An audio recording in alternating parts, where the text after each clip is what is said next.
Hello and welcome to our March 2024 SBC Fest. We are so excited to introduce you to a new round of instructors and offer more tutorials and inspiration for free. It's so great to be back for our 4th SBC Fest, and we love seeing how our founder, Jill's passion, has turned into all of this. Jill has always been a huge proponent of free education, and we're so happy that we can offer another SBC Fest at no cost to you. We truly care about you and your crafting experience, and we want to share about Scrapbook.com's happiness guarantee. We provide attention to detail in every aspect of your experience. We handpick your order with care, and we get your orders out quickly. We assure that if something goes wrong, we'll make it right, and we promise that you can speak with a caring human who understands you and your love of crafting. Plus, you know at Scrapbook.com you are getting the best selection of card making and scrapbooking supplies. Yes, and we are so excited to get things started. We have an amazing lineup of instructors that are here to teach you some new great techniques. We're going back to the warehouse to grab our supplies, and we'll meet you back here in the studio. Ready? Let's go.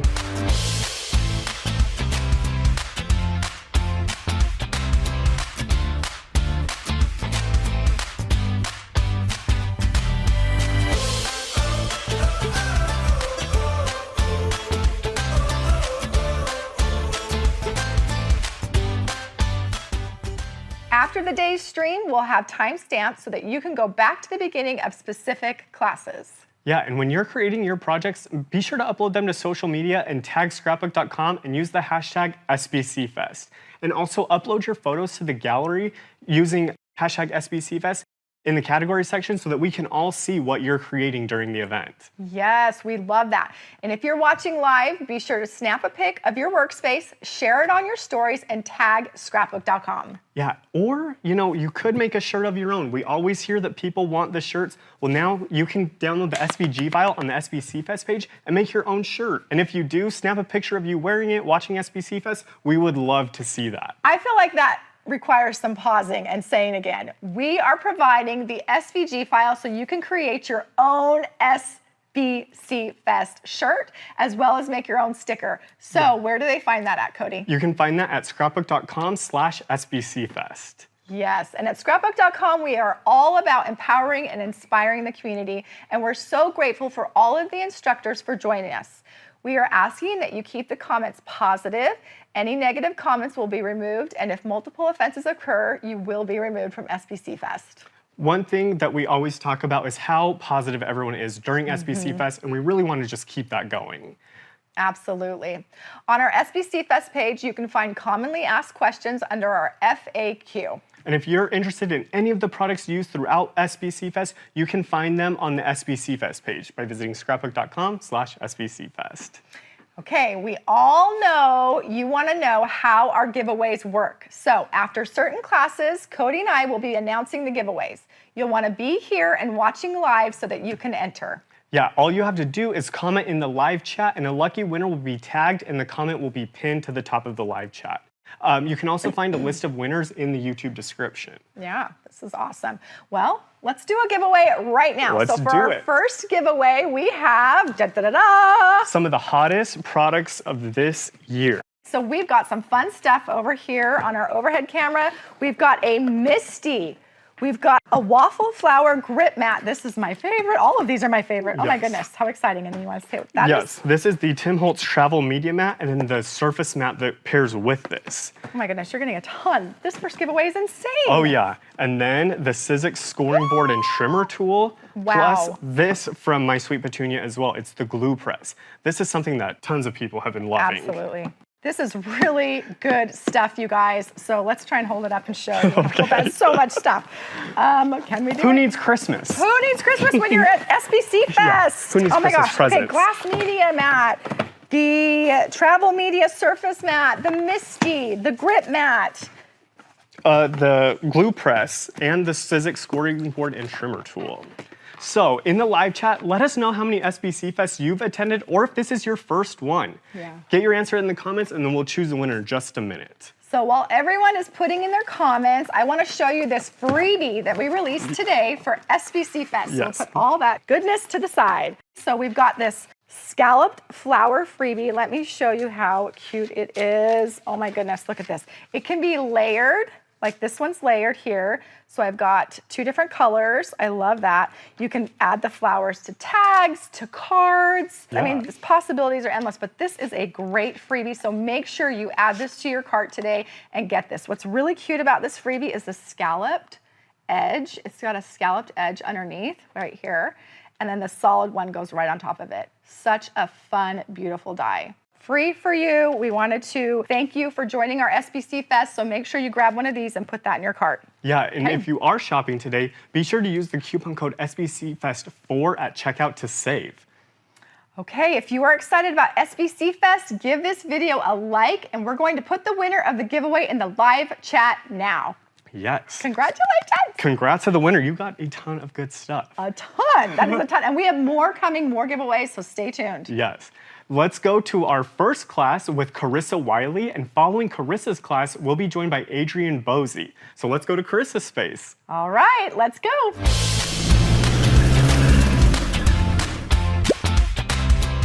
Hey everyone, it's Carissa Wiley at sprinkledwithglitter.com. Welcome to SBC Fest and welcome to my craft room here in Central California.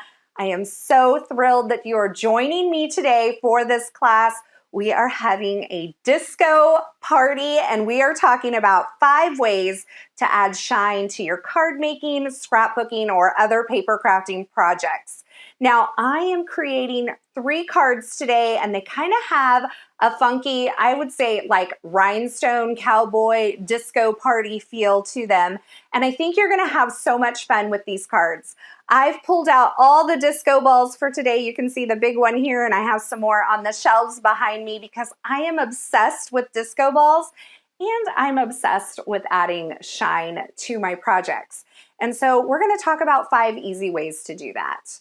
Now, I'm gonna go ahead and go down to my desktop so that you can all see what I'm working with today. I have some of the projects that products that I'm featuring in today's class laid out before me. Some of these came in the bundle, and if you don't have all of the products for today's class, just keep in mind you can pick them up at Scrapbook.com. I also have a couple little other things off to the side, but this is gonna be a lot of what our cards kind of revolve around. Now, I also prepared a homework video for you. So if you came along and did all the homework with me, you are halfway there. We're gonna create 3 cards in 90 minutes today. My homework video was about an hour long. So 2.5 hours for 3 cards that are gonna knock your socks off. That ain't bad. Now, I do have my favorite adhesives off to the side from Scrapbook.com.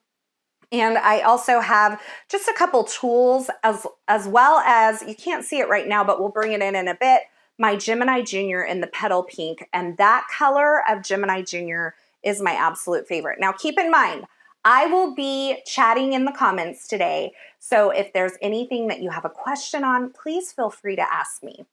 Now, if you did the homework, we have all of our cards sorted out, all of the die cuts for our cards sorted out into these Scrapbook.com zipper pouches. So you'll want to have those on hand as well. And just some basic, paper crafting tools. So we're going to be using these Howdy stamps and dies quite a bit today in today's class. I also have the Yeehaw die set that I'm going to be featuring, as well as, the disco set. I saw this set and I just love the way it combines the disco balls and kind of like the cowboy hats and the boots and all of that. Of course, you got to have a great heart in there. I knew I had to use it. And these nested A2 arches are so much fun for different techniques on your card making and paper crafting projects.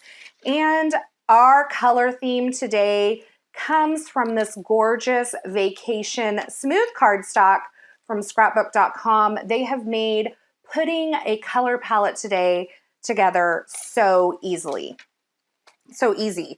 So let's get started on our first card. If you've already done the homework, like I said, you are golden. You can sit back and relax today. We're going to have a really easy time creating with all of the things. And I'm going to just start pulling out the die cuts, and I'll kind of talk you through where some of these things came from. I have my pre-made card base here. This is from some Neenah Solar White heavyweight cardstock. If you are not a fan of creating your own card bases, keep in mind that you can always pick up the pre-made, pre-scored A2 size card bases from Scrapbook.com. They are made from Neenah Solar White cardstock as well, and you're gonna love those. Now I have to say, a great card starts with a clean card base. And so if you are ever creating your own A2 size card bases, or any size card base for that matter, I definitely recommend pre-scoring and using a bone folder, a Teflon bone folder, to really get a nice crease on that card base. And that creates a really nice clean card base with no cracking on the edge. Now, I have my pieces that I've die cut here. I have my disco ball outline from the disco die set, as well as it die cut from some holographic cardstock. I have the base. I have some layers for my sentiment. I have some colored cardstock strips from that vacation pack. And if you did the homework with me, you know that we added adhesive to several of these die cuts to make our process today really easy. And if you're ever doing a lot of die cutting, especially with some more intricate pieces like this, you can grab like the 4-inch wide Scrapbook.com adhesive, put it on the back of your cardstock before you begin creating, and that's really going to make your process very easy, especially when you're working, like I mentioned, with some of the more intricate die cuts like we're working with today. So the first thing I'm going to do is I'm going to start by taking this Sunburst die cut. I have die cut it using the A2 Sunburst die from Scrapbook.com. This is an exclusive of theirs. And I've just die cut it from some Neenah Solar White cardstock. Now, technically, this is not one of my 5 ways of adding shine to your card, but I guess maybe we could say that it is kind of a form of shine because we have the rays. I don't know. I'm flipping this over on the back side, and I'm just adding some of my artist glue. Now, I love a liquid glue for something like this because it means that we will have some time to kind of adjust it once we get it onto the card front. And really, this die cut is going to serve for just adding some texture and some dimension to our card base. It's going to be a tone on tone, so it's not going to be like over the top. Now, you could make it over the top by die cutting it from some glitter cardstock or holographic cardstock. You could even do it in multiple colors, or you could color it with some markers. But today, I really just wanted that textural element and that dimension that we're going to get by adding it tone on tone to the front of our card. So now that I have some liquid artist glue applied to all of these rays, I'm just going to make sure I get like the tips because I don't want those to really lift off of my card. So I'm kind of going back and just making sure I have those well adhesed. And I'm going to take this very carefully because I don't want glue all over myself. And I'm going to flip this over, and I'm just going to add it on to my card base. And you're going to see that instant dimension that we get even with just a tone on tone look. And I love this. So because we've used that liquid glue, I can just slide it up to where it lines up very nicely in all of the corners.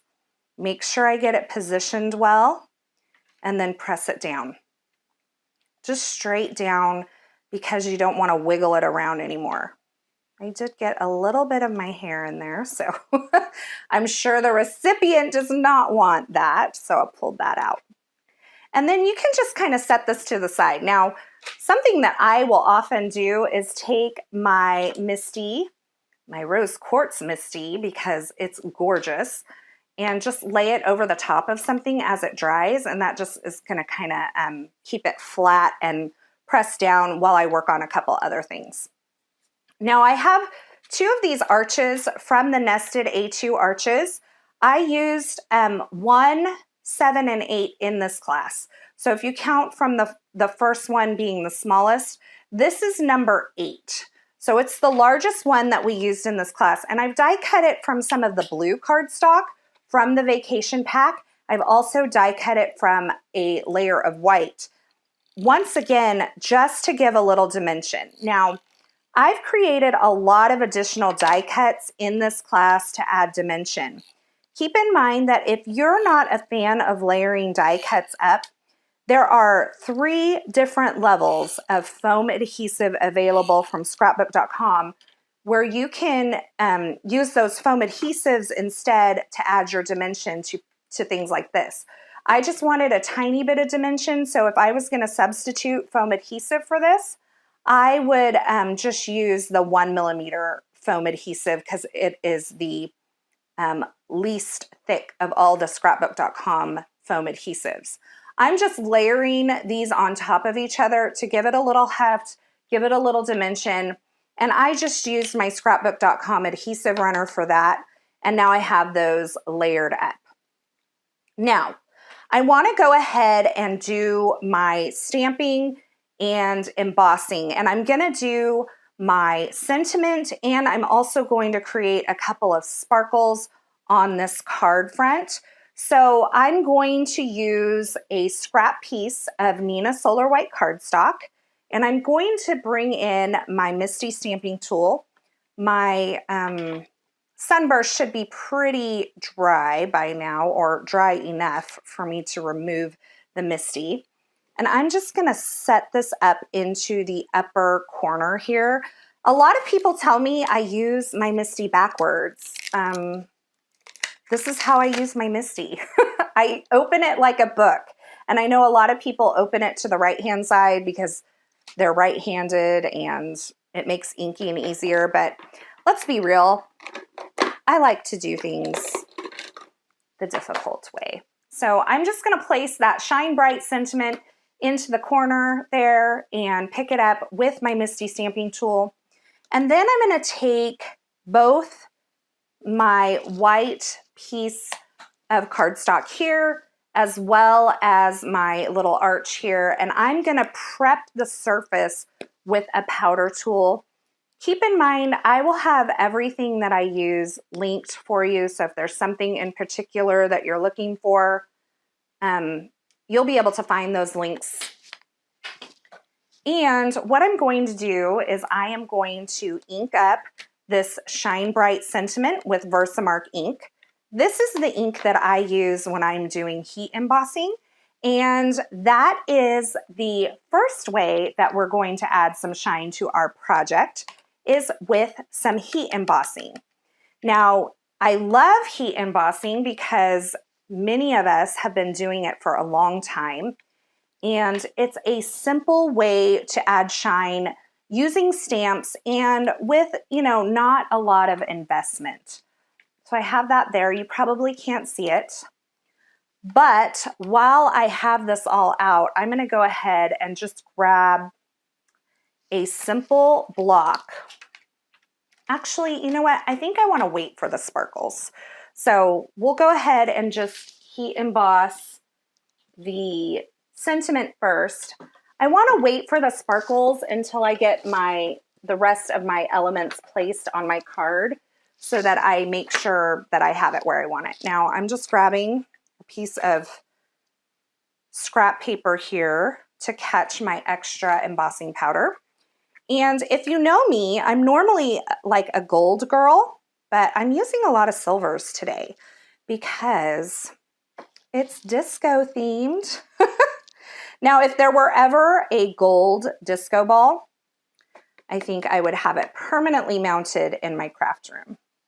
So I'm going to just sprinkle on that embossing powder and then I'll fold this up. This is actually a packet, and I don't know why a whole packet was in my scrap card or my scrap paper bin, but it was.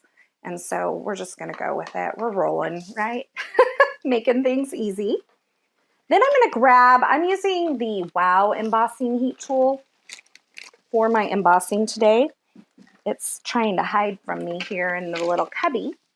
And I'm going to turn this on and allow the heat gun to heat up before I take it to my cardstock.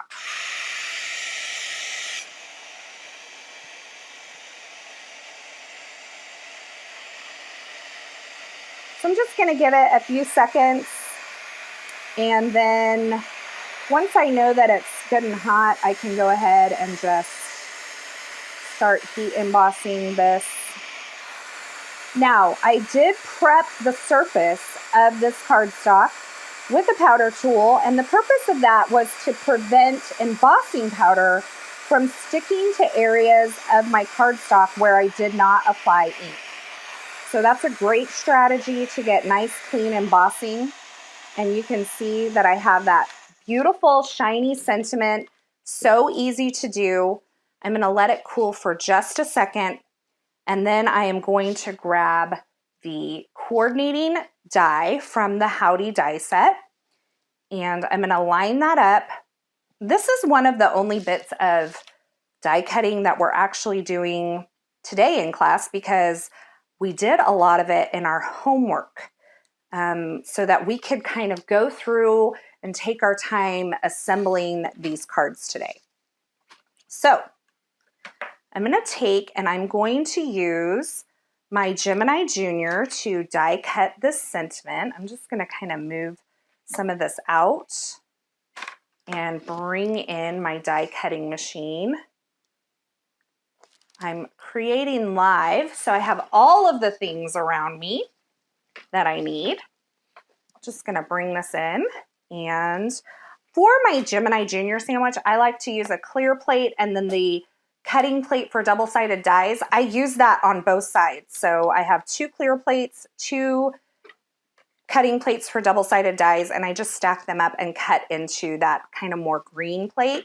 And I think that that gives me great results. So I'll just run that through. And in the homework, we actually created a few extra of these die cuts so that we could add some dimension to them. As I mentioned before, I love to stack up die cuts because not only gives dimension, but it gives them some heft and some weight. It really makes them feel like they are like chipboard or something, you know? So it makes it really special. So let me just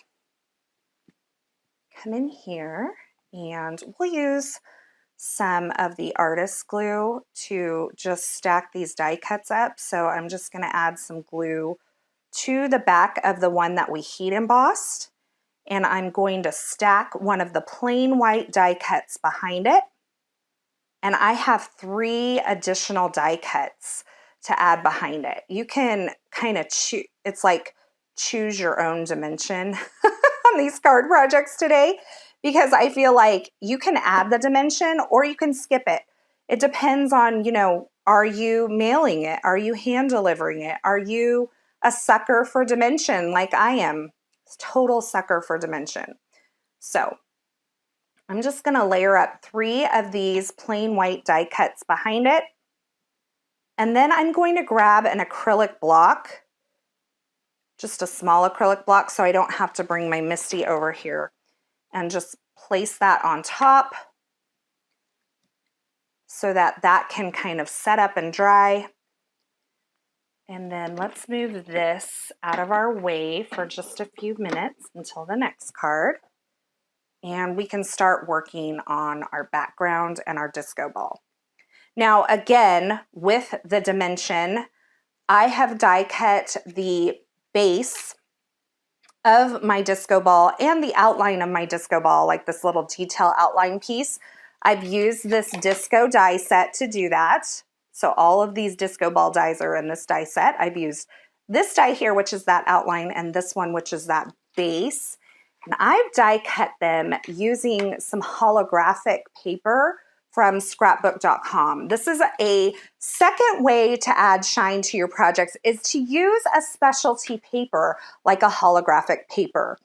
I absolutely love specialty papers because you don't have to have a lot of them to create a lot of drama and impact.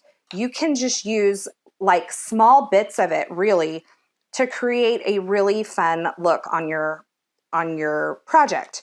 And I know that sometimes people like to hoard their papers and that sort of thing, but just trust me when I say that you will find so much more joy in using them on a finished project than you will ever find looking at it in the paper pad. And this is a way to really wow, especially with these holographic papers.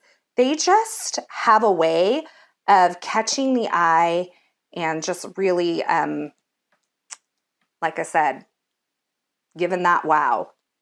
Now, I am pulling out some of that inner piece. These are the ones that we created using some Scrapbook.com adhesive on the back of them prior to class, and the insides want to stick, but I really want those out, so I'm just using my fingers to kind of grab some of them, and then I'll have to peel it off of my fingers because what I'm going to do is layer this up onto a second layer of the white cardstock, just like we did with the sentiments, but this is a more detailed piece. And because it's a more detailed piece, we're going to use that adhesive on the back. Now, if you don't have like a sheet adhesive or something like that to add behind, I would say, number one, get some because it's like your best friend. But you can absolutely die cut these from some plain white cardstock and layer them up with some liquid glue instead. So I'm just going to poke out these last couple pieces, and I am using a embellishment tool from Pink Fresh Studio. I love it because it's gold, and that just, you know, calls my name when I see things like that. I have to pick them up. So this is kind of one of the more tedious parts of this because we are working with such intricate dies, and I'm just going to lay it right on top of this other layer of my disco ball. Got to get it oriented the right way. So let's go like this. I'm just going to line it up with that layer underneath. So just do the best you can. Kind of use some of those points where everything meets up to kind of help guide you. Just like that. So we're creating a little bit of dimension there. Then I'm going to take both of these layers and peel them off of the backer. I'm going to take out any pieces that I don't need and kind of set them to the side.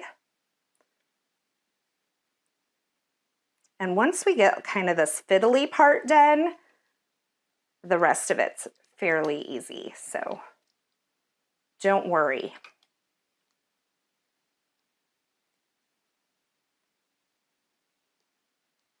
Those little tiny ones just really like to stick in there.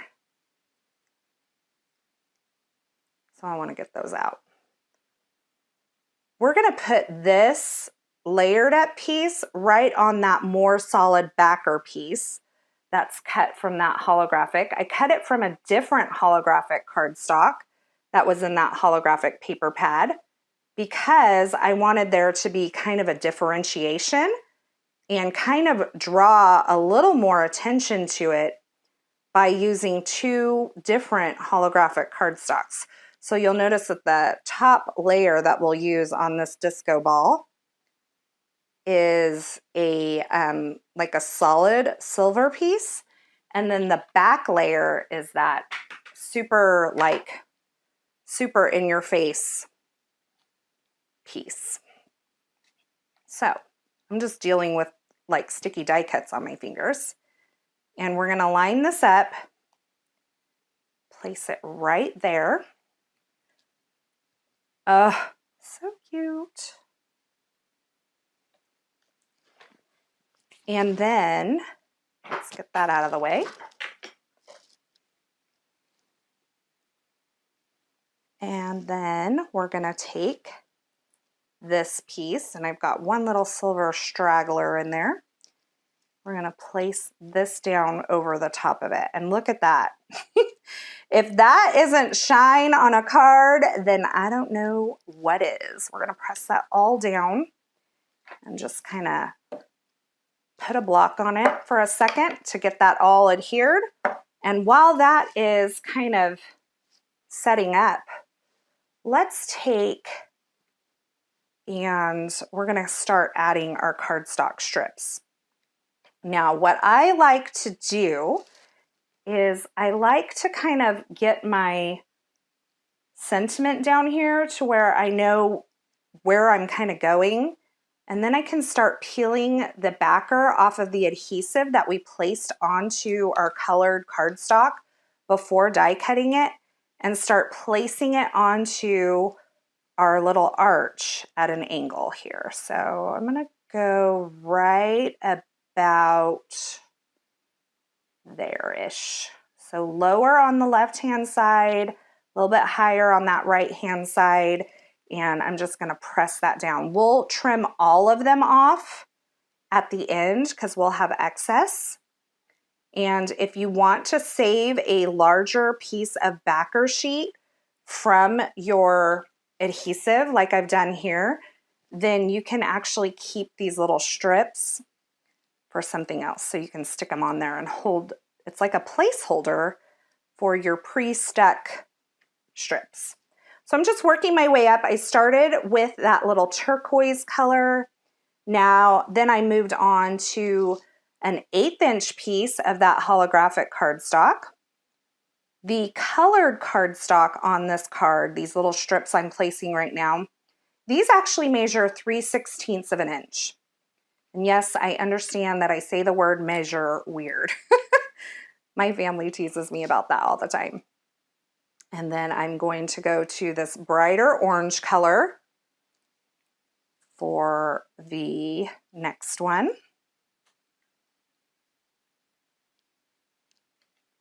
And finally, to this peach color. I'm just sorry about my doggies. They're going to make a little noise right now. I'm going to this peach color for my last one.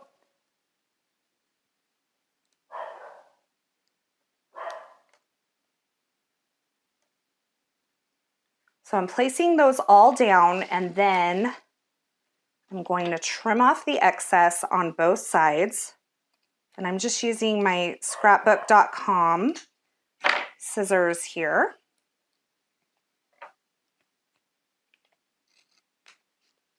I can just place those there.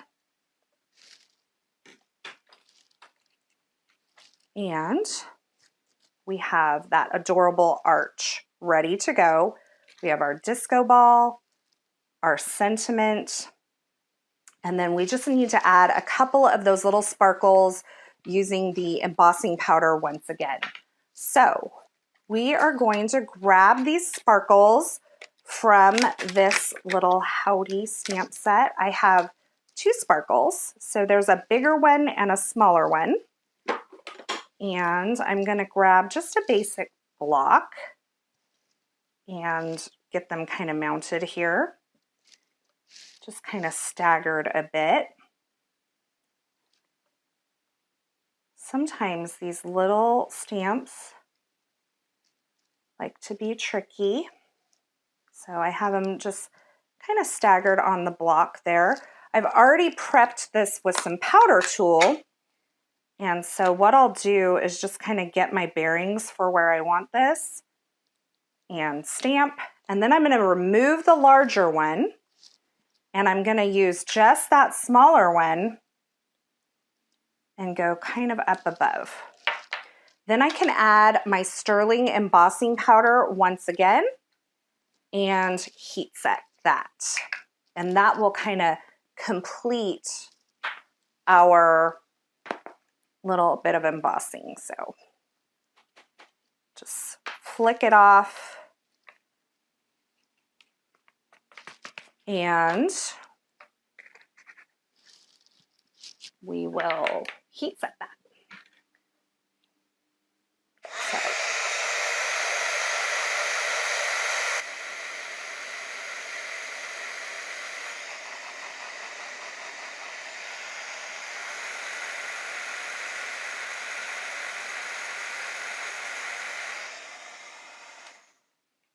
just like that.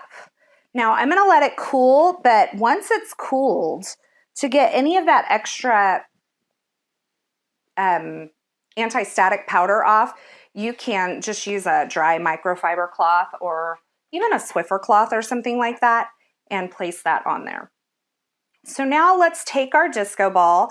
We're going to add that on with some adhesive that's already on the back. So when I die cut my holographic cardstock, this adhesive was already on the back. So now I can just peel it off like it's a sticker, and I'll just place it on to my card. Now I kind of want the disco ball angled up like these stripes, so I'm not going to put it on like this. I don't know, can you see those little things? I'm going to kind of tilt it to the angle of the stripes that we've already layered onto our card. And I'm going to place that just like that, and it sticks right down.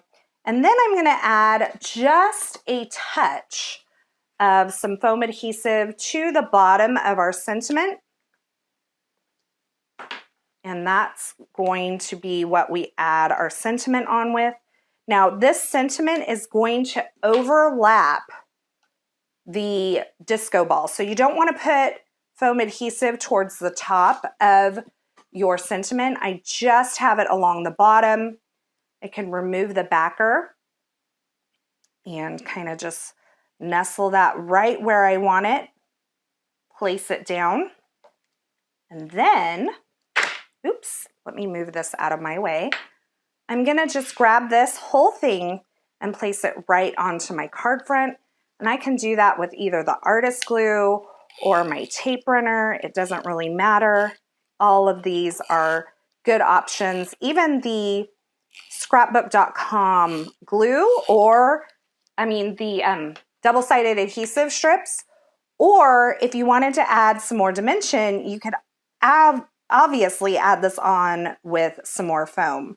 So I'm just going to take this and kind of center it up in the center of my card, making sure everything's nice and straight, and then just press that down. And that is our first card with megawatt shine. We have embossing powder and specialty cardstock to bring our shine to this project. And let's move on to the second project, because I really want to get you through all of these cards today. And we'll have a look at all these cards together in the end. So if you did the homework ahead of time, you can grab your little pouch full of all these things, and we're going to do kind of some stacking up just like we did before to add some dimension with our little cowboy hats. We're also going to do that with the Yeehaw sentiment and these arches, these nested arches. So I have a couple layers of those. Nina Solar White cardstock. This is from the vacation. And this nested arch shape is number 7. So if you're starting with 1 being the smallest in those nested arches, then this is the 7th one. I have the Yeehaw outline from the Yeehaw die set. So I've used this Yeehaw outline and the Yeehaw word.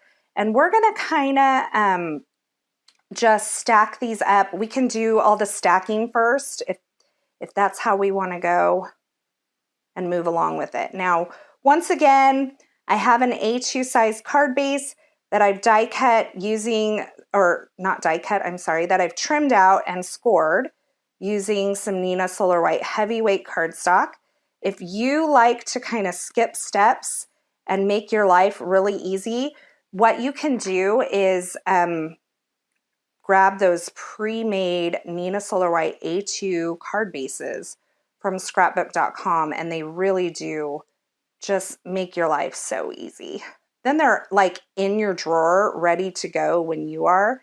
And it's kind of one of those time-saving things that you can do to just make your card making and your paper crafting more productive.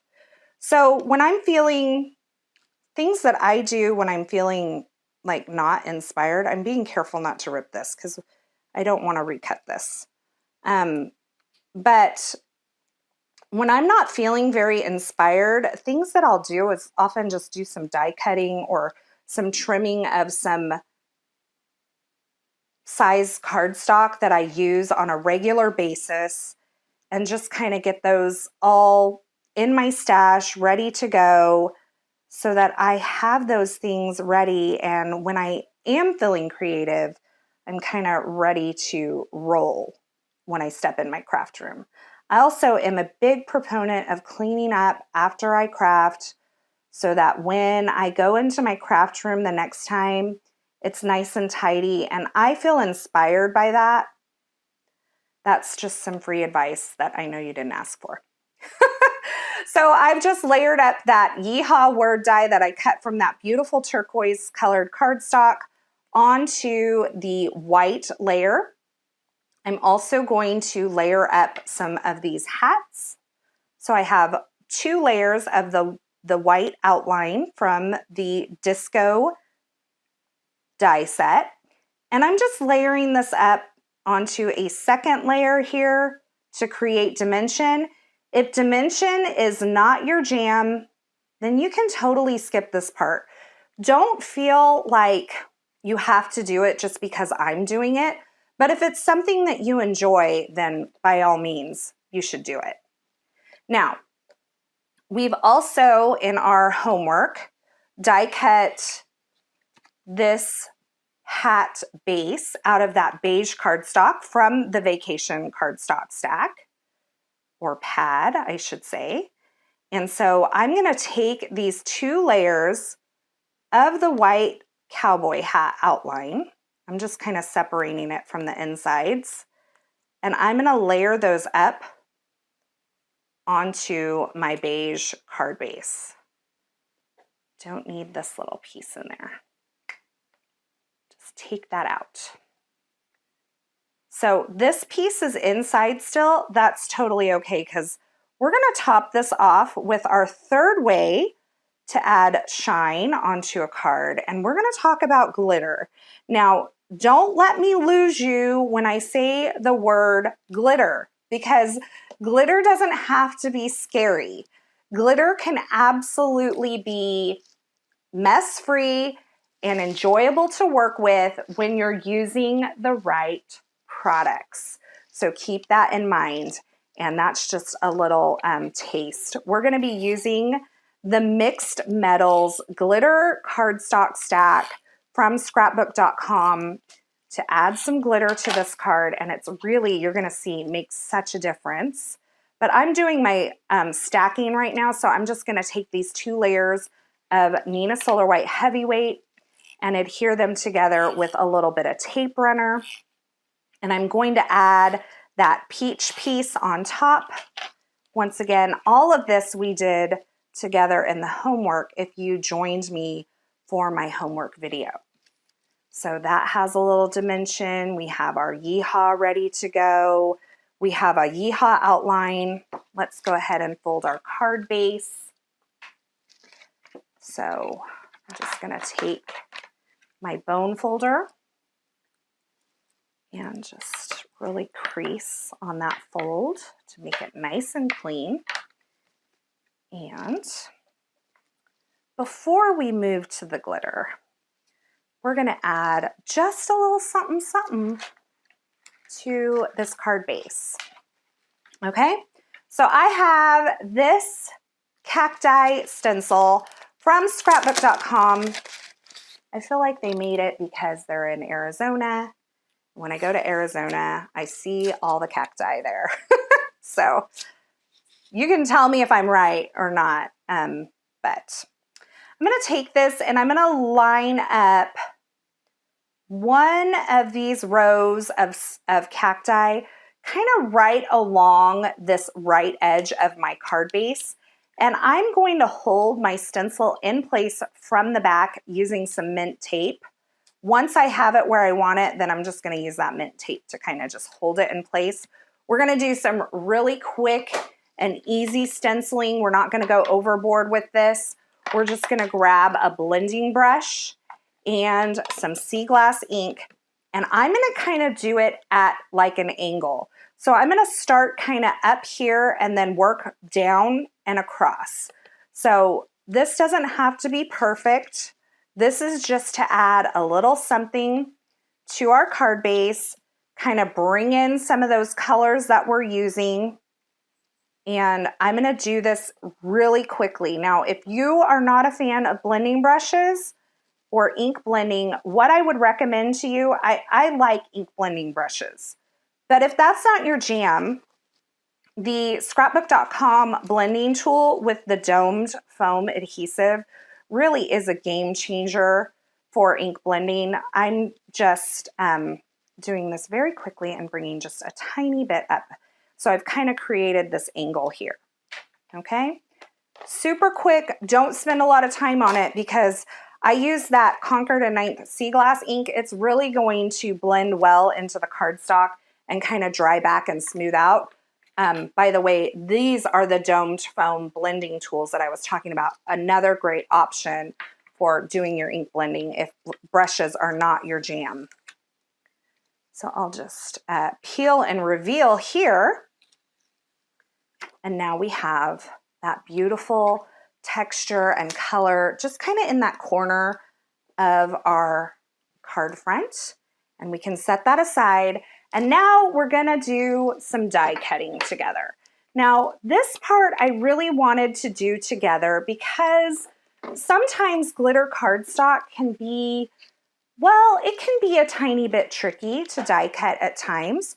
And so I just wanted to go through this with you and kind of just walk you through this. So I'm going to use from the Yeehaw set, I'm going to use the Yeehaw outline. And from the Disco set, or I should say this is the shadow layer, not the outline. From the Disco set, I'm going to use this cowboy hat here, which has all the details. So it's the one we die cut using the white cardstock earlier. And I am grabbing the Mixed Metals glitter paper from Scrapbook.com, and I'm going to show you which one I'm going to use. It starts with black, and then it goes into like this graphite color, and then silver, and then it goes into kind of this sandy gold color. And that's the color I'm going to use. I have a little piece trimmed down, but if you haven't had a chance to trim it, this should fit through a standard size die cutting machine like we're using today. No problem. But check out this glitter paper. This is a way to add glitter to your card projects without the mess, without the fuss.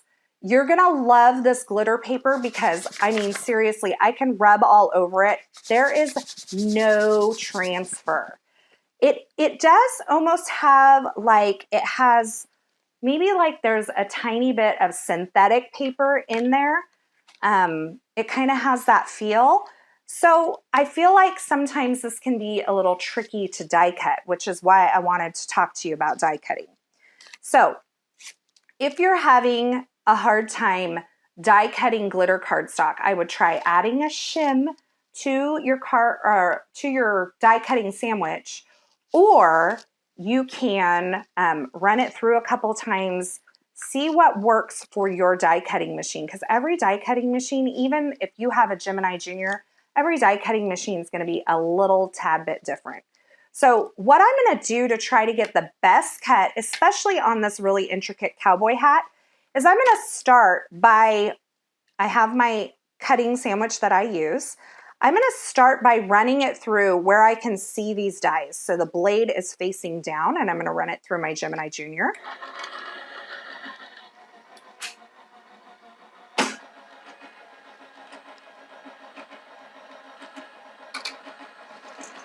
And then, without moving anything, I'm going to flip this over, and I'm going to run it through with my blades up.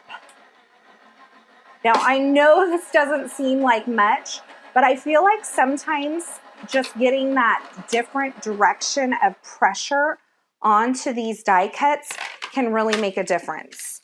Now, I know that the outline die cut beautifully because it's a more simple shape. But let's see how we did with our little cowboy hat here. So I'm just removing that mint tape that I used to hold it in place. Now I can see all the lines are pressed in, and it looks like we've cut all the way through. So I'm just going to pop that out. Now, Your die cut machine, as I mentioned, may be a little different than mine. So if you didn't get a clean cut, try leaving your die in place and running it back through with a shim or in a different direction on your die cut machine. If you want, you can add adhesive to the back of this glitter paper before you die cut it, but I found that was a little trickier to die cut, and I had better results just kind of die cutting without the adhesive for this particular cardstock.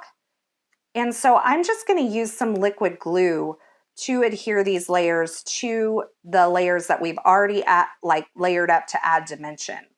So I'm just removing the inside pieces that I do not need. And you can see I'm having to pull them out, but I got a clean cut. And I think that, as I mentioned before, some glitter cardstocks are just, you have to kind of find the combination of what works for your machine. But this die cuts really nicely. So I'm just going to remove these carefully. This is such a delicate outline that I don't want to tear it and have to die cut it again. But worst case scenario, you just die cut it again. And there I have my gorgeous glitter hat here. So I want to stack this up on those white cardstock pieces. And I think that the best way to do this is to use my artist glue. So I'm just going to add some little dots. You have that little fine tip nozzle on the artist glue. So I'm just going to add some dots, in, especially in the places where like lines meet and edges, like I'm doing here. And just little dots here and there. And once I get my adhesive on there, I'll add the little hat on top, the little glitter hat on top. Then I can put a acrylic block on it again and just allow that to kind of set up. And look at that. Is that not the cutest? Love it. I love it. I love it. Okay. So while that's sitting up, or setting up, not sitting up, we'll go ahead and add some liquid glue to this white shadow layer of the Yeehaw word.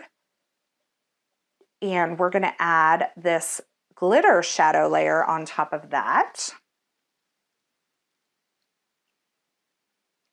So just like that. And I like to kind of pick them up and use my fingers to kind of push things into place. Look at all that shine. I absolutely love it. So glitter is our third way of adding shine, in case you're keeping track. And while we're doing this, what I'll do is just peel up my Yeehaw. This is the layered up Yeehaw. And I love to use some tweezers. Scrapbook.com has their great version of these tweezers. I'm using the Pink Fresh version, which are gold. Take your pick. Are you a gold girl?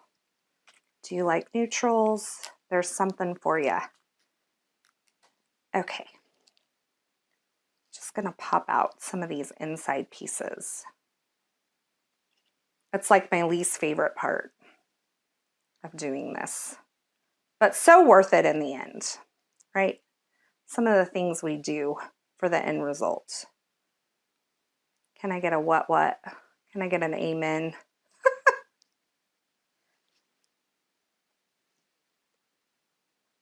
All right. So those inside pieces came out fairly easily. Just going to try to make them stick there so that they're not on my finger, but nope. Not having it. Not having it. Okay, so now I have my Yeehaw word, and I am just going to lay it right onto the shadow layer. And because we die cut it with that Scrapbook.com adhesive on the back of those layers, I can just add it on just like it's a chipboard sticker. I mean, we've essentially created our own chipboard stickers today. So look at that. It has dimension. It's going to give you some pop. It's really going to stand out on your card project. And look at this. It comes together so quickly. We have just a couple things we need to do to finish off this card. One of them is our sentiment, and one of them is an adorable little heart. So we're going to stamp again. I'm going to grab this larger heart and this "You Had Me at Howdy." Howdy, partner. I'm just going to move these kind of over to the side. Can remove my Shine Bright from earlier and grab that piece of scrap cardstock that I kind of worked on earlier. And this we're just going to stamp in some black ink. And then my little heart I will place right here in my Misty stamping tool. We're going to stamp that in some pink ink. And then we're going to talk about our fourth way to add shine to a card project.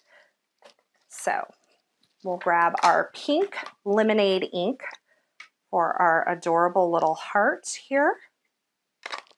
And even though I have them both on there at the same time, I'm just gonna stamp the pink one first. So I have that cute little heart. Then I am going to grab my VersaFine Clair Nocturne Pigment Ink. This is a great ink for sentiments. It is a pigment ink. It's a faster drying pigment ink, but before we die cut it today, I'm gonna go ahead and just hit it with my heat tool so that I don't smudge it when we die cut. And you can use just like a little stamp press tool to make sure you get good pressure all the way across that. Now you're noticing this die cut up here. That is the blank version that we're gonna layer up again to add more dimension.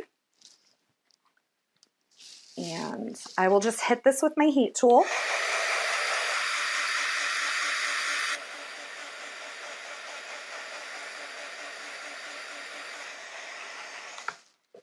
And I'm going to grab the coordinating dies from the Howdy die set.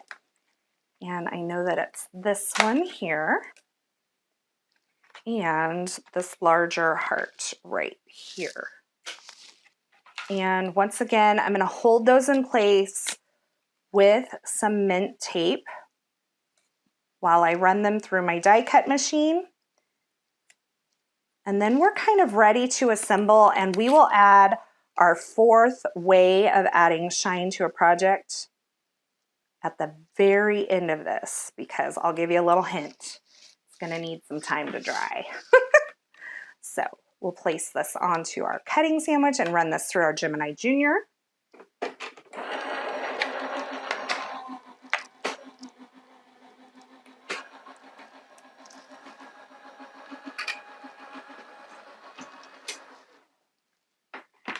And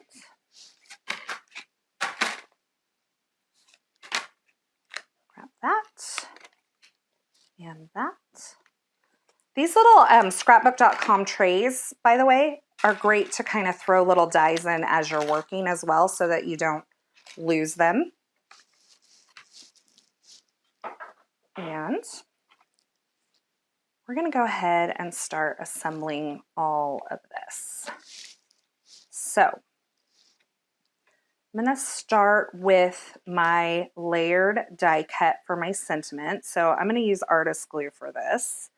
Now, a few years ago, if you would have told me that I would be a liquid glue girl, I would have told you you're crazy. But there are some really good liquid glues on the market now, and the Artist Liquid Glue is one of those that I've just really been loving. And that makes me excited because I feel like if you've been around a little while in kind of the scrapbooking, card making world, liquid glues haven't always been like the go-to, the favorite, or even had a pleasant experience in using them. But now they're good. For this yeehaw, this is totally optional. I'm going to add it on with some foam adhesive. So I'm going to add it there and on this little descender of the Y. Let's see. Love these spring assist scissors. They're so nice. And I can come up here. Now I'm going to leave like the very, if you can see, this is actually the very bottom of this because I do want to tuck this kind of up underneath. And in order to do that, I'm going to put just a little bit of foam adhesive on the back of this You Had Me at Howdy. I thought this was such a cute way to do like a love card. This yeehaw, You Had Me at Howdy. And I think it's a great idea for like an anniversary card, or even, I know we're already past this, but Valentine's Day, just such a fun way. So again, I'm all about angles, all about the angles. And so I'm gonna just take this and kind of add it at an angle. Yes, the Y is gonna hang over just a tad on this left side. So you can see how I've positioned it there. And I'm going to press that down. Then the reason I didn't add too much foam adhesive at the top is because I wanted to be able to tuck my hat in there once I have this kind of all figured out. So I'm going to use some artist glue. And put it on the back. And just kind of maybe tuck it like that-ish. And then I have my little You Had Me at Howdy. Now I'm going to use my tweezers to place this, but I am going to kind of tuck it under. You know what I'm going to do? I'm going to add some artist glue to this foam adhesive. So it gives me the dimension, but it also gives me a little slide because it's grabbing so quickly. And I want to be able to kind of maneuver it. So I'm just going to kind of take it and slide the top part of that You Had Me at Howdy right up underneath my yeehaw. And then when I get it in place, if I need to move it around a little, I can. See that? So that's like what we call the double adhesive. And it allows you to kind of just go where you want to go with it. Now, let's get that out of the way. Let's get this onto our card front. Again, if you wanted to add some foam adhesive behind this arch, you totally could. I'm just going to adhere it right onto the card front today. So I'm just going to kind of even up where I want this. Try to make kind of equal margins on the bottom and the side. It's probably right about a 1/2 inch from this edge. So just like that, make sure we're all even, and then press it down. And then I'm going to grab just a bit of foam adhesive. Thought I had a little piece, and I do. Little tiny bit. This is the 2 millimeter foam adhesive that I'm using throughout today's class, which is kind of like the standard OG depth of foam adhesive from Scrapbook.com, but you could absolutely add a thicker or thinner layer. And what I'm going to do is I'm just going to nestle this heart kind of right onto my yeehaw. Just like that. Maybe down just a little. There we go. I like that. Just like that. And move it in just so it has a little bit more to kind of adhere to.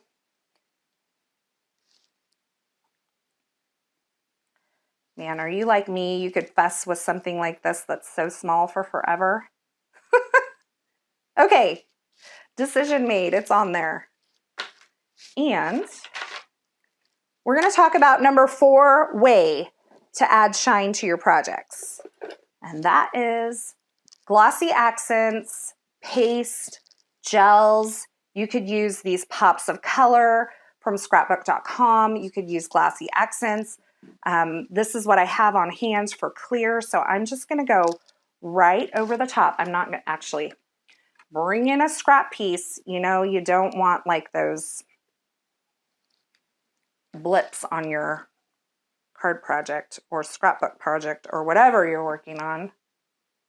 I'm going to test it out on a piece of scrap paper first to make sure I have it flowing. Yes, I do. And then I'm going to add my 4th way to add shine onto a card making project, which are like these adorable gels, glossy accents, pops of color. Such a fun way and easy way to add shine to your project. But that does need some time to dry. So what I'm going to do now is I'm going to set it aside and we're going to go into card number 3. Now, card number 3 is amazing because it's a shaker card. So I'm going to grab all of my homework that I've done and I'm going to bring it in here. We're going to do some die cutting. We're going to do some stacking again. So some of these techniques that we're using are being repeated. But this one, we're going to talk about our 5th way to add shine to our projects. And that is sequins, my friend. I have some Gina K disco ball. Yes, they are perfect for our disco themed class. They're called disco ball sequins.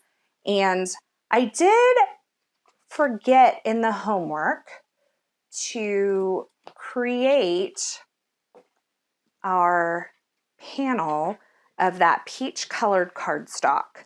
So we're going to grab our vacation pack here. We're going to grab this peach color, which is the 2nd color in the stack, and our trimmer. We're going to quickly trim this to fit the front of our A2 size card. So 4 1/4 inches by 5 1/2 inches. And we are going to do some die cutting together on this card project as well. So make sure you keep your die cutting machine handy. This might be my favorite card of the entire class, seriously. I'm going to go ahead and just start by adhering this panel to my card base with some tape runner adhesive. And I kind of like to just stand it up on my work surface and just let the corners line up there and then press it down. That gives us a colored card front there. And then what we can do is start stacking up our letters. So we had the H, which we cut from this peachy cardstock, and we're going to just add some dimension to these letters by layering them on top of a white colored cardstock, just like we've been doing throughout the class. And all of these, when we did them in the homework, we die cut them with some of the adhesive on the back. And by the way, this howdy word comes from this Yeehaw sentiment die set. I'm going to use both the outline and this howdy word in this card project. So this is a fun one. If you haven't picked it up, you know what? I'm not sure that I would have ever thought of this as a theme. I just think that I fell in love with these kind of like what I'm calling rhinestone cowboy kind of themed products because they're really different than anything that I've seen on the market. So I think they're fun. Like a rhinestone cowboy. I know, you're not here to hear me sing. I got that a little low. Let's see. Just lining it up with the white die cut layer behind it, which the white also has that adhesive on it. And I'm just spelling out my word howdy. Sometimes when I'm working on a card project and I have all of these little pieces that I don't want to lose, I'll make sure that I start kind of adhering those things that I know I can just do quickly. Just do that so that I'm not taking the chance of losing some of those things. Now the rest of this will kind of, actually, let's grab these two. These are from the nesting arches as well. These are the number 1 nesting arch, or the smallest of the nesting arches.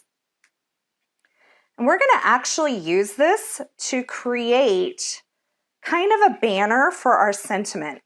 So what I'm going to do is I'm going to take just a little bit of tape runner adhesive. I have 2 of these die cut. I'm going to add some tape runner adhesive on the back of the kind of straighter part of one of these and stack them together so that I create like one long piece. And then when we die cut our sentiment and put it over the top, it'll just be like, you won't see that seam, it'll be an extension. So we'll do that here in just a bit. But right now, I want you to grab your cardstock that we cut in our homework to 4 inches by 5 1/4 inches. And I want you to grab both your disco die set and your howdy die, or your yeehaw die set.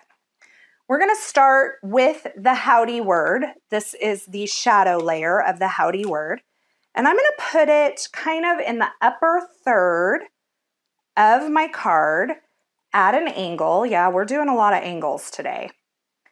And I'm going to hold it in place using some mint tape. And I'm going to die cut. We're going to use this as a shaker window, but we're going to make a shaped shaker window. So let's go for it.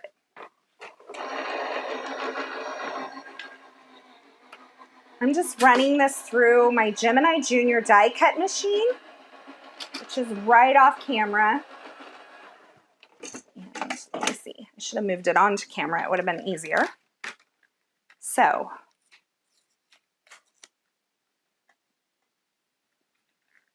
I guess I said that this is a shaped window, but we're going to create what I mean as a custom shaped window.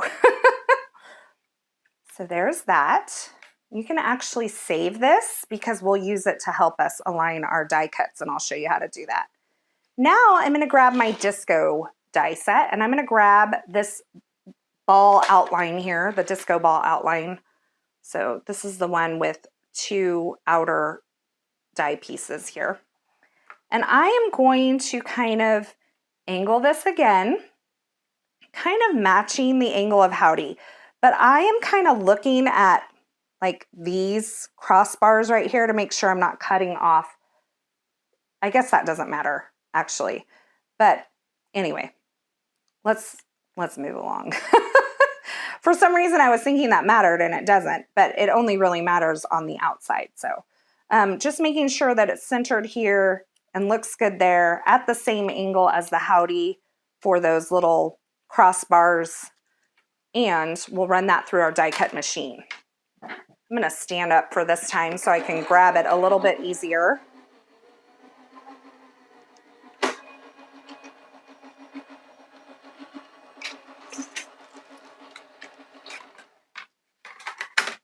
Now, before we put all of our die cutting stuff away, I'm going to do one more thing. Look at this. Love this.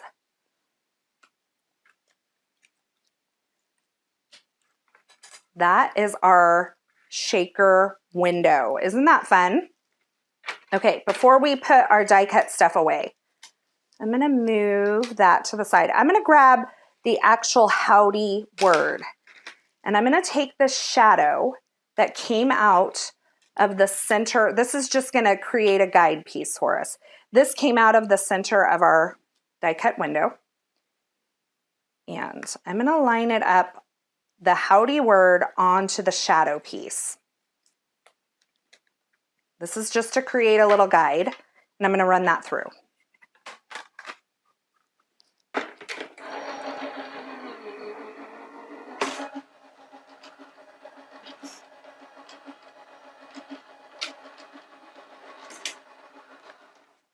Okay, so we have this now, and we can pop the letters out.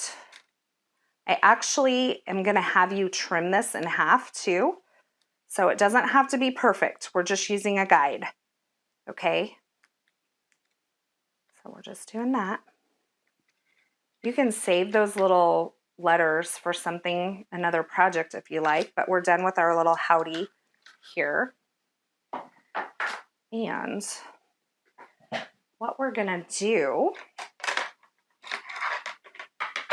is we're gonna actually just trim kind of right down the center. I know this seems silly, but it's really gonna help us when we go to position our howdy letters in here.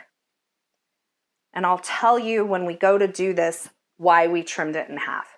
But for now, what I want you to do is I want you to take the acetate piece that we trimmed down in homework, and we cut this to about 3 7/8 by 2.5, just big enough to cover the back of our window here. And I'm going to flip this over, and I'm going to use a little bit of artist glue all around this window, this die cut window that we created, this custom shape shaker window. And just a thin line is all you need. And I'm going to place my acetate on there so that it can hold our shaker bits inside. We are creating a shaker card. We are adding shine with our sequins, which is one of my favorite ways to add shine, by the way. And while we're here, we might as well just add our foam adhesive on the back. So I'm going to start by going all around the outer edges of this panel because I feel like that gives me my base. And then I will create kind of the shaker well within that using my foam adhesive once I get these down. So there's that. Sorry, I dropped that. That probably was really loud through the microphone. I apologize for that. Try not to throw, oh, I just did it again. There you go. Now you know what it's really like in my craft room. So, or maybe they're just sturdy scissors and they are just loud when you lay them down. Okay. So when you're creating a shaker well on a shaker card, you want to create a cage for them. So you've got to make sure that your outer parts of your shaker well are going to not have any gaps in them. At least not any gaps that are larger than the embellishments that you're using. So if you're using a glitter, you got to have it real tight. But if you're using something like a larger sequin like we're doing here, we're going to just kind of make sure that the outer edges of our shaker window are touching. And I'm going to kind of bring in this foam adhesive to where we can kind of keep it tight around here, around this opening, so that our shaker pieces will kind of stay in our opening and they won't kind of disappear like off stage, right? Like when someone goes off stage and they disappear behind the curtain. So I'm just kind of working my way around this window, trimming it down. You could also use the Scrapbook.com thin foam strips. Those are fabulous. I just don't have them out today.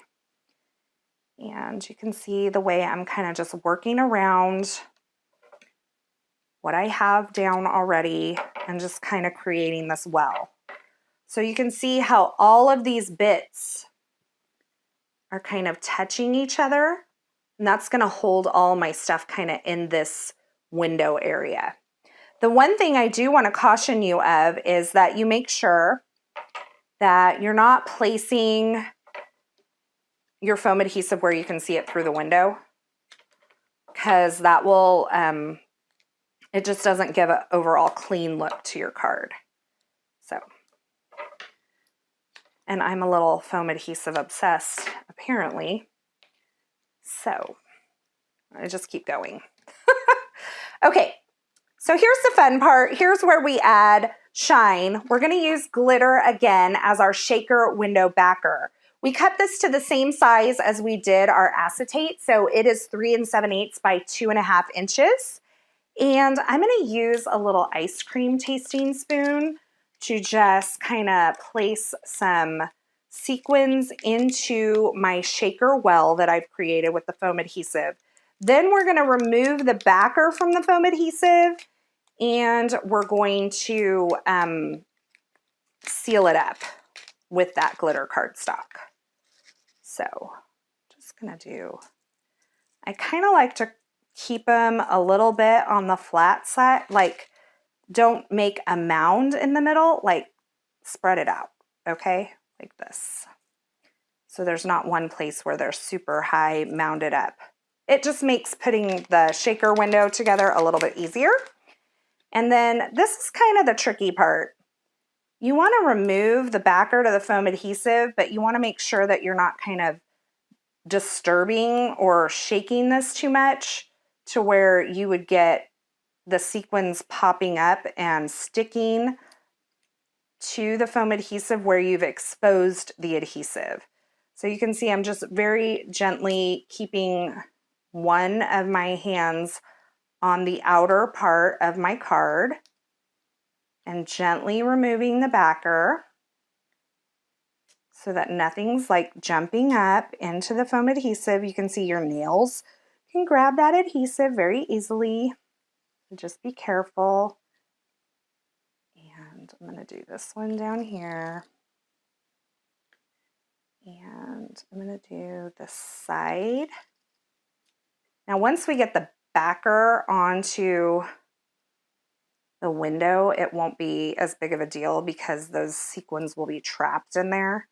But I like to just make sure that I'm being really careful to not make those sequins kind of jump up into the adhesive like that one just did. Because we need those to, need that adhesive to keep those sequins in place inside the shaker window. So once I have enough of that foam adhesive removed, or the backer, I'm going to go and just take this glitter piece and just cover my shaker window. And I have a little piece there where it kind of escaped, but we're good. We're good. Okay. Now, I'm going to just remove the rest of this foam adhesive backer and place it right onto my card front, because then that little gap that I have right here, I don't know if you can see it, it'll be sealed up by the card base. So I'm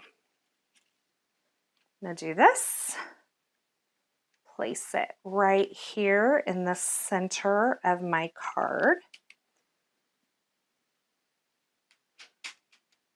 Kind of got it at an angle there. There we go. And press it down. Now we look at all that shine. If this is not enough shine for you, then I'm not sure I can help you. So now what we can do is start adding our pieces. Now I have this disco ball outline that I've die cut from some of that holographic cardstock that we used also in card 1. And what I'm going to do is just kind of nestle it into that die cut window that we created. I did die cut this with some of that adhesive on the back so that it's really easy to just press down And you can see that disco ball outline just nestles in there really nicely. Then I'm going to take this half of a howdy. It's a howd. That's half a howdy, for those of you who are wondering about my humor. And I'm just going to hold it in place just barely on the edges with cement tape so that I can use it as a guide. Now, here's the deal. Can you use the die cut on its own without trimming it in half? Yes, but once you've stuck these letters down, it's actually a little bit harder to get the outline off if you have that hole, if that howdy shadow is whole. Now, I have a bunch of like little innards that I've got to poke out, and we are running out of time, but we are going to finish, so don't you worry. We're going to just work through this, and we're going to start, because these have the adhesive already on the back, we're going to start just nestling them in to the outline that we've placed. So how easy is that? I think that this is actually easier to do when they're still on the white backer to poke out. And sorry if I moved off screen there for a second. Just do this. And it's adding our little letters just so easy because we have that half a howdy.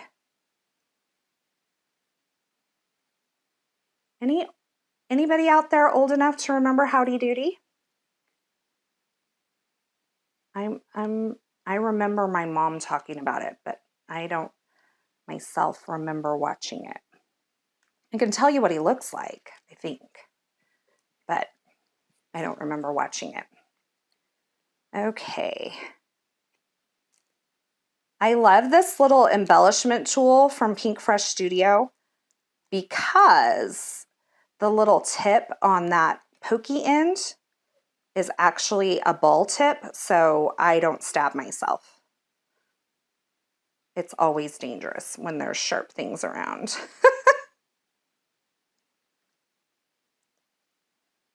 Okay. This is the W, and I love that these already have all of the adhesive on the back, so I'm not having to add, like little things of liquid glue or whatever.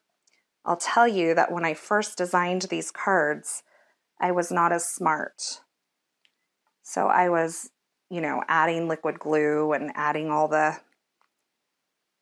layers together with liquid glue. So I try to make it really easy for you with the homework by adding that adhesive on the back before we die cut. And I've just nestled all those into that little howdy, half a howdy. And that way that little shadow piece doesn't kind of go to waste either. And I made a little mess over here. Please forgive me if you're looking at my trash and it's bothering you. I'm so sorry. Okay, so now we can remove the mint tape and just flick up that outline piece that we don't need. And I'm just holding those other letters kind of in place as I remove this. And this is where I'm saying removing this would be really hard if this shadow piece was not trimmed in half like that. So there we go. I'm going to move some of this off to the side. Now we have pre-cut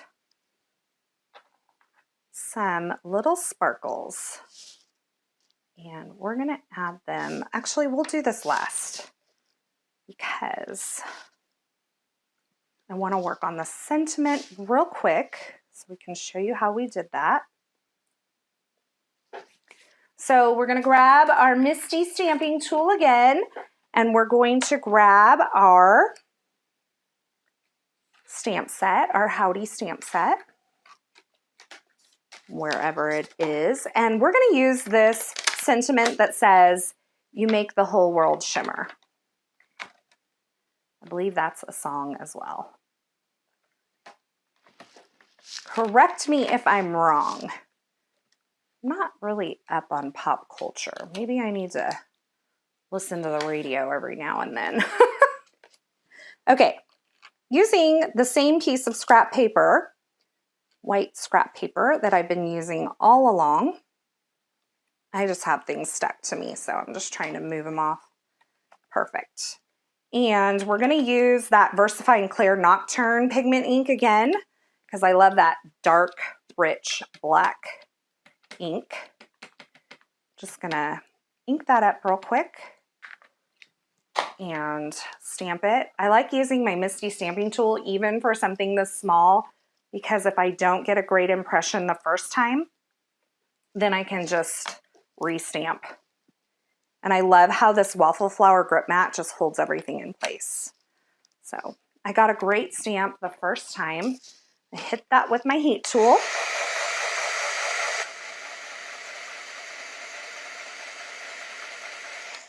Okay, just a quick thing. And I'm going to grab the coordinating die, hold that in place with the mint tape that we've been using this whole time.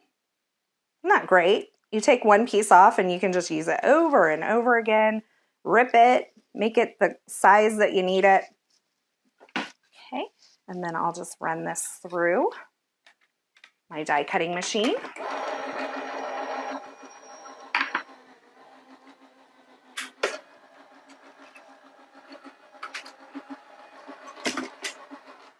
And do you remember this little piece that we created, our custom shaped little piece?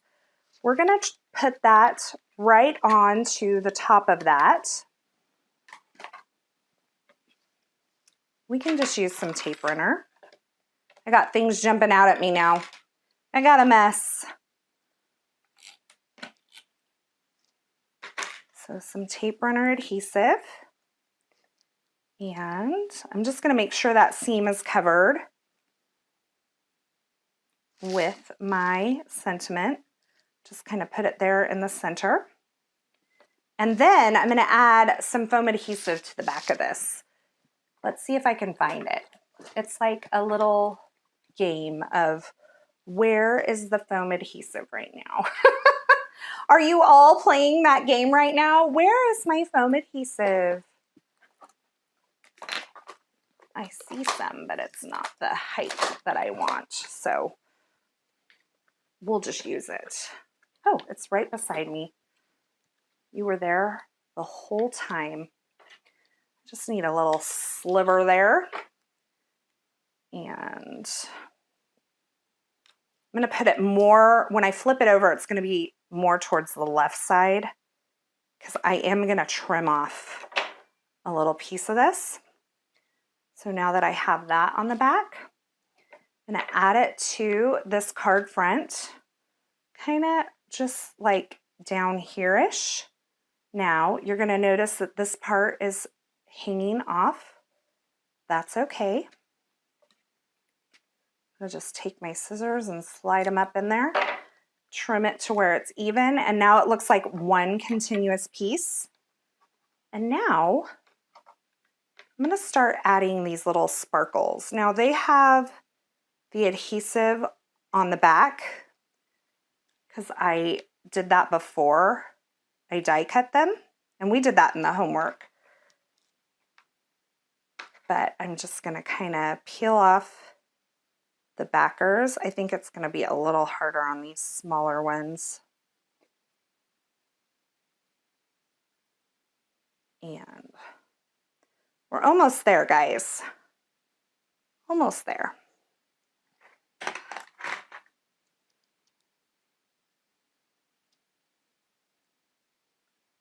just need to get that under there. I got it with my tweezers, I think. Yes. Okay. Perfect. And then this smaller one, is going to go here over the sentiment where it's stamped.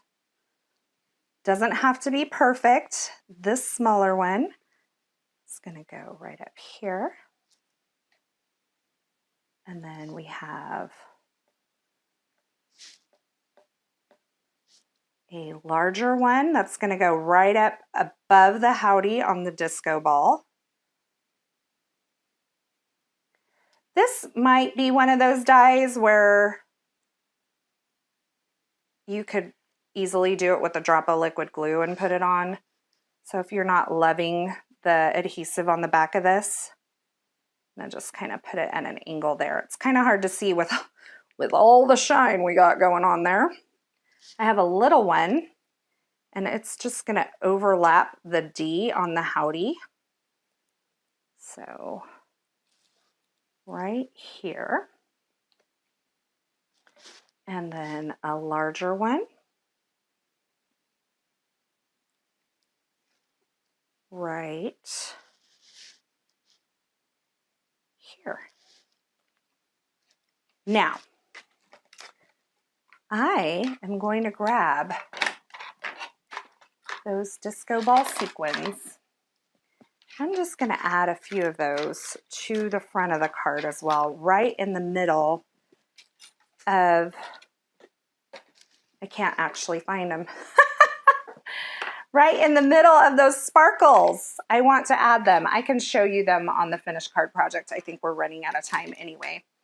But what I've done on the finished card project, we'll do through the magic of television, is I've just added some of those sequins to the center of those die cut sparkles that we did to really just bring in a little more sparkle to the outside of the card.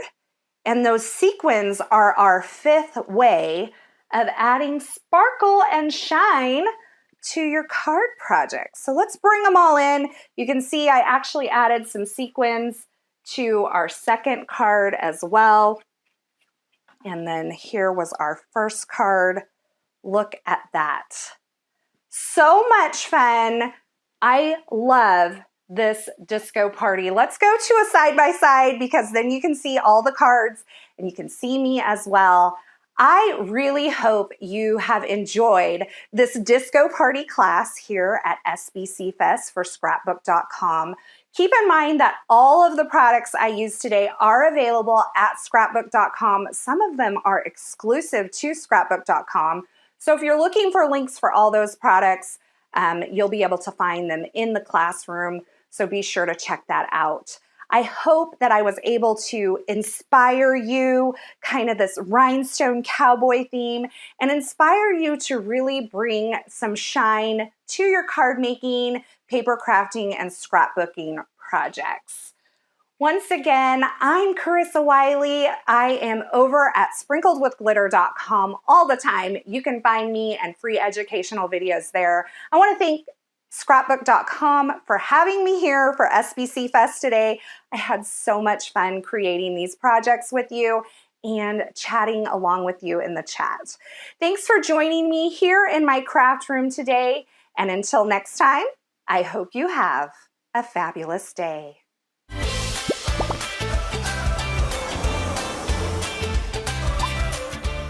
Hello, crafty friends. I'm Adrienne Boese, and I'm absolutely thrilled to be an SBC Fest instructor.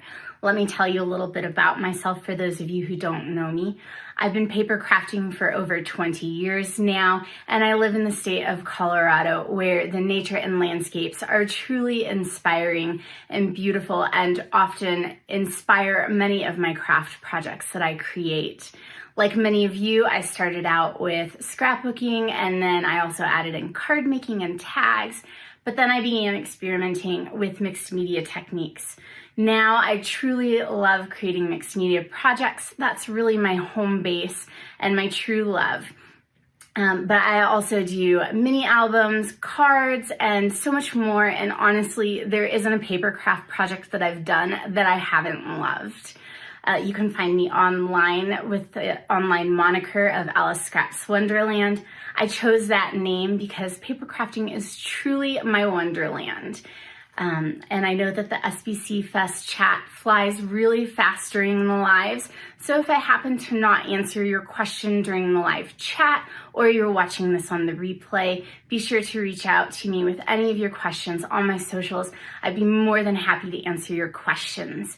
And with that, let's get this camera turned around and get started on making this mixed media tag together. All right, so here's what you'll need for making this mixed media tag. First, you'll need the mixed media paper pad 6x8 with the smooth white cardstock from Scrapbook.com. You'll also need the 6x8 pink smooth cardstock pad, the Prima Marketing Frank Garcia French Blue Collection Beautiful Memory paper. You'll also need some dies. We're going to be using Scrapbook.com's nested die set. You can see that I have my dies stored on magnetic sheets for ease of use. You'll also need Scrapbook.com's Sprigs die as well. And it's always handy to have a magic mat. You'll also need the Buttercups 6x8 stencil from Scrapbook.com. We'll be using the 1/4 inch 2mm foam adhesive from Scrapbook.com, as well as Prima Marketing's Heavy Body Gel. Also, the clear craft glue. This is pretty new in their store and I really like it. Some of the tools that you'll need are, of course, a die cut machine like the Sizzix Big Shot Switch, or the Spellbinders Platinum 6, whatever your preferred choice of die cut machine is. You'll also need Scrapbook.com's mint tape for die cutting and a pair of scissors. I like the ergonomic scissors from Scrapbook.com. You'll also need the Sizzix multi-tool effects, and it will come with all of these tools, and the heads are changeable, and you can even make it double-sided. We'll talk about that a little bit later. This one isn't a requirement, but it definitely speeds up the process. This is a heat tool from Ranger. And I went over this in my homework video, but a saved portion of the box from your Scrapbook.com shipment, as well as this piece of plastic packaging that Scrapbook.com uses to send their products in. So that will also help you. Another tool that you'll need is a paintbrush. These are the Ranger Artist brushes, and you'll just need like 1 or 2 of these. For some of the other effects, you'll need the Sizzix White Creamy Matte Acrylic Paint, the Prima Marketing Finnabair Modeling Paste, and for all the pretty decorations, the Memory Hardware Pearls 4 in Nightfall. You can see those. Those are super pretty. Have you guys ever used pearls in your projects before? If not, this will be a fun experience. You'll also need the Prima Lost in Wonderland ribbons. We'll be using one of those. And then you'll also need both packs of ephemera from Prima's French Blue collection, as well as the Say It in Crystals, and these sets of flowers from the French Blue collection,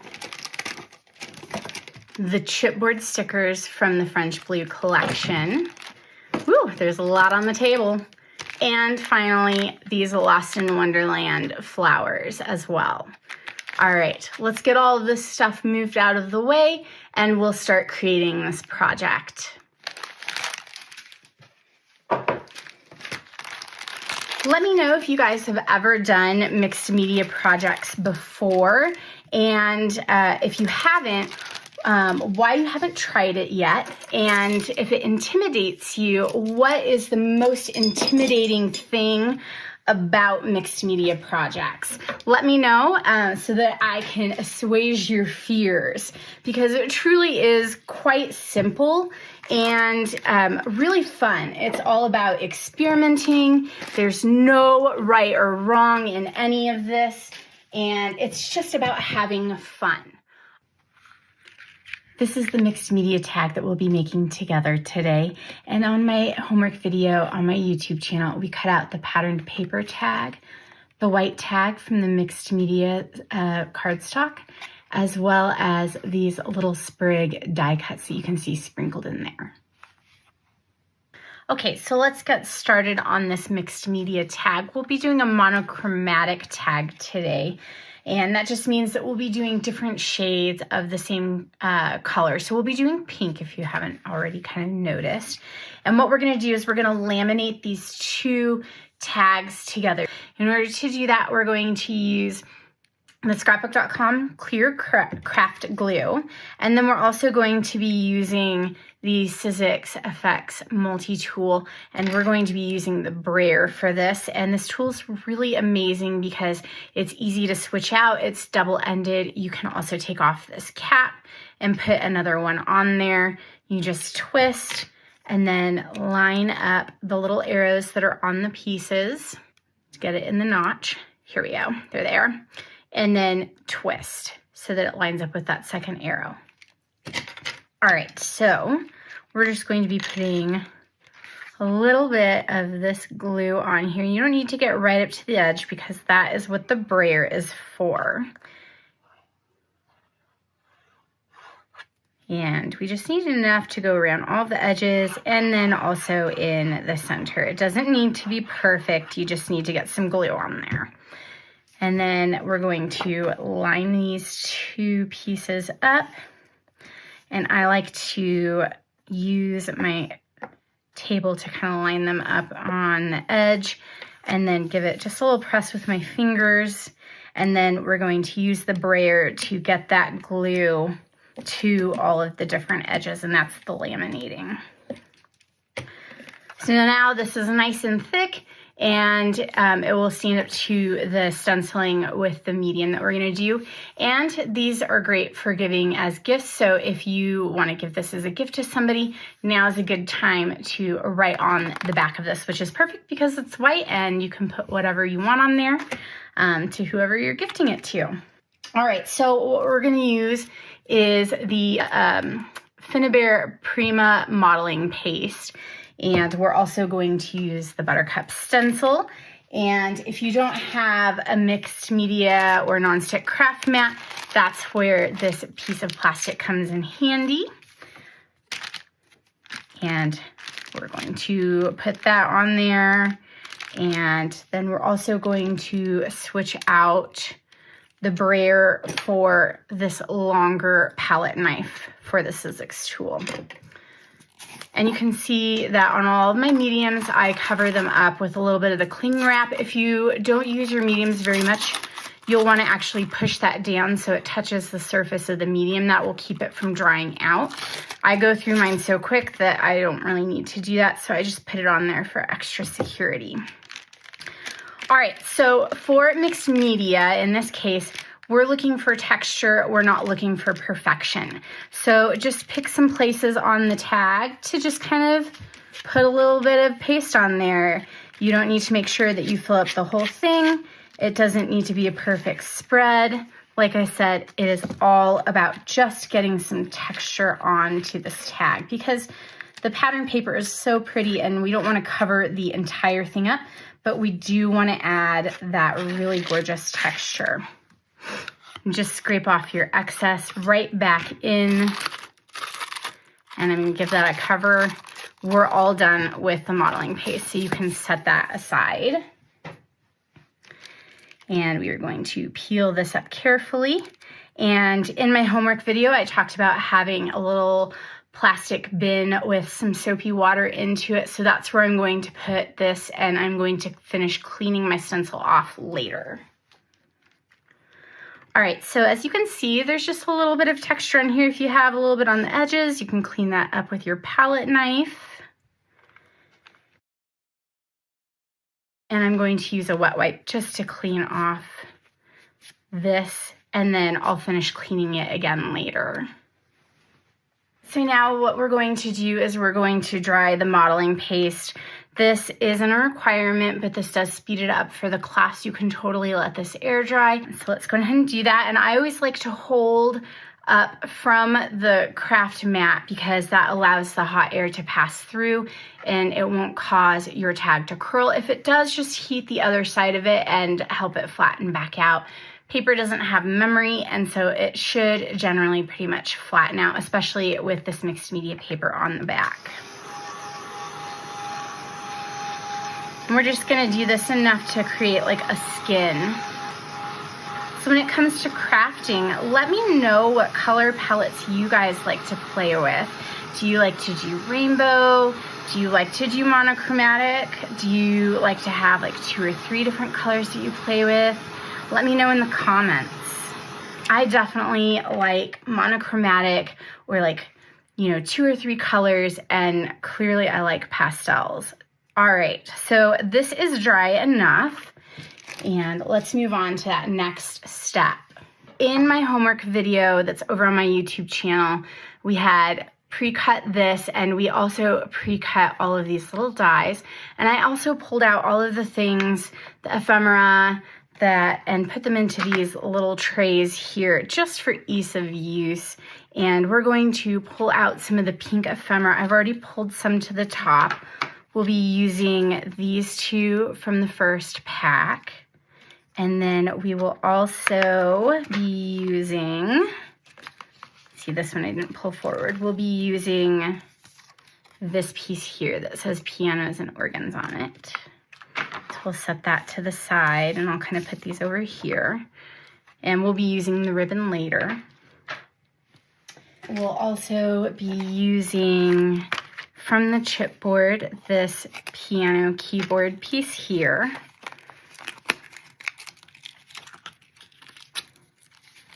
I kind of like to pull it out with the backing still on so I don't have to worry about it. So I push to the back. It doesn't need to be perfect. And we'll use that butterfly.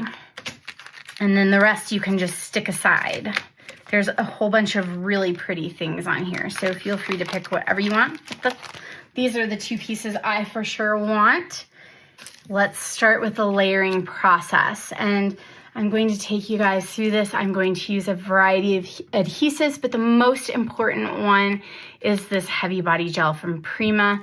It is really thick and it grips your embellishments, but it has a longer work time, and that allows you to move things around and adjust them as needed. We'll be using the smaller palette knife here from Sizzix. You'll also need this. And we're going to create this to be popped up so that these flowers here can be tucked underneath. Oh, which ones do I want to use? These light pink ones, I think. And we're just gonna build the layers up. And we don't want this to sink down in the center. So that is what this is for. And we're just going to cut some pieces.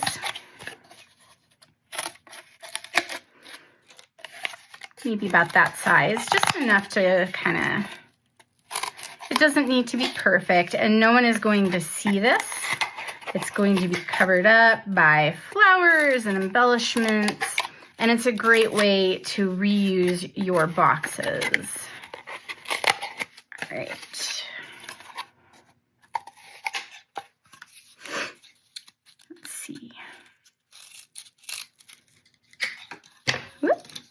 All right, and what I like to do is start out by just gluing a couple of these together and see about how tall I need to make this. The boxes are all a little bit different.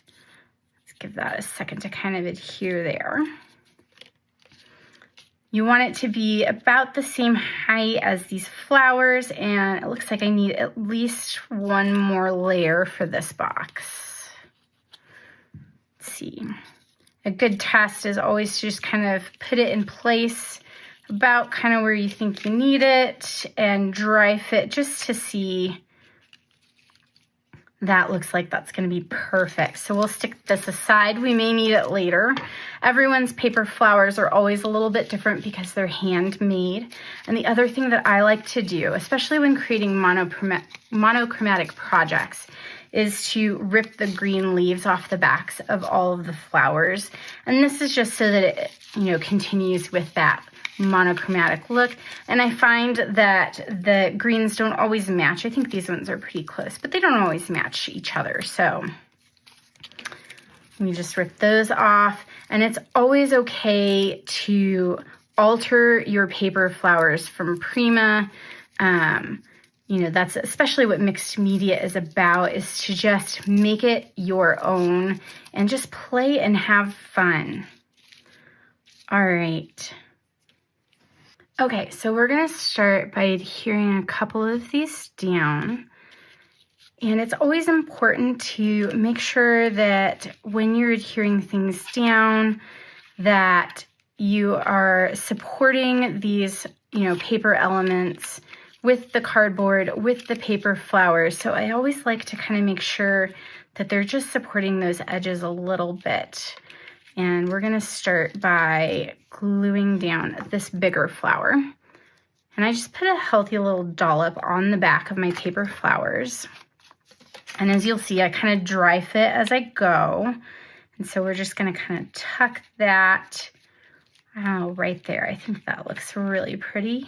And then the other thing that I like to do as I go along is to add in these little leaf sprig die cuts. And I just like to give them just a little shape with my fingers, nothing too fancy.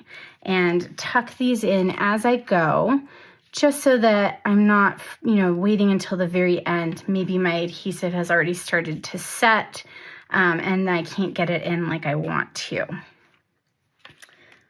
Then we're also going to glue down this piece of cardboard, and I like to use a little bit of the heavy body gel to glue it to the actual project. The other thing that I like to do is to distress the edges of some of this ephemera a little bit, and I'm just going to use this other piece of the palette knife here.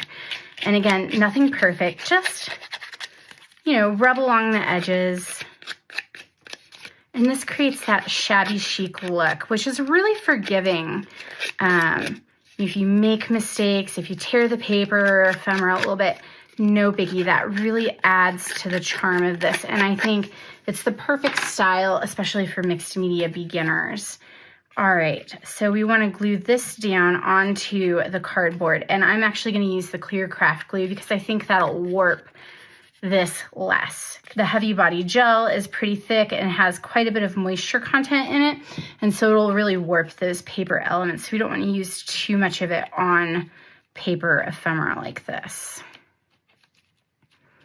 So we're just going to get that in there. If you need to lift up the leaves a little, or the petals on your flowers, or maybe we'll tuck them under just a little bit.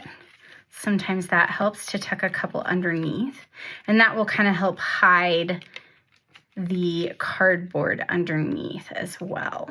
And then we're also going to stick these on just to kind of help support. And these ones aren't quite as tall. We can just fluff these up. And that's the other thing too. I always kind of like to fluff my flowers a little bit, and that kind of helps. We'll pull down some of those outer petals again and keep the center puffed up, and that will really help. Yep, there we go. Perfect. All right, and a little bit more of that heavy body gel again, and then just tuck that underneath, and that will help support this outer corner. And then sometimes what I like to do is take just the tiniest amount of heavy body gel, and I just kind of place that onto the petals of the flower about where that paper ephemera might hit it, and I just give that a little tap down in there. And we'll do the same thing with this bottom one here. Now, when I'm creating things, I always like to have a little bit of a natural line to it all. And so you'll see me start to create kind of an S shape. And I think that lends itself really beautifully to mixed media projects, to create some kind of line in your project. Then I'm going to use some of these sprigs to tuck under these flowers here. And I'm actually going to rip the bottom two leaves off and then give these a curl with my fingers as well.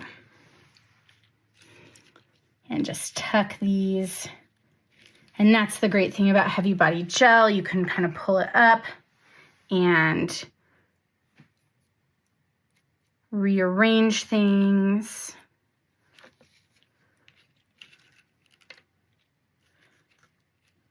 Get that under there. There we go. All right, so, and again, I'm just gonna kind of distress this a little bit. Again, no worries if you tear anything.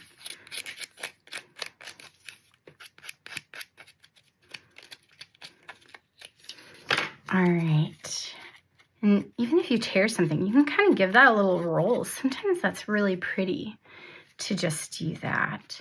We are going to use the foam adhesive next for this. This is a brand new roll. This is also something I cannot live without. And I really like these scissors for cutting through these pieces of foam. And we're just gonna put a little bit here. We want this to kind of hang off the edge. So I just want it to be able to adhere over this other piece of ephemera here. And we're gonna put 2 pieces on there to make it nice and sturdy. Do you guys like creating like modern style? Do you like vintage, shabby chic? Let me know what your favorite style is.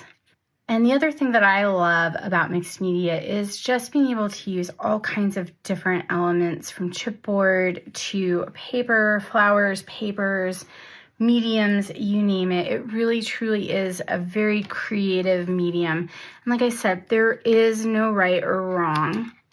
And once you start experimenting with these kinds of things, you'll get more and more comfortable with it, and you'll really start to enjoy it. So I want to pop this up as well. We're going to pop this up with a couple layers of foam.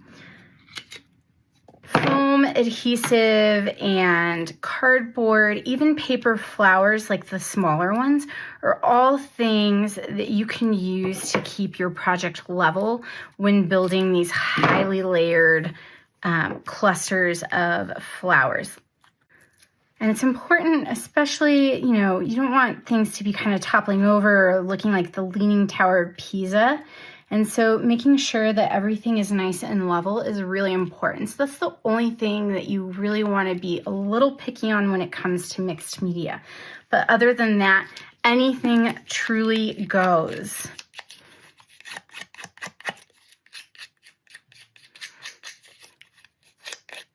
If you guys watched Jamie Pate's SBC Fest class a couple of sessions back, you probably saw her using like a metal ruler for this. So I learned that from her, and that was just something really awesome. But you can use any kind of hard straight edge for that. I want to use a little bit of foam because it's all about creating layers. We want to be able to tuck in some of these other paper flowers that I have over here in these layers. And so that's why we're just building this up with foam adhesive. Let's do another layer here. All right. Do you guys use lots of foam adhesive? Like, how much do you go through?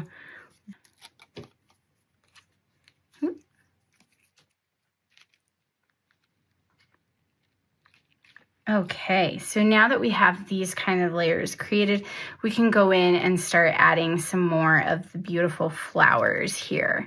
So let's see, I think I want to maybe add this one up here just to kind of help finish that line a little bit.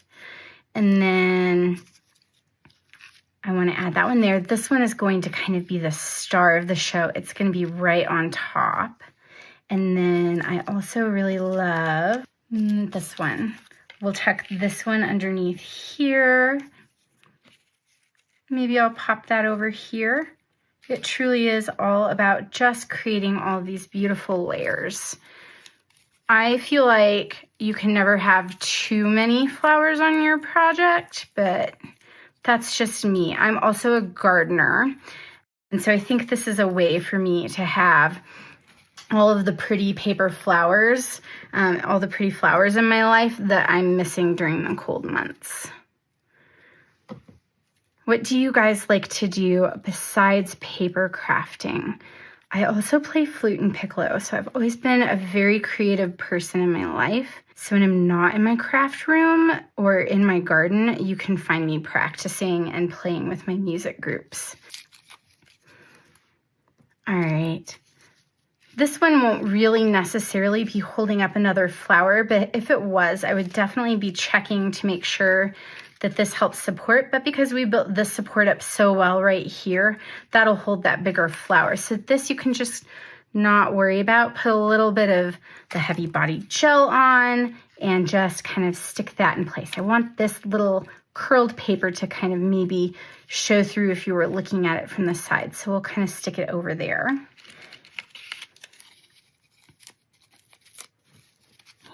And this flower,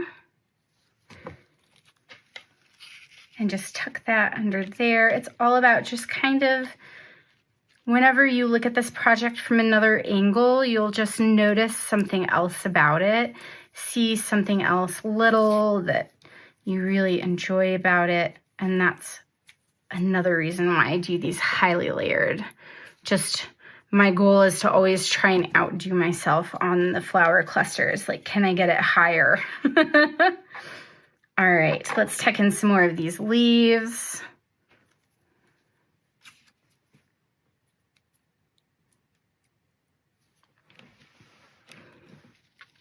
Let's put that there.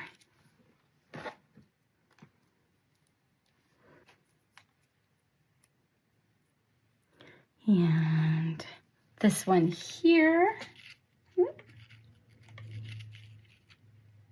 There we go. All right.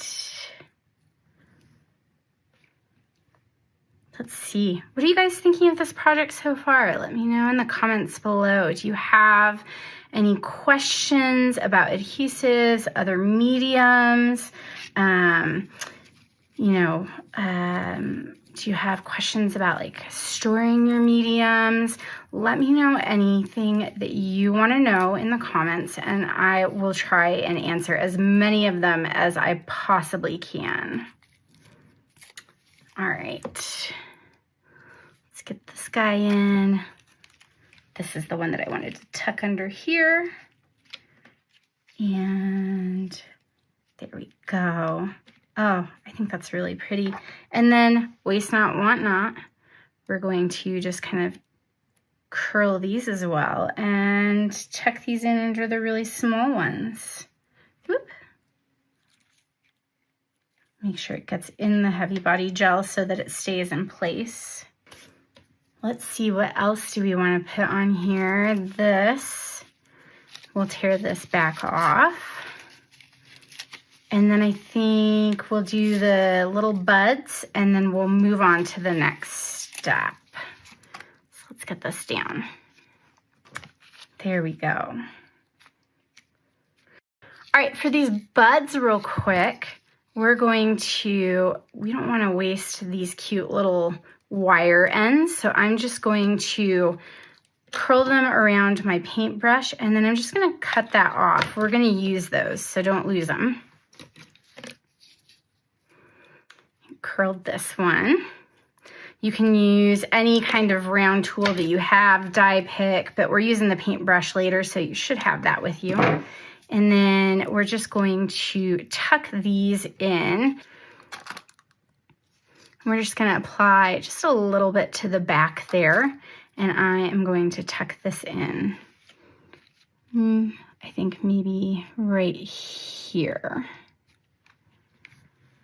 And I think maybe we might need another flower right there. I think that will help kind of complete that line. If you guys are finding that it's hard to rip these off, you can also use your scissors to kind of cut those off. Sometimes there's a lot of glue on the back of them, and I find it a little bit easier to cut those off rather than to rip them off. So if you're having problems with that, give that a try. We're just going to put that there, and you can see that that completes kind of that S shape there. I think that was needed. And then under this one, we also want some leaves as well. And I want some going up this way, and then also pointing down to kind of go with that line that we're creating. And you can see sometimes I curl these back and sometimes I curl them forward, and I think that makes it look really natural and just like nature. There we go. All right, and let's stick in this one last bud. There's room for it somewhere. I know that there is.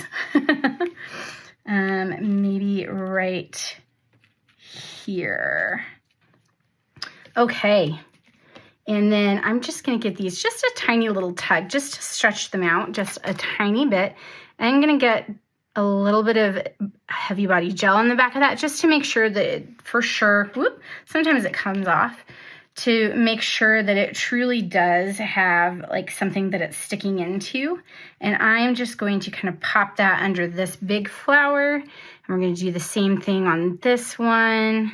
Tugged that a little too much, that's okay. There's no right or wrong for this, and I think I will tuck that one right in here with, make sure it kind of gets into some of that heavy body gel. If you get a little seepage, if you can maybe see right there, I've got a little bit, you can use your palette knife to scrape it off.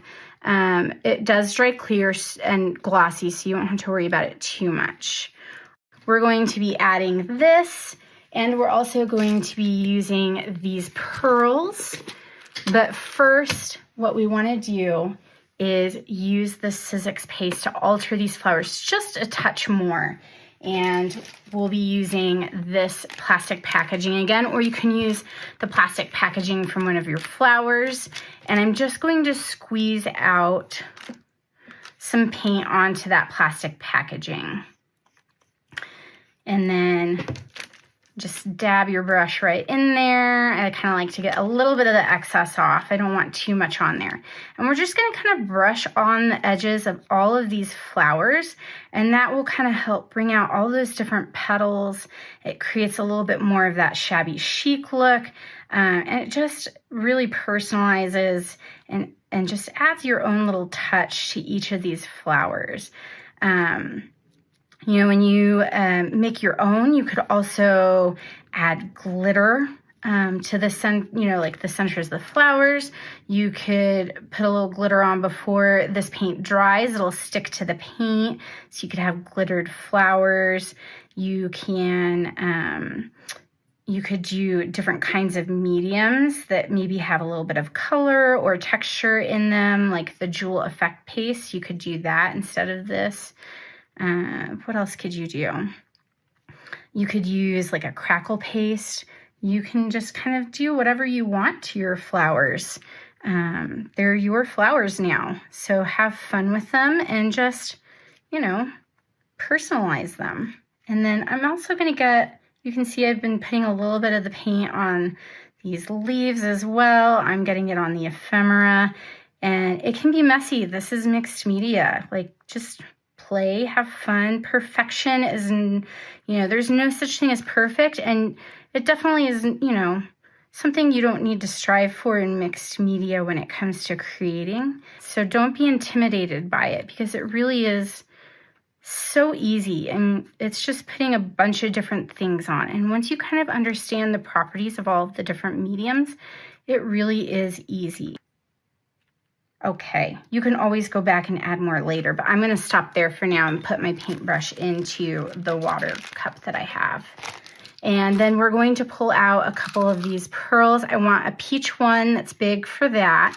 And then I also really like these like mauve, however you say it. I'm just going to pull out a bunch of these little pearls here, and we're going to use the clear craft glue to get those on. Let's see. Okay, that looks good. All right, there we go. We're going to put that peach one right in there. We're going to put a larger pink one on this. And I'm going to put one smaller one next to it. I think that'll be cute. Just a little small one. And then we're just going to stick some in here. We'll do maybe a medium-sized one there, a small one here. And it's just about adding all these little touches. And these beads, these pearls come with little holes in them. So like if you wanted to sew them onto a project, you can totally do that as well.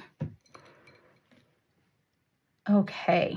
The last thing that we're going to do is we're going to add this chipboard butterfly. And we're just going to put it right here. And I want to use, just to pop it up from the flower, just a tiny bit. We're going to use a little bit more of this foam adhesive. Peel that back off, and we're going to put it on more towards that side. I'm going to do 2 layers just so that it pops up nicely. If you have like the 3mm foam, you can totally use that and just do like 1 layer. If you only want to do the 1mm, or you could just glue it directly on with a little touch of heavy body gel. But I think that'll be really nice. And I am going to use, just because it's so dry in Colorado, adhesive has a tendency to dry out and things come off. We're going to add a little bit of heavy body gel if I don't drop that. And then the one last touch are these Say It in crystals, and I'm just going to pick a couple of these pink ones to add. You can put them directly on flower petals. You can put them on the paper. I'm just using my craft pick here. It's just a little bit easier with my nails to kind of pick them up and use. Let's see, we'll put right there. And we'll put one more big one, maybe like right there on the side. This pretty ribbon, we're just going to use it to tie off the top right there. I'm just going to kind of unroll this whole thing. And I'm going to do about 20 inches worth down here. Let me pull it up so you can kind of see it. And my 20 inches is way over here off, so I'm going to pull it over a bit. About 20 inches.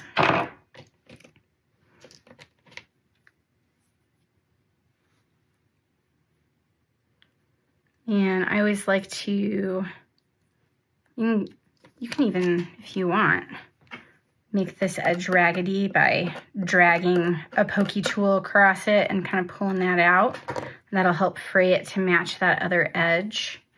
And then loop it through.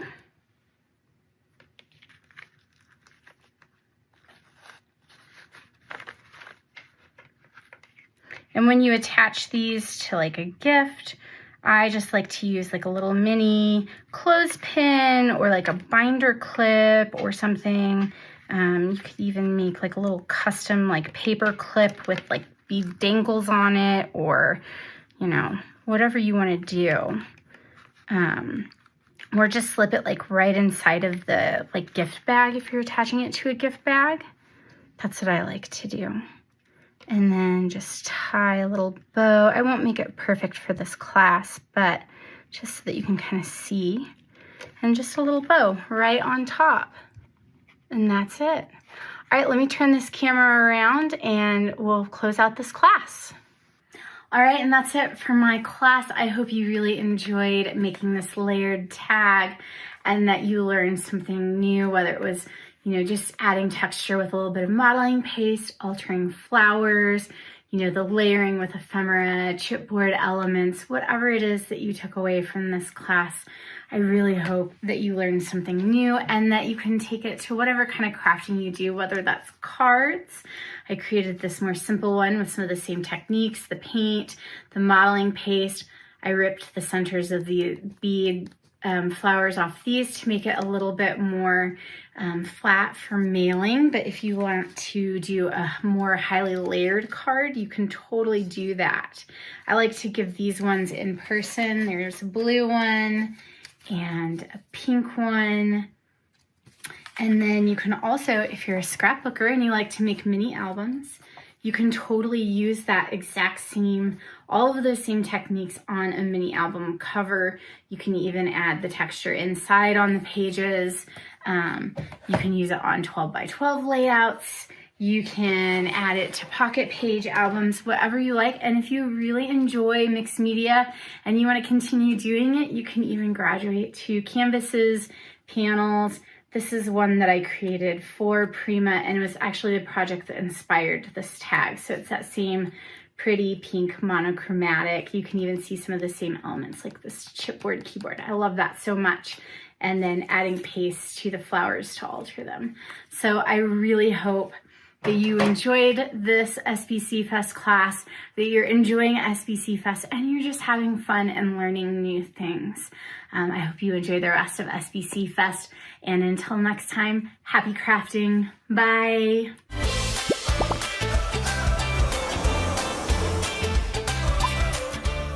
All right, before we jump in and talk about the classes, we are gonna do another giveaway. Oh yeah, let's give away a $100 gift certificate to Scrapbook.com. Yes, so exciting. What's the question? The question is, what is your favorite way to add shine to a project? Put your answers in the live chat and we'll be back in just a minute. I can't wait to see your answers.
Welcome back and congratulations to the winner. Okay, Cody, I love your shirt. Thank you. I like your sweater. Thank you. It goes perfect with the classes we just saw, right? Yes. Carissa's disco ball setup. I loved how she got into the spirit and decorated, so I thought we should get in the spirit too. Wasn't her space gorgeous? Yes, especially with the disco balls hanging all around. I know. Her neon sign. Oh, I love it. So pretty. I loved it too. So thank you, Carissa, for sharing your talent with us as well. And we wrote some notes and we did some fun stuff. So let's talk about that. Yes. So first of all, I just want to say I love that she used the disco ball set. That is one of my favorites here at Scrapbook.com. Your shirt looks just like it. Disco ball, boots, all the fun stuff. Yes. So she was teaching us lots of ideas on how to add shine on 3 of her cards. And I love what she did. The tone on tone with the A2 sunburst dye. Oh my gosh. Yeah. Stop it. I love that. So pretty. Adds just like a really subtle touch. Mm-hmm. And then what I also liked, one thing that I thought was funny from her class is that she said that people say that she opens her Misty backwards, but it's the way that I open the Misty too. So I was like, oh, I didn't know we were doing it wrong. You learn something we're doing every it day. different than other people. Right, you learn something every day. I love that she used the arches and the holographic paper, and then she heat embossed for the title, which was cool. Mm-hmm. That was really cool. Yes. Oh, and then I like how she cut the sentiment in half and then used it as a guide. Yes, that was brilliant. Such a great idea. Great idea. And the glitter paper with the back of her shaker card, such a great idea. I love that idea. I mean, I know we all want to add our embellishments and make it fun, but oh my gosh, glitter paper on the back side of it. Yes. Mind blown. Such a great idea. I could seriously talk about her cards all day long. I know. love each one Gorgeous. so much. We love her talent. We love Yes. her. So make sure you check out her YouTube page as well. She's amazing. Let's show some of the things that we made using some of her techniques, and then you can Yes. share some other things that maybe you picked up on that you were inspired by. Yeah, so I mean, I followed her tutorial. Cute. And then I added different colors, you know, and I gave a love different that. Cody, that shine. is so cool looking. I love it. I love the gold behind the title. Yeah. To add your shine. Yes. Yes, and on your hat. Yeah. Well, I made a few cards here, adding some shine. I made a spinner card here. You make the whole world shimmer. And I even embossed a little bit of my title like she did. So thank you for that tip. And love this little spinner with the disco ball as well. And I just used the glitter paper as well in the back with the open die in the front. So then I didn't have to add all those little pieces back in. Look how pretty that is. Okay, so that's one card, the cute sentiment. And then I did another one with the disco balls all layered with lots of sparkle. Look at that holographic paper. Ugh, so pretty. And then some more. I've got the howdy on top there with the hat, with the shine. This was putting all the pieces. I have a technique that I love using the mint tape to get all of these pieces out. I love that she used double-sided adhesive to keep all of her pieces together, but you can also cut it.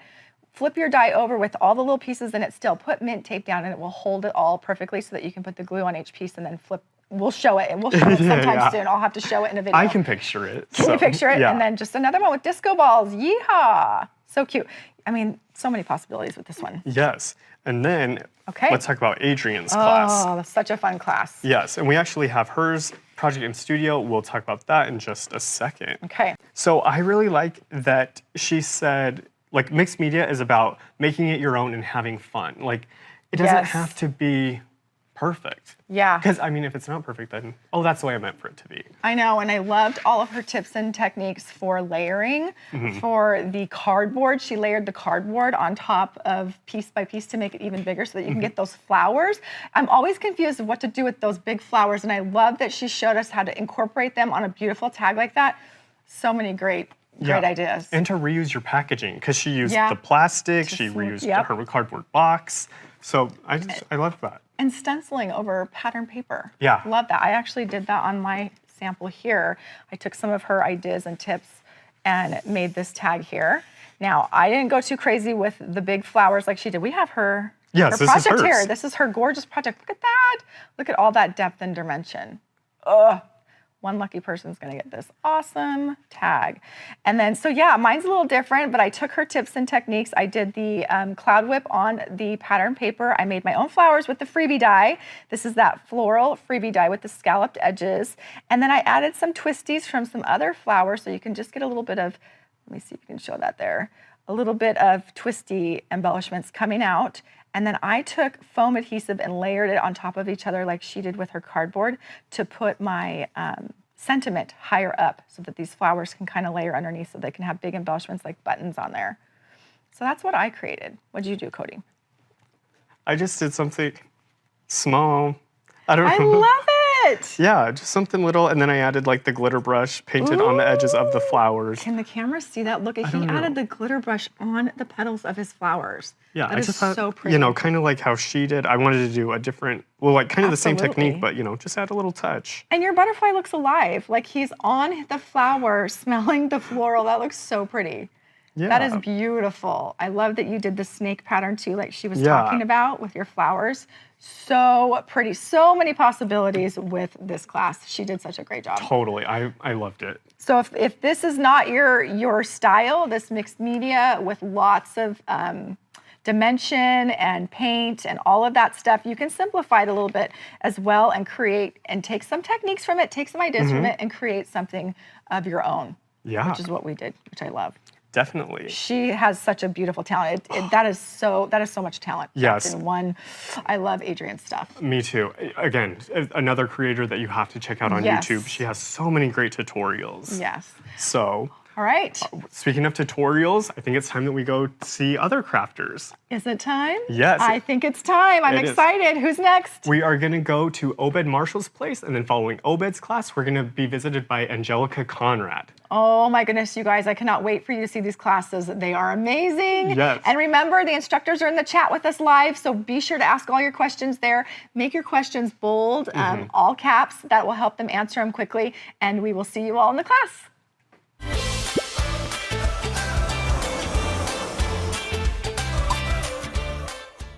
Hey crafters, Obed Marshall, artist and maker here in Spain. I just want to thank you for joining me today at my class at the SBC Fest. I want to remind you that you have a live chat where I'll be answering all your questions if you have any about my class. So just click there and you can just write your questions and anything you'd like to comment about my class right there in the live chat. My class will be bilingual since I'm a bilingual crafter, so I will be sharing the instructions first in English and then in Spanish. So, bienvenidos a todos, bienvenidos a esta clase en el SBC Fest de Scrapbook.com. Gracias por unirte a mi clase hoy. Y hoy te voy a enseñar un proyecto de scrapbooking y quería contarte, como acabo de decir en inglés, que va a ser una clase bilingüe. Así que primero estaré dando las instrucciones en inglés y después en español. Before jumping into today's project, supplies that we'll be using today, just want to tell you a little bit about me so you can get to know me. Antes de empezar a repasar los materiales que estaremos utilizando en la clase de hoy, quiero contarte un poquito sobre mí. So, I'm a crafter and artist based in Spain, and I make bilingual paper crafting projects, and I've been crafting for almost 10 years now. My specialty is paper crafting and scrapbooking mini albums, and I teach scrapbooking workshops nationally in Spain and internationally all over the world to other paper crafters and enthusiasts. Me encanta hacer manualidades específicamente con papel, que serían paper crafts, y mi especialidad es el scrapbooking. Llevo casi 10 años haciendo scrapbooking y también imparto talleres, workshops en eventos nacionalmente en España y también en otras partes del mundo a otros amantes del scrapbooking. Let's go over the supplies we'll be using in the class. We'll mainly be using these 3 sets of shaped dies. The nested pockets we're going to use as the main structure inside the pocket mini album. And then we'll be using the nested stitched balloon set of shaped dies for our decoration on the front.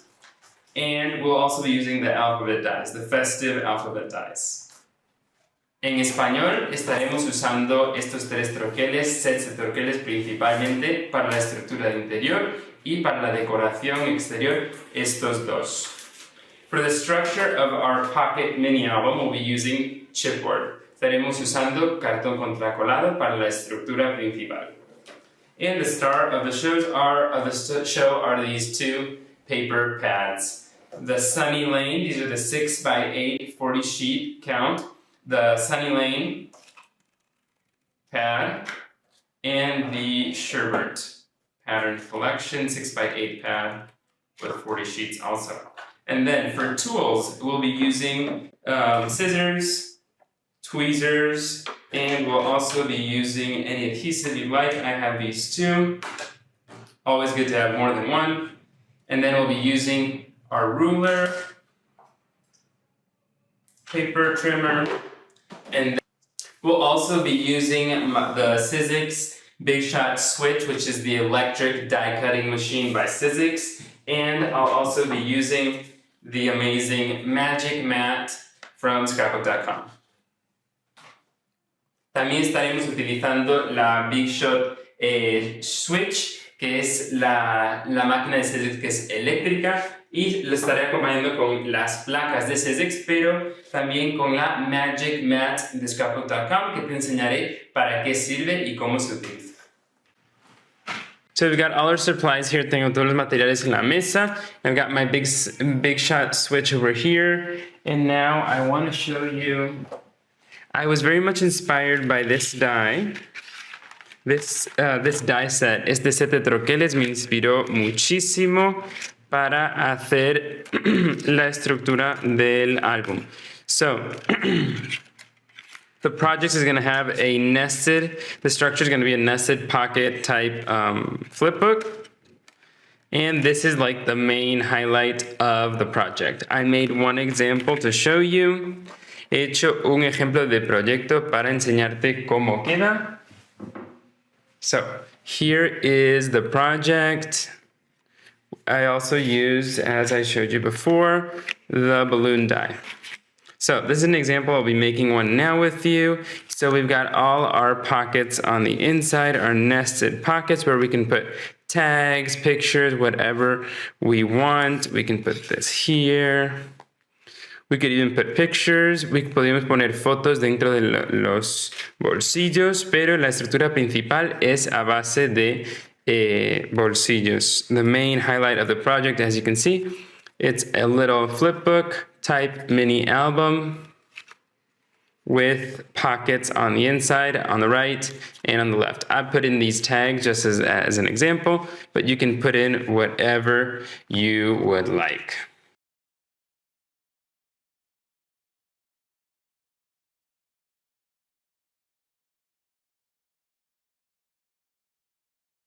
So let's get started. Vamos a empezar. Vamos a empezar con los cartones. Entonces, yo corté 3 cartones. I've cut 3 pieces of chipboard. I previously cut them already, so they're ready to go. And I'll be giving you the measurements. So we'll need 3 for the structure, the cover, the back cover, and the spine. Y el lomo. So this is 10 by 15. I work in centimeters since I'm in Europe, but you can work in inches too if you'd like. This is 10 by 15 centimeters, approximately a 4 by 6. It's a little bit less, but more or less it's a 4 by 6. If you use inches and you use 4 by 6, when we cover the chipboard, just remember to add a little bit more on the paper. Entonces, uso centímetros, yo utilizo centímetros. Si usas pulgadas, son 4 por 6 pulgadas aproximadamente. Si usas pulgadas, acuérdate que cuando forremos la estructura, le añadas un poco también al papel que recubre la estructura.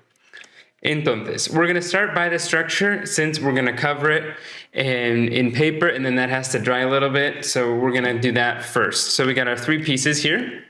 And then the middle piece is the spine, which is 15 centimeters the height by 2 centimeters in width.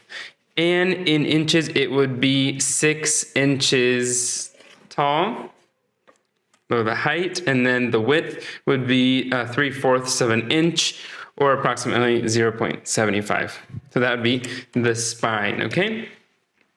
We're gonna pick out each paper that we're gonna use to cover the back side. So I really, really, really like these 2 pattern collections. These are the 6 by 8. Are they? Yeah, they're the 6 by 8 pattern paper pads. Son los blocks de papel tamaño 6 por 8 que me encantan. Sunny Lane and the Sherbert collection.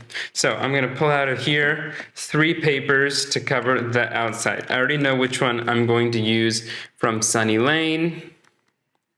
I'm gonna use these pretty houses. Well, I'm probably gonna use the house. Yeah, I'll use this for the decoration because I want it to be visible like this. So I want the house to be visible like that. So I'll use this paper as a decorative paper at the end. So I'm gonna use another paper to go underneath. So I'm probably gonna pick a colored paper. I like this pink stripe. Let's see if it would go good. Or let's see, I'm trying to find something a little bit solid. So maybe the pink stripe with the houses. Yeah, that looks good. Yeah, so I'm just gonna pull this out for later to remember I want to use that for the decorative part. So now to cover it, the chipboard, use este papel. Okay, and for the back side, For the back side, I'm going to use the gray, the pebble stone pattern. Voy a usar el diseño de la calle. Okay, that's for the back side of my structure. So I'm going to be using the Artis craft glue. I've got my fine point on there. Le he puesto la punta fina. So what I'm going to do now is cover the chipboard with the papers we have selected. Lo que vamos a hacer ahora es forrar los cartones con los papeles estampados que hemos escogido. So we're going to cover the chipboard in glue, especially on the edges, and then a little bit in the center. So we're just covering in glue, just basically the edges. We're going to get enough glue on the edges, which is the most important part that needs to adhere well to our paper. And then we can always spread out our glue if we want to with a little spatula or a silicone brush or something in that fashion if we'd like to. Or we can just apply it as I'm doing here with a fine point and we don't have to spread it out a lot. Lo que vamos a hacer ahora es extender, echar pegamento, cola por los bordes, por las orillas bien del cartón y un poco en el centro. Podemos extender esta cola, este pegamento, con una espátula de silicona, por ejemplo, o un pincel si queremos, o directamente podemos hacerlo como estoy haciendo aquí mismo con la punta fina del pegamento. We're going to center our piece of chipboard on our pattern paper. It's just the right size. We want to leave this distance on each side because we're going to fold these flaps in. These are going to be flaps that we're going to fold over. Entonces, ahora vamos a centrar nuestro cartón en el papel estampado y nos tiene que quedar la misma distancia de solapas en los 4 lados aproximadamente, porque estas van a ser nuestras solapas que doblaremos hacia adentro. So we're going to do the exact same thing on the second piece of chipboard. So we're just applying glue well on the edges and then some more in the middle. Just want to get some glue in there, make sure it adheres well to our pattern paper. So we're just spreading out some glue there.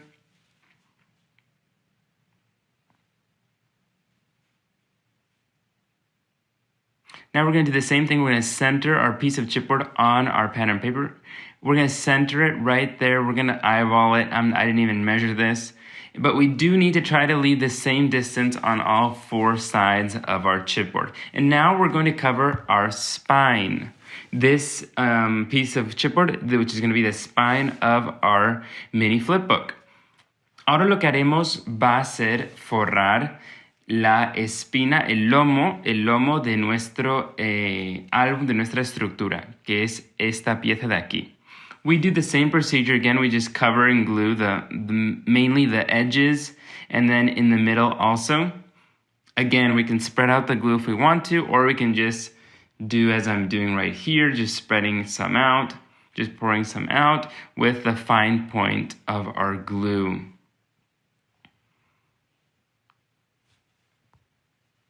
Hacemos exactamente el mismo proceso de antes, extendemos pegamento bien en los bordes y en las orillas de la pieza y luego pegamos sobre una cartulina. We're just going to glue it on a solid piece of cardstock. We want to leave at least a distance of 3/4 of an inch of distance on each of the long sides, because those are the flaps that we're going to use to join our 3 pieces of chipboard together. Queremos dejar por lo menos unos 2 centímetros por cada lateral de los laterales de la derecha y de la izquierda de la pieza, porque estas van a ser las solapas que usaremos para unir nuestras 3 piezas de la estructura.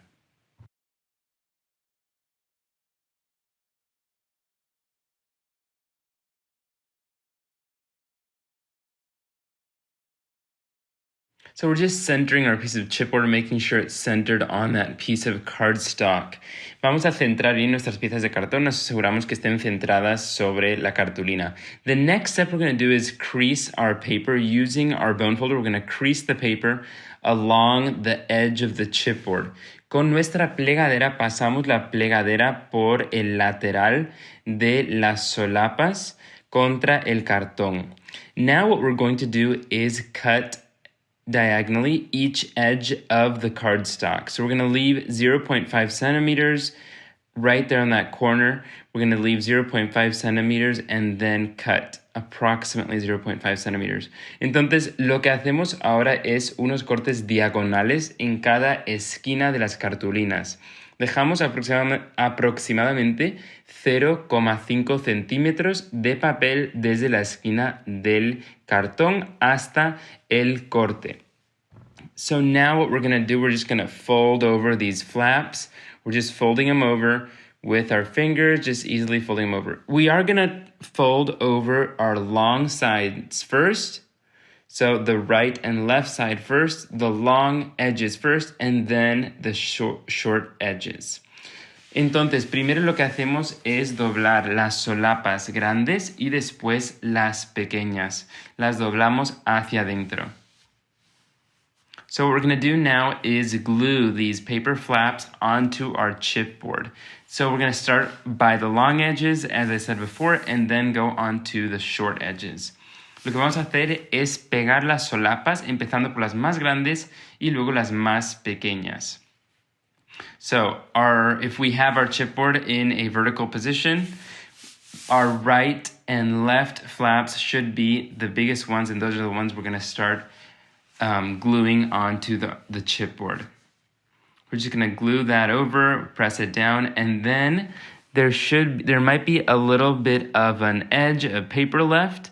Just on that little corner, we're going to press the corner down before gluing over the small edge.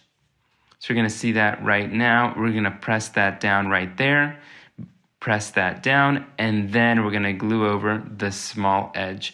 Entonces lo que hacemos ahora es, si tenemos un poco de papel sobrante en esas esquinas, la vamos a doblar hacia adentro la esquina pequeñita antes de pegar la solapa pequeña. Entonces ahora lo que haremos será pegar la solapa pequeña con el pegamento, como estamos haciendo aquí mismo. Ahora mismo, pues aplicamos el pegamento, la cola y doblamos y pegamos. So we apply the glue and then just fold it over, press down firmly for a few seconds until it starts adhering. And we do the same thing on the opposite side.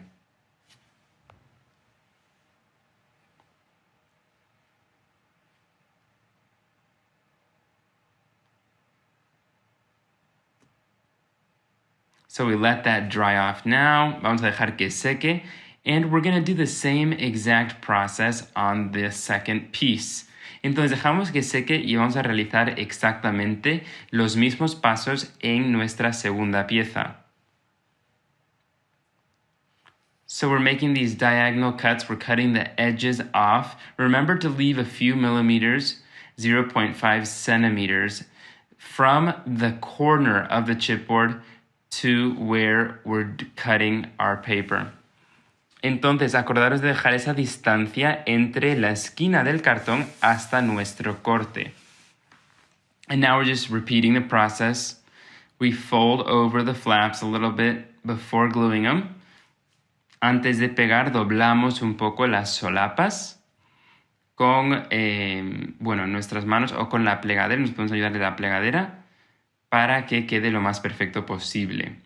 So we're just folding over those flaps before adhering anything. We're just going to make sure it folds over nicely. So we're using our bone folder, and now we're going to start gluing.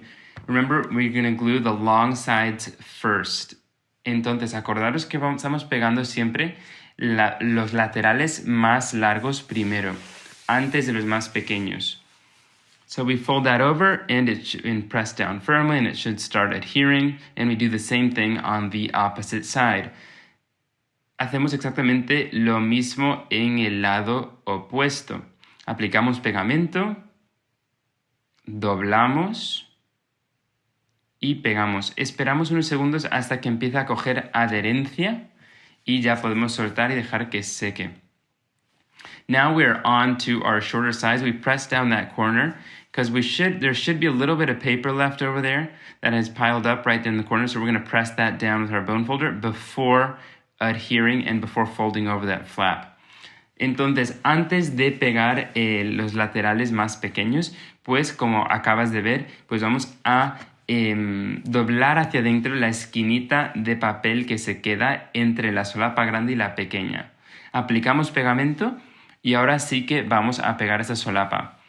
So we're going to apply the glue and now we're going to adhere this flap. We're going to fold it over and we're just going to glue that down.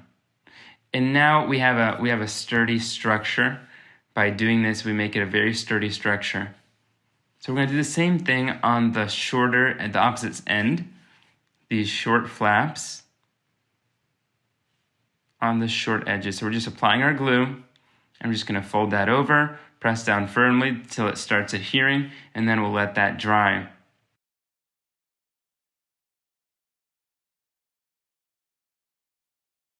Just press it down with our fingers, and we're going to let that dry.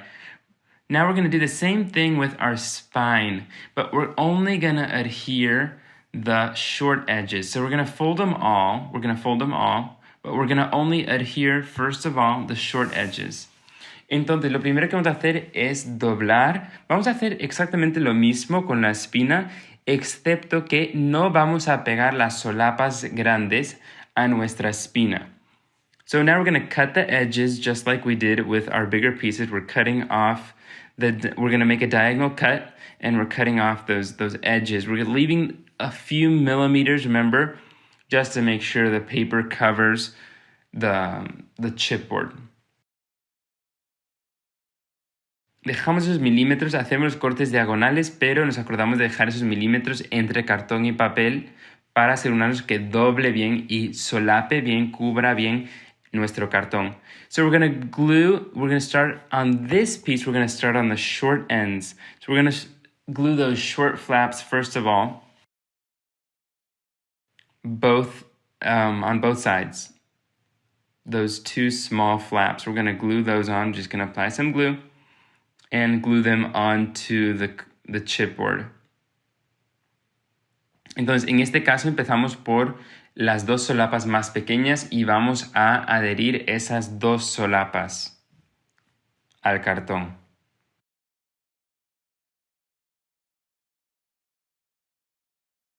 Now we press down those corners. See, I'm pressing down these corners just like before.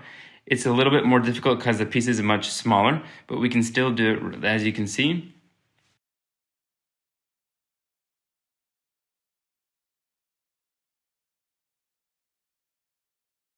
And now, this is a very important part because we're going to use this spine, those long flaps that were left over on the spine piece. We're going to use those flaps to join our three pieces of chipboard together.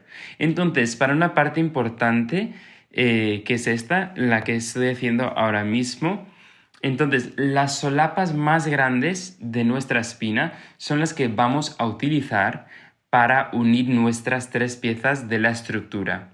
Entonces vamos a aplicar pegamento, como puedes ver aquí. Lo estoy aplicando esta vez en la parte exterior. As you can see what I just did here, I applied the glue on the outside of the flap because I'm going to use that side. That's the side that I'm adhering onto the inside of the cover. So I'm joining the two pieces by that paper flap. So I just want to line it up. I want to line the two pieces of chipboard, make sure that it's even and flat, both pieces. So I want to lift it up, and now I'm pressing underneath at the same time.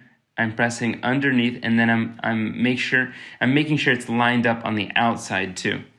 Entonces, en este paso lo que estoy haciendo es levantando las dos piezas y presionando por dentro y también por fuera, para que me quede alineado tanto en el exterior como bien pegado por dentro. Y voy a repetir el proceso, el mismo paso, lo repito de nuevo. Primero, pues voy a darle un poco con la plegadera por dentro para que quede bien pegado. Ahora repetimos el proceso.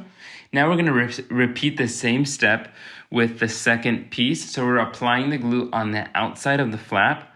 We apply a good amount of glue, and now we're just going to do this same step over again. So as you can see, I'm pressing with my fingers on the inside and while I'm lining it up on the outside. So this is a key point here, because if we don't look at the outside, it's not going to be even.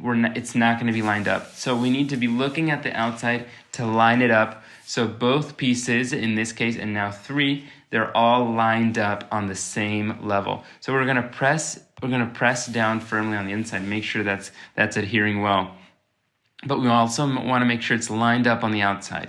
Entonces, hacemos como antes, es muy importante estar viendo para que quede bien pegado en línea en el exterior, tanto en el exterior y presionando también en el interior.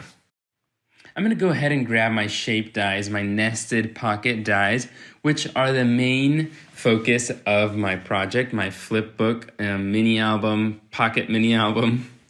Entonces lo primero que vamos a hacer es voy a coger mis troqueles, que son unos troqueles que hacen bolsillos, y voy a seleccionar los papeles que voy a usar para hacer estos bolsillos. So now I'm going to go through the patterns and select the papers I want to use to make my pockets from. So I'm going to go for these patterns with squares and grids on them. I just love the multicolored. Entonces voy a escoger estos que tienen como una cuadrícula, cuadraditos, me encanta. And I love that checkered multicolored paired with this pink and with the basic grid design. I love this mix of patterns and colors. Me encanta esta mezcla, tanto de colores como diseños. Me encantan estos blocks de papel tan vibrantes, coloridos y alegres. So I'm just going to choose the papers I'm going to use here. I'm obviously going to use this orange and this multicolored stripe. I'm just loving all the happy, colorful vibes here. So now I'm going to grab my magic mat by my Scrapbook.com magic mat, which is amazing. It comes in several sizes, as you know, and it's just a complete game changer. So I'm going to be using my Sizzix Big Shot Switch, which I am in love with, I'm telling you. It's absolutely amazing. Voy a estar utilizando mi Big Shot Switch, que es una auténtica maravilla. Es una maravilla, me encanta. Ha revolucionado totalmente mi forma de pensar sobre troquelar, porque es una máquina eléctrica, entonces hace todo el trabajo por ti, no tienes que empujar, no tienes que hacer ningún esfuerzo, lo introduces por la máquina y ella solita, bueno, ya está encendida, ni tienes que pulsar un botón ni nada, solamente introduces y hace todo el trabajo por ti. So I was just saying in Spanish that I absolutely love my Big Shot Switch because it does all the work for you. All the work for you. I've had Sizzix machines for years, and this is an absolute game changer, I'm telling you. It does all the work for you. You don't even have to push a button. You just literally have to push one button, which is the switch on button, and then you just make your sandwich, your layer sandwich with the cardstock, with your magic mat, with your layers, with your Sizzix, the layers, the mats that you have to use, and you put in your magic mat there, you put in your papers and your dies on top, you lightly push it in through the machine, and the machine does all the work for you. This is amazing and a must-have in every craft room. This is a must-have. You can just die and make all the die cutting and you want. You can go crazy all night die cutting because you don't have to put any manual labor into it. The machine does it all for you. So I'm just cutting out my nested pockets, and I'm from all these patterns which I just selected and I just love. Entonces estoy cortando todos los bolsillos ya de una vez, todos mis bolsillos que voy a utilizar en el interior de mi estructura.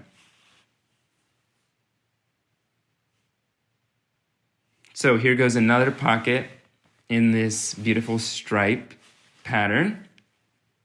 Just going to layer that up in my sandwich, and I'm just going to put that in through the machine. And there goes the machine. It's going to do all the work for me.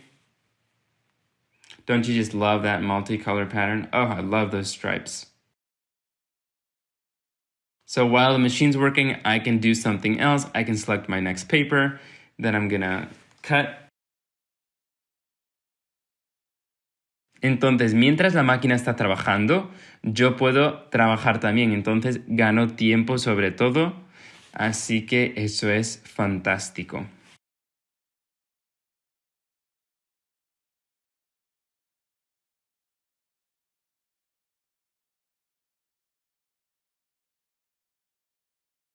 Next pocket is coming in now. On this grid design, I'm just lightly pushing that in and it's going through the machine.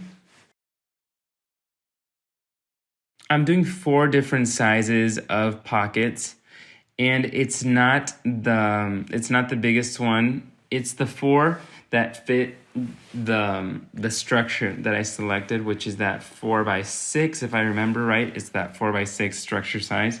So my biggest pocket is not going to be bigger than that, obviously, because it has to fit inside my structure. So I'm going to be doing 4 pockets, 4 on each side, as you saw in the beginning of the video. Entonces, como viste en el principio del video, voy a estar haciendo 4 bolsillos en cada lado de mi estructura. Entonces, al abrir en el lado derecho voy a tener 4 bolsillos y en el lado izquierdo voy a tener otros 4 bolsillos. Como comentaba en inglés, mi bolsillo más grande, voy a estar usando 4 tamaños de bolsillos distintos. Pero el tamaño más grande de mi bolsillo no puede ser más grande que mi estructura. Que mi estructura, si me acuerdo correctamente, medía 10 por 15 centímetros. Entonces mi bolsillo el más grande no puede medir más que el ancho de la estructura.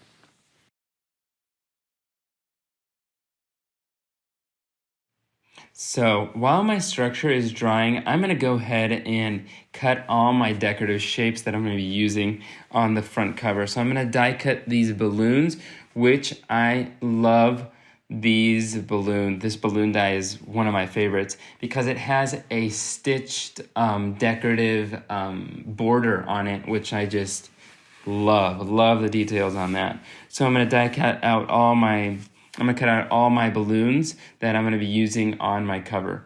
Entonces, ahora lo que voy a hacer ya de paso, mientras mi estructura está secando, voy a troquelar todas estas piezas que voy a utilizar decorativas en la portada de la estructura.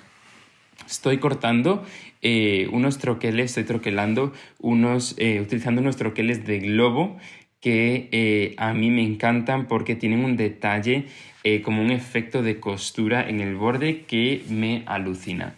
I'm going to pick out another color out of this little paper pad, which these paper pads are so handy for die cutting because they're so small, you can just put them anywhere and you just grab them, pick them up, die cut, you just select your paper, and they're so functional and practical, I think.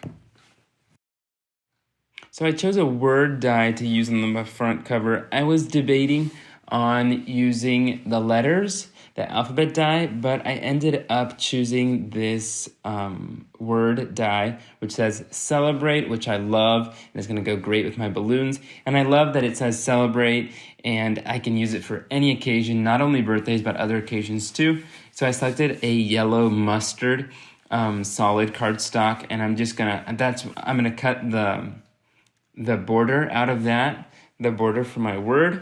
Entonces seleccioné la palabra celebrate, que es un troquel de palabra. En principio iba a utilizar los troqueles de letras de alfabeto para troquelar mi título, pero decidí en esta palabra porque me encantó al verla y además porque celebrate es celebrar, podemos usarlo para cualquier ocasión, no solo tiene que ser cumpleaños, así que me encantó y lo estoy usando con papel amarillo.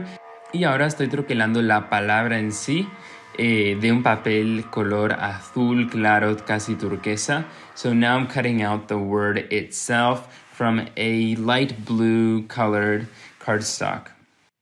With the help of my little tweezers, I'm just going to start pulling out my word, celebrate, using those little holes that are in the dies just to poke it out a little bit. And then I'm just going to lift it out with my tweezers.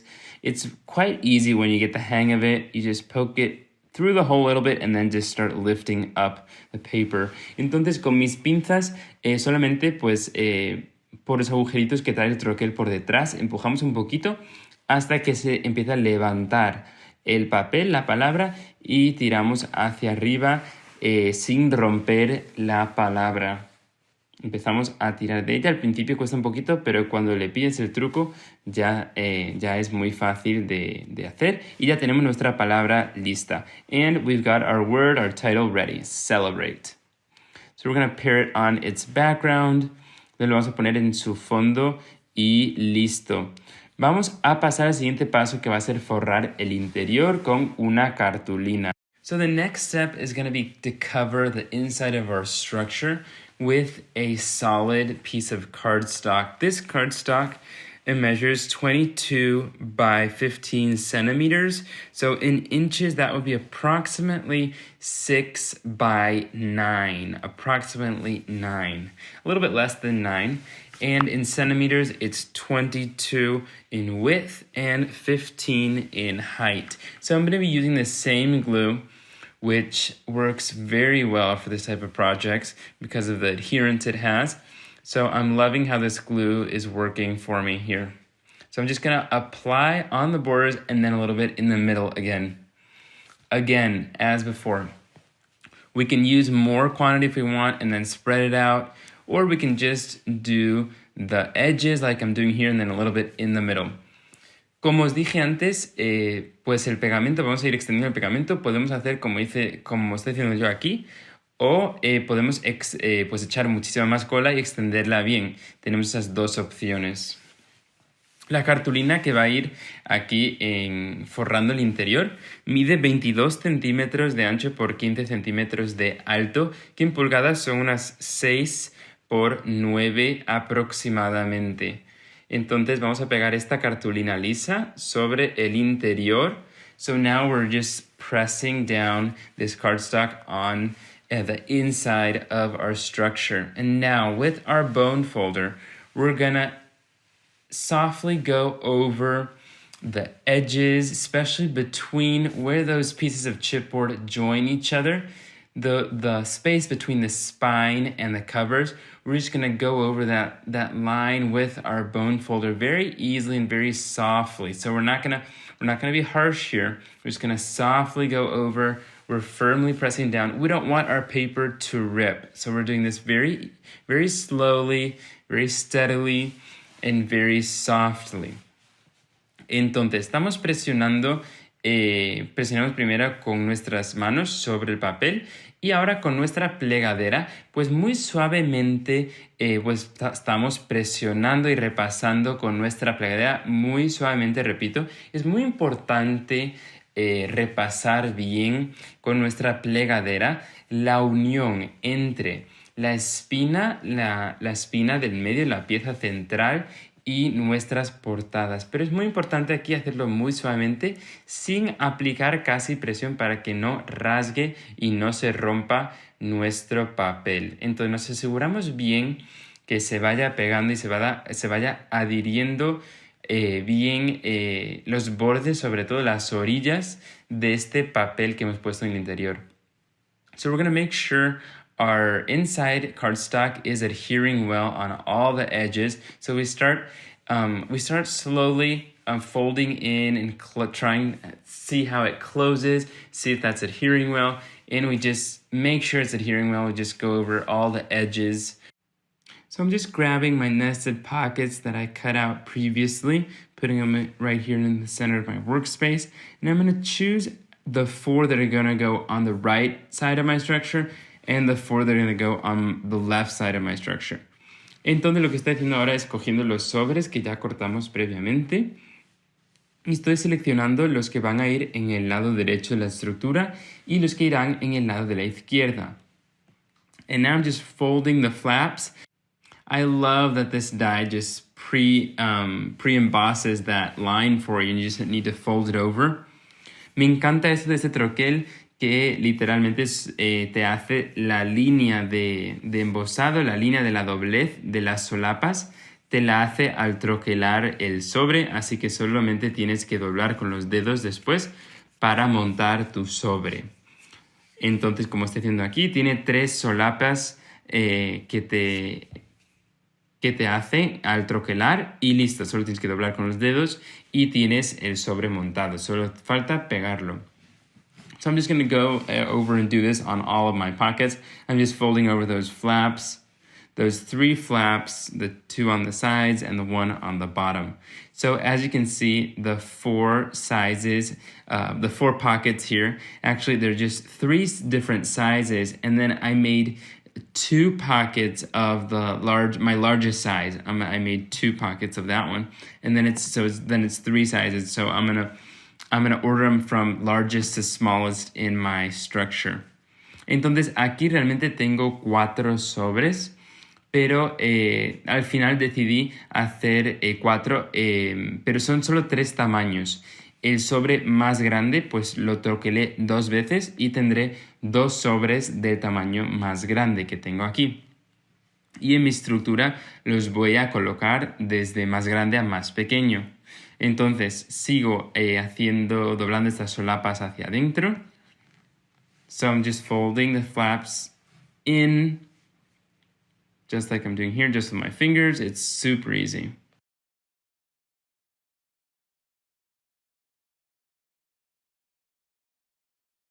So now I'm just figuring out the layout that I want to do. I'm figuring out if I chose the right colors for this side, or if I'm going to switch out some with the other side, making sure my flaps are folded correctly.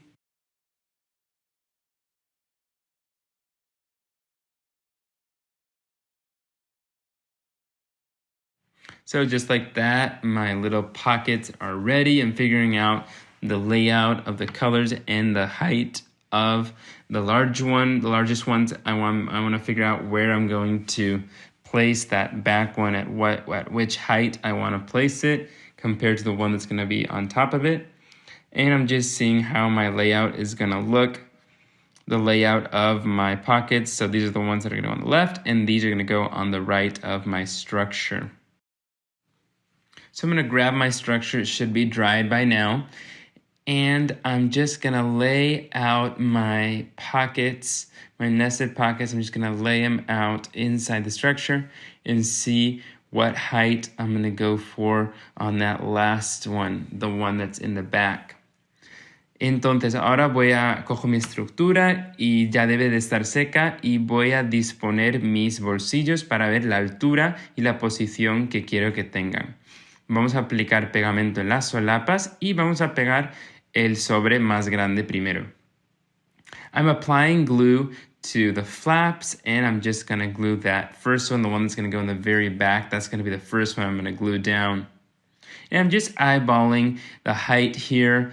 I didn't measure anything. I'm just seeing how it looks and see what I like in that aspect. So I'm just pressing down firmly, pressing until I feel it starts adhering well, and then I'm just going to go on to the next one. Presiono bien hasta que esté pegado y voy a ir al siguiente. He decidido cambiar de pegamento porque el líquido va a tardar un poquito más en secar y este es más instantáneo, así que voy a probar con esta cinta de doble cara permanente adhesiva a ver si se me pega más rápido. So I've decided to switch my glue. I moved on to the double-sided permanent adhesive roller just because I think it's going to be faster. I think the liquid glue, it's going to take a little bit more time to dry. So I really want these pockets to dry almost immediately. I want to press it down and for it to be stuck onto there. So I'm going to use the permanent adhesive roller, the double-sided roller now for all these pockets, especially for these small ones, because I just want to press it down and for it to be dry and glued onto there. I'm on to my next pocket. Ya pasé a mi siguiente bolsillo y estoy utilizando la doble cara, como dije antes, y la voy a disponer este bolsito en el centro, centrándolo en esa apertura que tiene arriba, ese semicírculo. So I'm centering all of these pieces. I'm just eyeballing it. I'm not measuring it. I'm centering it off of that semicircle, the little indent it has on the top. So that's going to be my main point where I'm centering my pockets off of. So I'm on to my last little pocket, and this is just the cutest little pocket, isn't it? And that's just going to go on top of there. And see how well it coordinates with the previous one behind that one behind the stripes. And it just looks wonderful. I think that combination looks great. Super colorful and super fun. I'm going to move on to my other side, my left side of my structure. And I'm going to start off by adhering the biggest pocket. And that's going to be the first one I'm going to glue onto my structure. Entonces voy a empezar como antes por el bolsillo más grande, que va a ser el primero que voy a adherir a la estructura. Entonces con la doble cara en la solapa y listo. Voy a utilizar el otro lado de referencia para ajustar la altura. So I'm using the other side, the opposite side, as my reference to set the height of this one. I didn't measure it at all. I'm centering it off of the opposite one on the other side.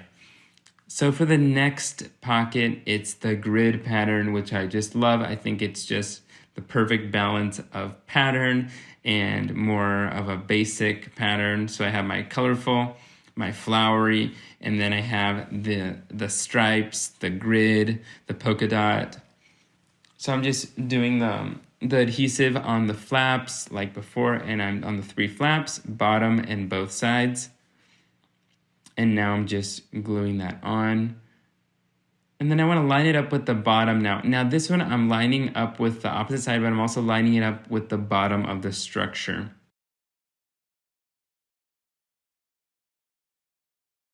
Make sure that's lined up. I had to pull it up a little bit because it wasn't lined up on the first try. But I'll get it on the second one, it's okay. And there we go. Presiono bien y listo, ya tengo el siguiente sobre. Vamos con el tercer sobre del lado izquierdo y ese es el pequeñito a cuadros multicolor que me encanta. And then my next envelope is the multicolor checkered pattern, which I am loving. Very springy, very vibrant, very fun. I can just see this pattern anywhere and everywhere. I'm loving it. Love that it's multicolor. Gives it a really fun, happy vibe to the whole project, I think. So I'm adhering those 3 flaps, bottom and both sides. Me encanta este diseño a cuadros multicolores, tan divertido. Creo que le da un toque perfecto de diversión al proyecto. Vamos con el sobre pequeñito y en este caso coordina con el más grande. So I'm on to the little pocket, the cutest pocket of all. It's the little mini one. And as you can tell here, this one is coordinating in pattern with the first pocket, the one in the back. So on each side, I have 2 coordinating ones, and then the rest of the patterns are different. But I do want to have at least 2 coordinating patterns just to keep a little bit of balance in my colors and my patterns. So I'm off to the cover. Estructura interior lista, vamos a pasar a la portada, que va a estar centrada sobre todo en esta cartulina y en el título que tenemos Celebrate con la composición de globos. So now we're going to start working on the decorative part of my cover, which is one of my favorite parts of any craft project. So the main focus point of our cover is going to be the title, which is Celebrate. So I'm gluing the word. I'm going to glue it to its background. I'm just using this fine point glue, the fine point tip, which is great for this. And I'm just doing little dots of glue all along the word. I'm not pushing out a lot of glue. I'm just doing little dabs, little drops of glue all along the little, where the letters intersect with each other. I'm putting a little bit more glue, but I'm just doing little dots all along the back of the title. Entonces, en este punto, pues lo que estoy haciendo es puntitos de pegamento por detrás de la palabra, sobre todo en esos lugares donde interseccionan varias letras y tenemos un poquito más de espacio para poner el pegamento. Pero estoy poniendo puntitos sin empujar mucho, sale muy poquita cantidad y echo muy poquito. Y ahora con la pinza cojo la palabra y la dispongo sobre su fondo. And now with the help of my tweezers, I'm just grabbing that word and I'm just putting it over its background, positioning it on its yellow mustard background, which is a color I just love. There's our title. Ahí tenemos nuestro título de nuestro proyecto, Celebrate. So now this paper is going to be a main focal point of our cover also. So I'm going to trim it down. I'm just going to trim it down to the size of my cover. I'm going to trim it down a little bit more so it's not completely covering my cover, so I can still see an edge of my pink stripe on the bottom. Entonces ahora lo que voy a hacer es cortar esta cartulina, este papel que también va a ser una parte central de la composición de la portada del proyecto. Entonces voy a cortar este papel un poquito más pequeño que la portada. Entonces lo mido y aproximadamente pues lo corto y dejo un poquito de margen para que podamos ver todavía un poquito de ese fondo de rayas rosa de nuestra portada. Now we're going to adhere this paper to our cover. I'm using the double-sided permanent, again, the double-sided tape, the adhesive roller, the permanent one. And I'm just going over the edges, make sure I get those edges with enough, and then I'm just going over the middle a little bit. Voy a adherir el papel con la cinta doble cara adhesiva permanente, sobre todo los bordes, las orillas y un poquito en el centro también. Pero me aseguro que quede bien adherido en los bordes, en las orillas de la cartulina, del papel.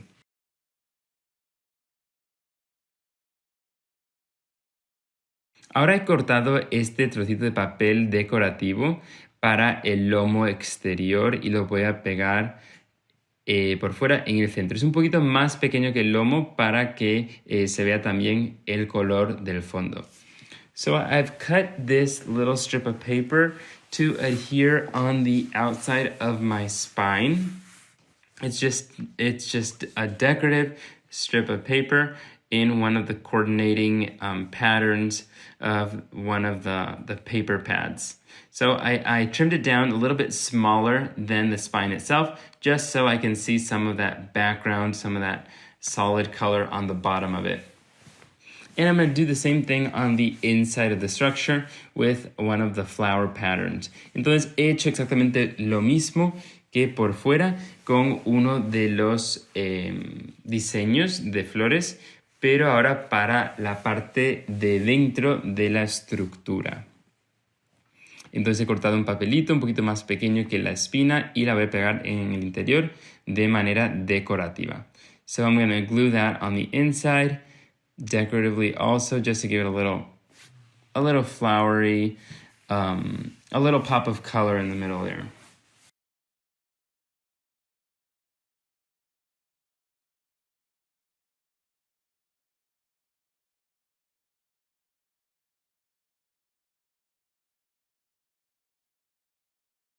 So that's adhered. So looking good. The back, the front is also adhered, the back also. I love that the pattern on the front coordinates with that pattern on the back, the cobblestone design. I'm just loving that. Since I live in Spain, there's all these little streets in the city. I live in a small city in the north, and we have all these little cobblestone streets in the downtown area, and I just loved that pattern. I loved that the little shops had the cobblestone on the front, and then so I selected the cobblestone pattern for the back of my structure also. So I'm just making composition of balloons here with the balloons that I cut out. Some are patterned and some are solids, and I'm just figuring out what type of composition, what kind of layout I want to do here. I have the other one that I made, which is right here next to this one, which I'm kind of copying a similar balloon composition here, but I'm just figuring it out because it's going to be a little bit different because the word is a different size and it's a different style also. So I'm going to just figure out what I'm going to do here. I'm testing out if I like the 2 solid balloons in there with the 3 patterned. And I'm just trying it out and seeing if I like it. Estoy probando aquí, estoy montando la composición tanto de los globos con el título. Entonces estoy probando si me gusta con los globos, los 2 lisos y los 3 estampados. Tengo el otro proyecto que hice aquí a mi izquierda y copié un poco la composición de los globos, pero la varié un poco porque la verdad es que el título sí que es bien distinta a la palabra, tanto por el tamaño como el tipo de letra, entonces también le va otro diseño de composición de globos. Now I'm using these foam squares, which I love in projects, especially for covers of mini albums or mini flipbooks. They're great just to add a different dimension, and you can really see it in person. On camera, it's pretty hard to see the different dimensions of the icons that I'm placing here, the balloons. It's hard to see the different dimensions. I'm creating the different layers. But in person, it's really nice. Those different layers just give it another extra special something to the project. Entonces, con estos cuadrados de espuma, estoy dando dimensión a mi composición de globos. Es difícil de ver detalladamente en la pantalla, pero sí que en persona se nota mucho y se ve muy lindo cuando creas algo con varias capas y varias, como más dimensión y más profundidad. En persona se ve súper lindo y le da un toque muy especial a tu proyecto. On to the title, I'm placing my foam squares on my title, and I'm going to place that in the middle of my balloon composition. Ahora para el título le he puesto también los cuadraditos dimensionales y ahora pues voy a situar mi palabra pues en el centro de mi composición de globos. I went for an irregular number of balloons since that's the ideal number of things when creating a composition of repetitive items. We always want to go for an odd number of items. That gives us a little bit of a balance. And then I did the same with the buildings in the pattern. The little shops, I have 3 shops, which is an odd number. And then I have the 5 balloons up top. And then I have my centered title, which is Celebrate.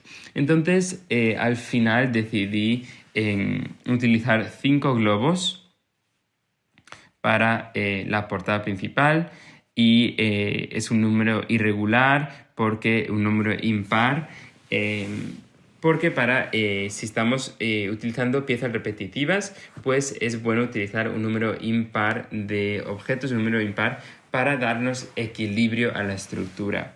Aquí puedes ver el interior de la estructura, cómo nos puede servir esos bolsillos para introducir etiquetas, por ejemplo, o también se podría utilizar para fotos. So here you can see the inside of the structure of both. They're very different, but they're very colorful and just so fun, both of them. We can use these pockets for tags. This could be a perfect little flip book to give on a birthday, on any occasion really. We can fill up these little pockets with tags and write little special messages in each one. We could also add pictures in each pocket. We could add a little picture with a special message. It's the perfect handmade gift, a little upgrade from the traditional card for any occasion. Es un regalo perfecto para cualquier ocasión, hecho a mano y que será un acierto seguro. I hope you loved and enjoyed my project and class as much as I did creating it and sharing it with you today. Don't forget to catch up with me on all your favorite social media channels at obed.marshall. Espero que te haya gustado mucho esta clase y la hayas podido disfrutar en español. No te olvides de seguirme en tu red social favorita. Estoy como obed.marshall. Nos vemos muy pronto.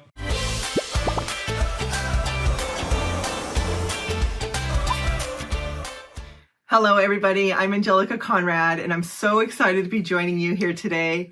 This is my first time at SBC Fest, and I'm really excited about the class I've put together for you. Now, before we jump into class, I just wanted to take this opportunity to introduce myself, give you a little bit of my background, and how I got into paper crafting. So I am first a mom. I have 3 kids. Dylan is 21, Maxwell is 18, and Vera is 6. So I got to restart again later in life with Vera. When my boys were little, I happened to catch an all weekend event for scrapbooking on a shopping network on TV. And I just got totally sucked in. I watched all 3 days. I loved the demonstrations. I really wanted to play with some of the tools and the papers they were showing. So I bought a couple things, and that started my love for paper, which is the name of my blog. I'm a little obsessed with paper. So I put together a scrapbook for my boys. I had so much fun doing it, but we did have to move back to Washington State. This is when I was in Alabama. So we moved back to Washington State. I packed up all of my craft supplies, and then I never used them again. They ended up being donated. So fast forward to 2016, when I realized we were going to have another baby. I decided to stop working because I was getting older in age, and I was really encouraged by my doctor to make sure that this pregnancy was quiet. And so I decided to stop working, and my husband, with an idea for my sister, bought me a die cut machine because he knew how much I loved scrapbooking when I made the scrapbook for my boys years ago. So the die cut machines have improved since 2005. So I did not know what I was supposed to do with it. It came with all these plates, and there was like really thin metal dies that were in the package. And so I decided to go onto YouTube and see if there was any tutorials on YouTube by chance on how to use the die cut machine. And that's where I found the scrapbooking world and the mini album world and the card making world. Well, the card making world was a little intimidating because I'd never stamped. Everybody was coloring. I've never colored other than what I did in school. So I ended up doing some mini albums for about a year and a half. I got really acquainted with some paper companies that I just fell in love with, and I still am a huge fan of those companies. But one day I decided I wanted to make some Christmas cards. So I took a chance. I went to a craft store. I picked out a stamp set and a stamping block. And that one encounter, fast forward 6 years later, and here I am in this wonderful, well-stocked craft room. And I just love to sit at my desk almost every day and just make pretty things. So what I'm going to do today is I'm going to show you one of my favorite things to do. Now, when I first started card making, I did get into coloring. I practiced coloring for at least 2 years every single day. I invested into Copic markers. I invested into watercolor. And I got to where I was pretty comfortable coloring or watercoloring anything. But then I started die cutting, and I got really into die cutting. And that's pretty much all that I do now. I die cut a lot of I just die cut a lot of stuff. Sometimes I use colored cardstock, but most of the time I die cut white cardstock and I color it myself using inks and sponge daubers. So that is what I am going to be doing today with you. I'm going to show you how I ink my white die cuts, and then we're going to put together a couple cards. So I'm going to walk you through my techniques. I'm going to explain to you why I do what I'm doing, tools that I'm going to be using. I will definitely be using my favorite tools. And I'm also going to be down in the chat room. So if you have a question about anything, be sure to ask, say hello. And I would love to hear from you. What is your favorite tool in your craft area? I'm always looking for new tools to play with. So let's get into the class, and I will see you once we're done. So for the class, we are going to be using the Disco die set from Scrapbook.com. There are 19 dies in this die set. We are going to be focusing on the cowboy boots and these 2 stars. Okay, so when you buy dies from Scrapbook.com, first of all, they don't come connected, so you don't have to worry about cutting them apart. And they will have illustrations of what the dies will do on the back. So I like to trim mine down so they fit in the pockets I store my dies in. And that way I always have a reference to the dies. So this is the boot that we'll be using, and then the 2 stars. Okay, and then for one of the cards, we're going to be doing a word die, and I have that on the other side of the package. This is the Yeehaw word die set, and these are the words that are in this set, and we're going to be using the Howdy.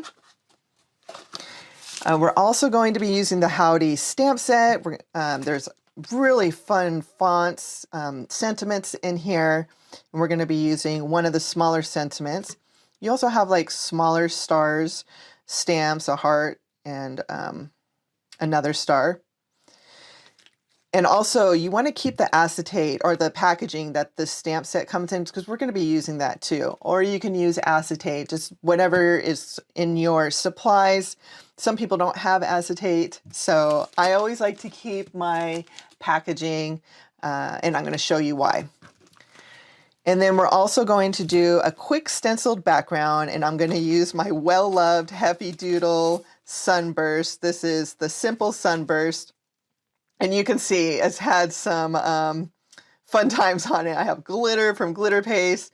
I've sprayed the back several times with Pixie Spray, so it is sticky. So we are going to be doing a really quick background with that stencil. Now for homework, I did recommend having some die cuts already done. So I have stars already die cut. I just did probably 6 or 7 of each size. And then for the boots, I die cut 3 boots, and then I'll just do 1 boot on, I'll die cut 1 on screen. So you have your boots, and there are 5 pieces in the set for the boot. Let me pull that back. So you have your shadow, you have your foot, the top of the boot, the part that your leg is in the boot, and then there's also a heel.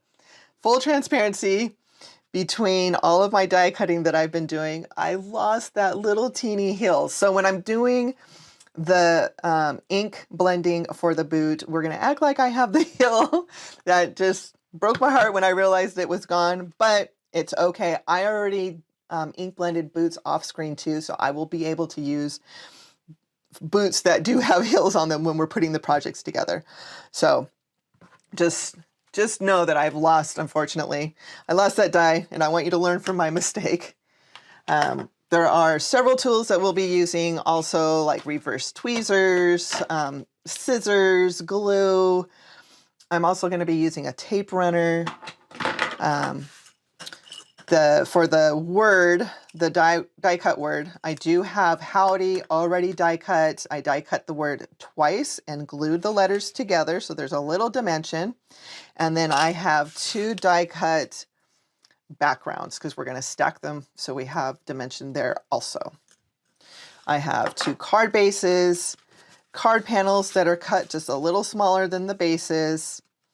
And is that it? I think that, oh, I do have brown cardstock that is cut slightly smaller than the one of the card fronts. So you can see you're just going to have a little teeny brown border, and that's just to break up the white on white.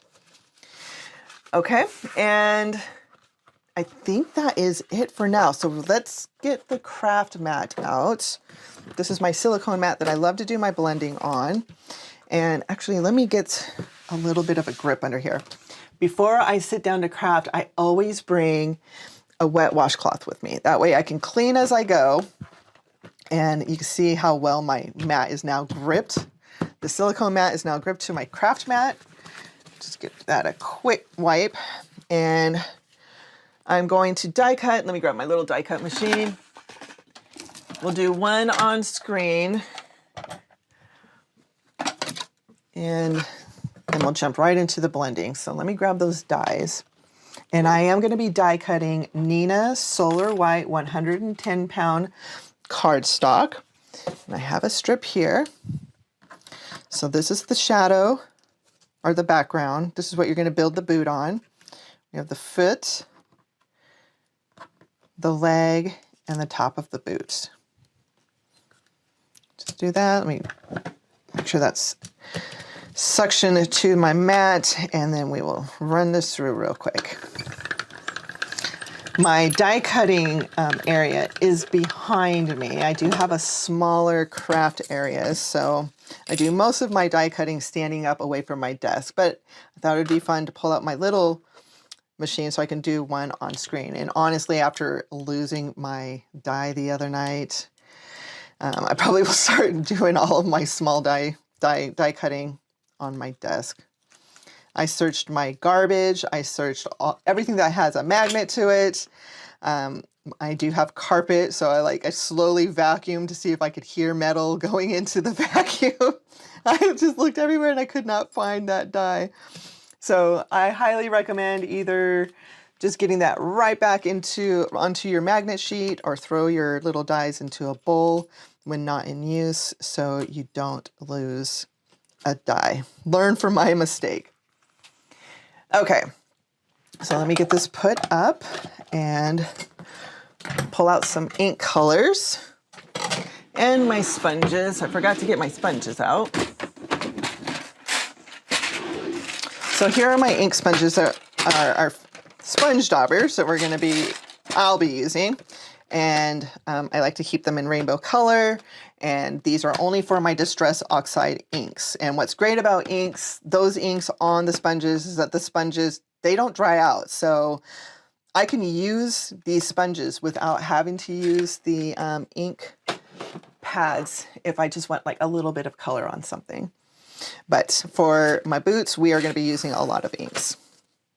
Now for my first boot, I want to do a pink and orange boot. So we're going to do worn lipstick, rusty hinge, and let's grab a dried marigold, and also we'll do aged mahogany. Okay, and then let me get my sponges out for these. Okay. And the die cuts. So the shadows I'll just put off to the side. And we're going to do 2 boots with these colors. So we will get them lined up. Okay, and so now we're bringing up my first tool, which is my reverse tweezers. These are, I just couldn't imagine crafting without them.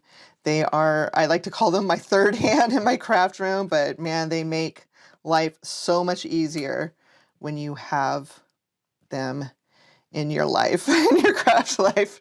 I actually have, I have a small collection of them. But so you're going to see me using these the whole video. So let me just line up these pieces so we can just quickly get through this. Now, ink blending to me I find it to be easier and quicker than going through my paper scraps and trying to find cardstock that's going to work for my project. So that's part of the reason why I like to ink blend.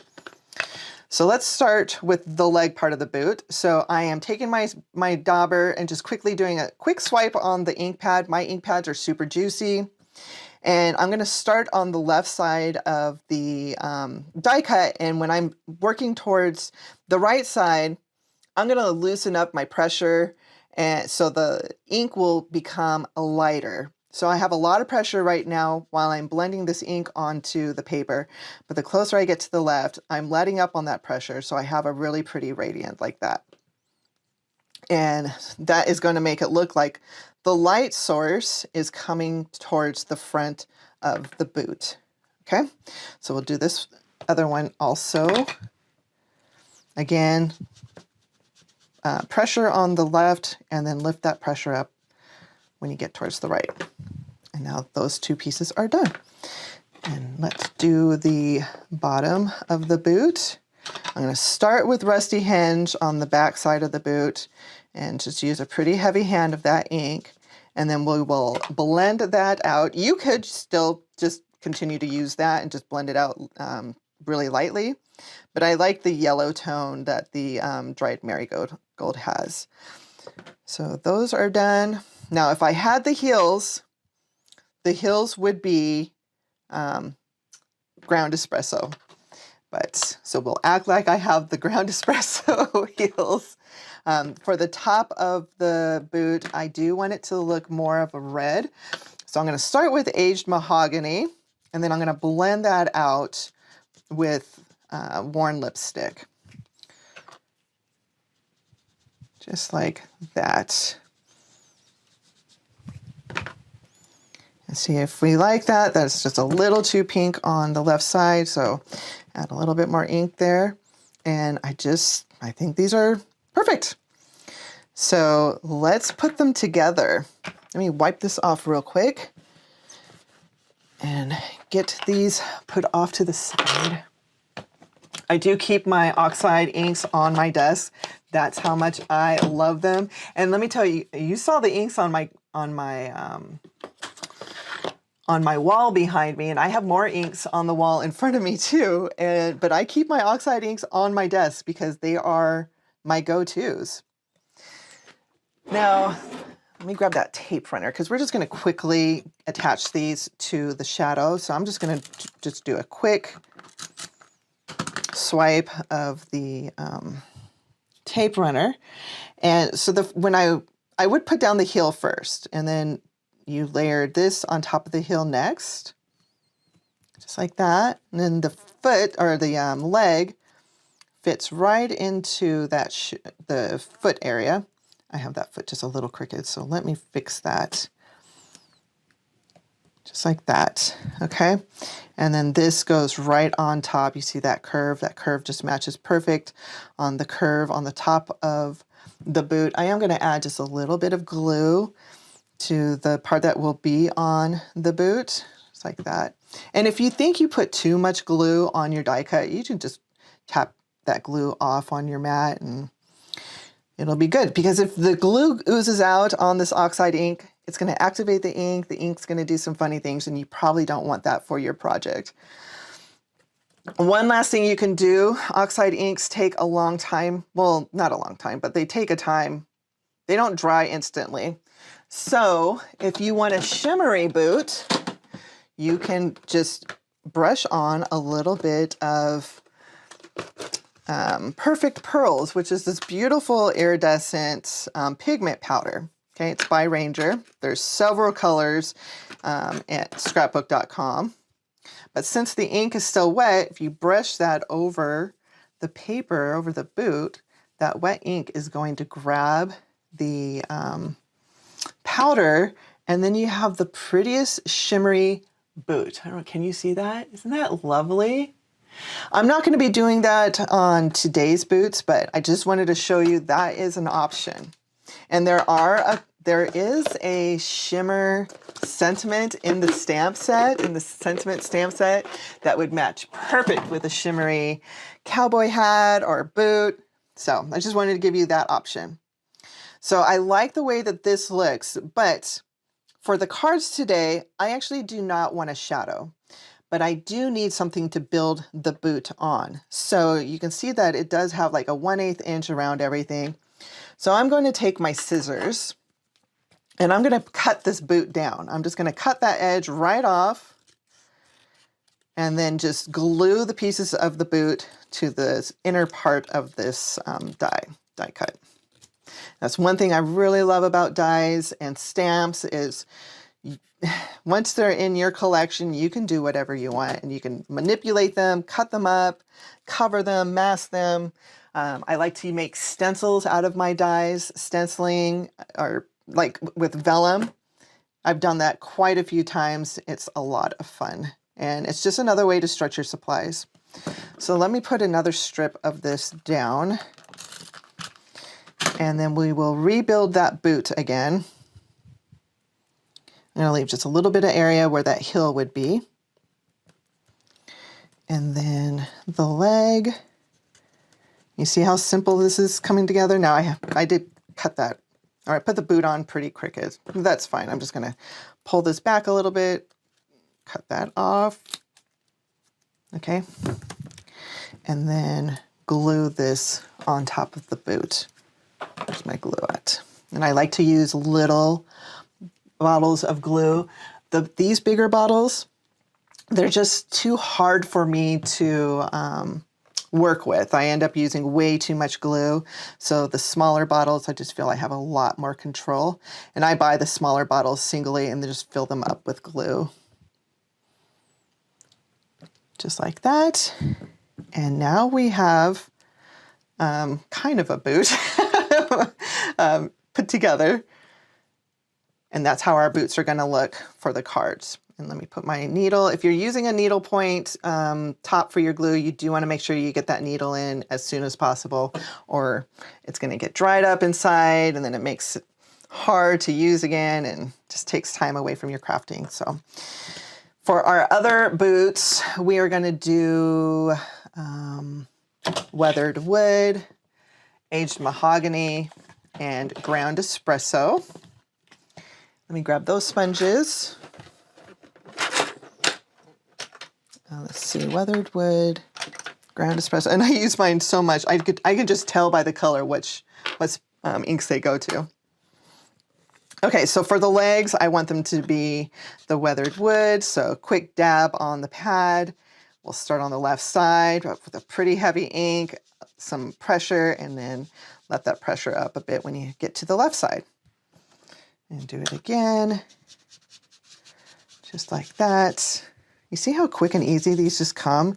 And when you start getting into layered flowers and pots, so fun to add your own dimension and shading to those die cuts.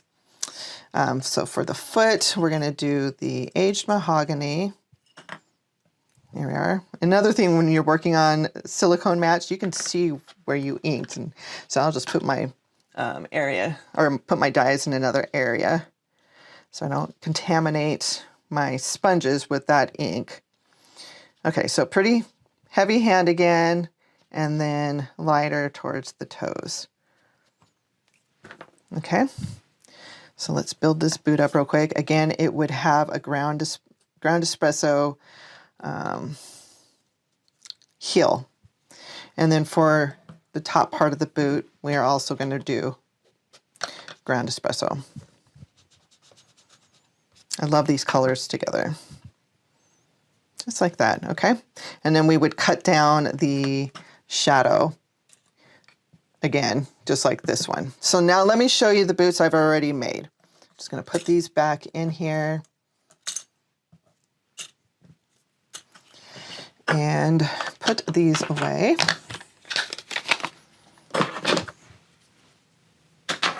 Clean up my mat. This is how I always craft. If I don't clean as I go, then I get really anxious because my room starts getting pretty dirty. And when once I'm done with my mats, I just fold them up like this, and I have a little table next to my desk. And I have a small pile of my silicone mats over there. If you do mixed media, oh man, silicone mats are just a lifesaver, and they are so easy to clean. Dry this up. And now here are the boots that I've already made. Now I have a single blue boot, but I wanted to show you, I did this shimmer like 2 days ago, and it's on there. It's not coming off. So you can see it has a beautiful shimmer. So if you just let that ink dry for a little bit, the shimmer is going to stay on it. So here are the boots, and with the heel, so adorable.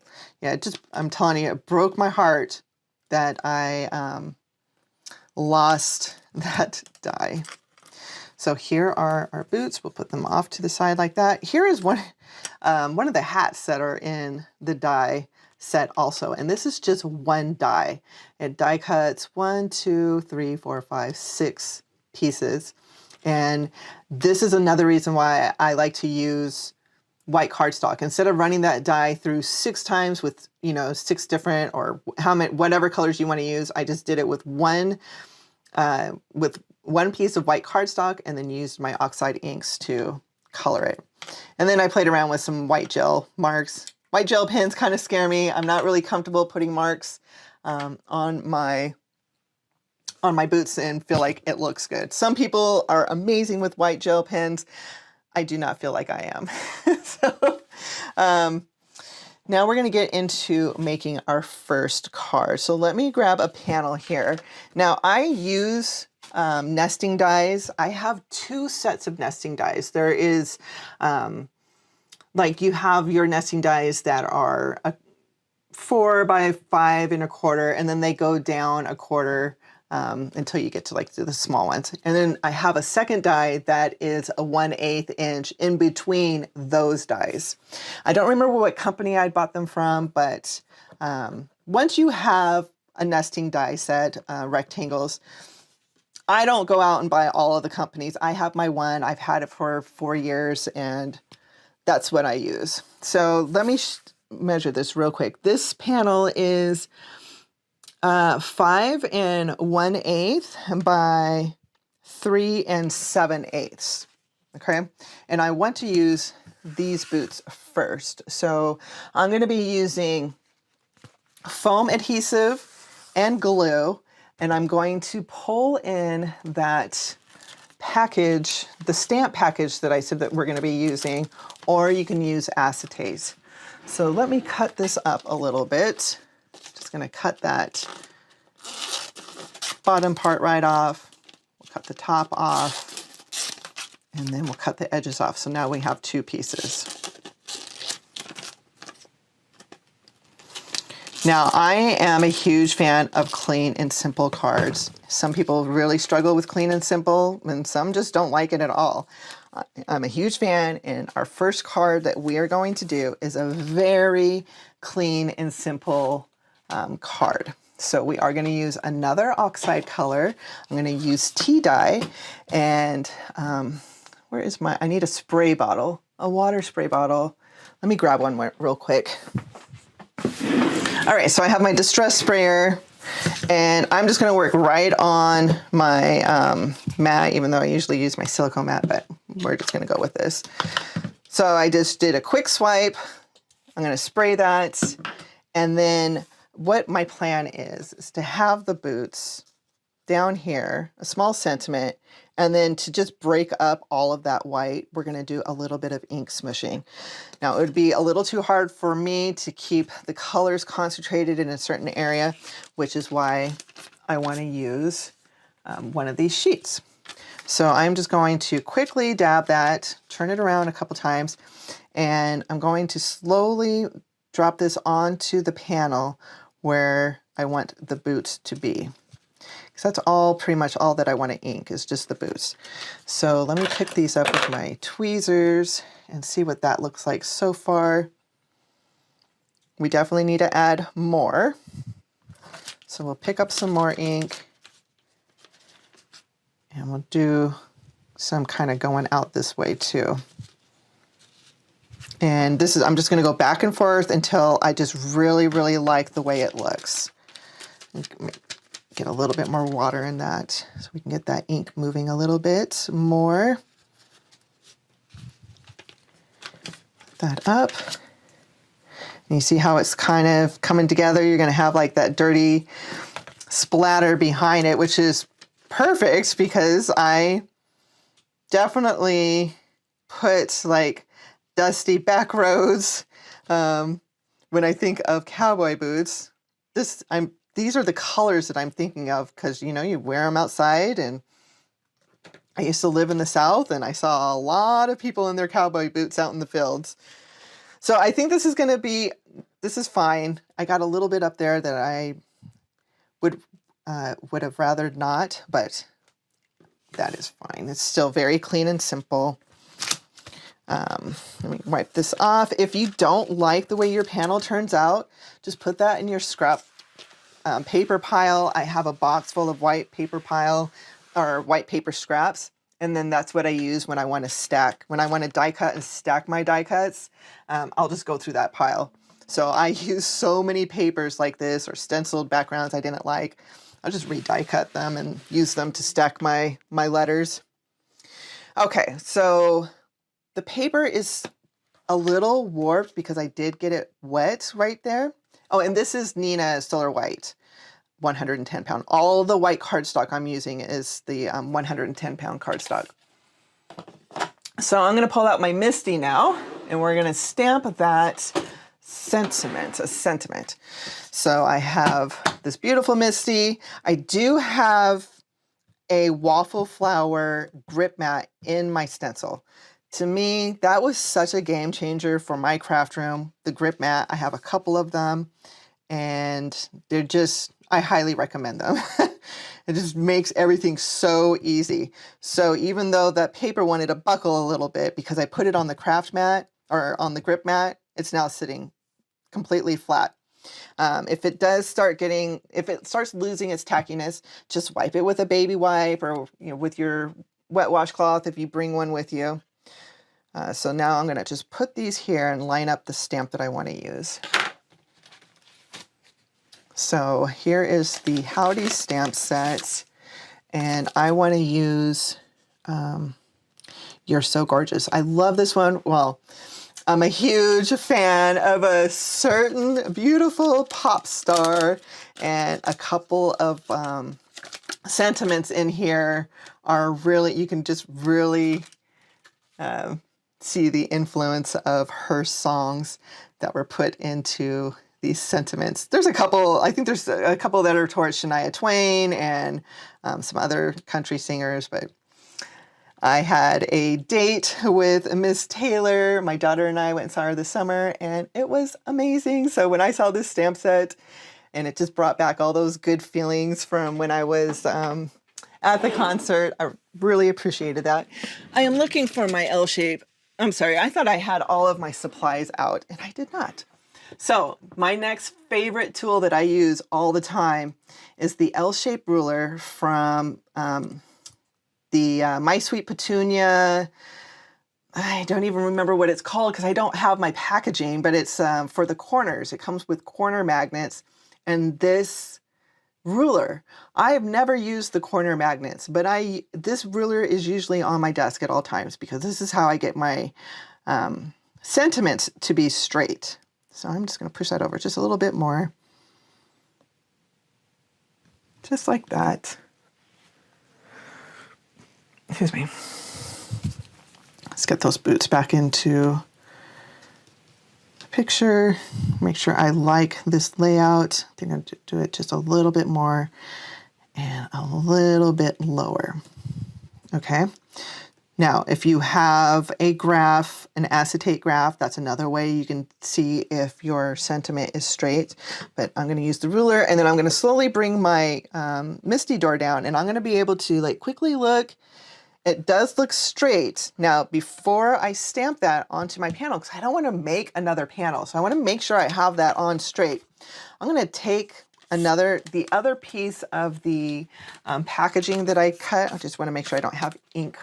That one's the one with the ink. So this one doesn't have any ink on it. I'm just going to put that down, and the grip is going to hold that acetate in place.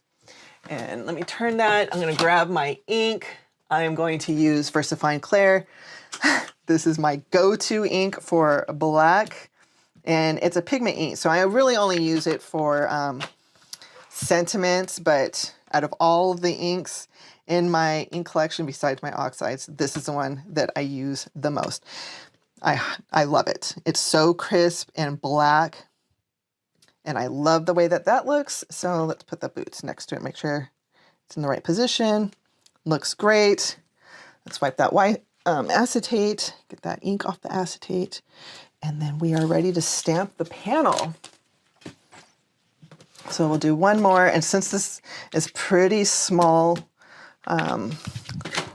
letters in this, we don't want to push the Misty too hard down, because then you're going to take that really small detail away. Just do that, lift it up, and that looks perfect. So I'm going to get this off of the grip mat, and let me get this. Actually, I'm just going to put another piece of paper in here and let that grab the panel. This is another trick I do all the time, especially with the mat.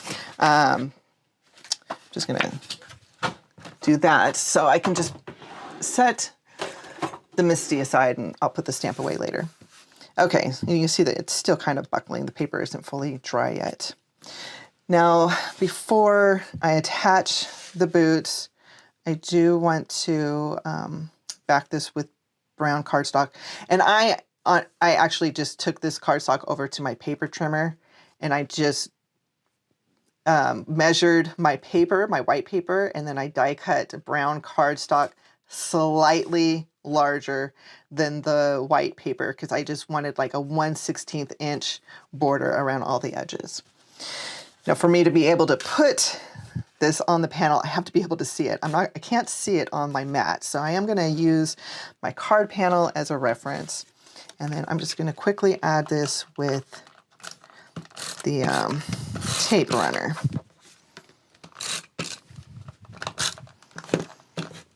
Come on. If you like to use glue, what is going on here? Maybe I'm at the end of it. I am at the end of it. Let me grab another one. Okay, here's another one.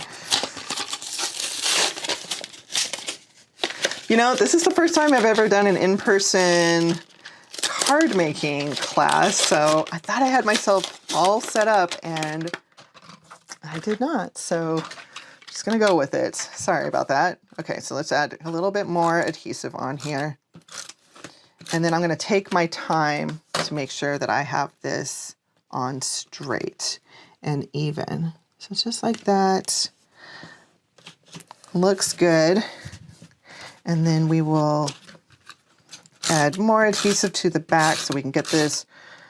You know what, actually, I actually want this to have a little dimension. So I don't want it to be really high if I used foam adhesive. So I'm just gonna back this cardstock with another piece of Neenah Solar White.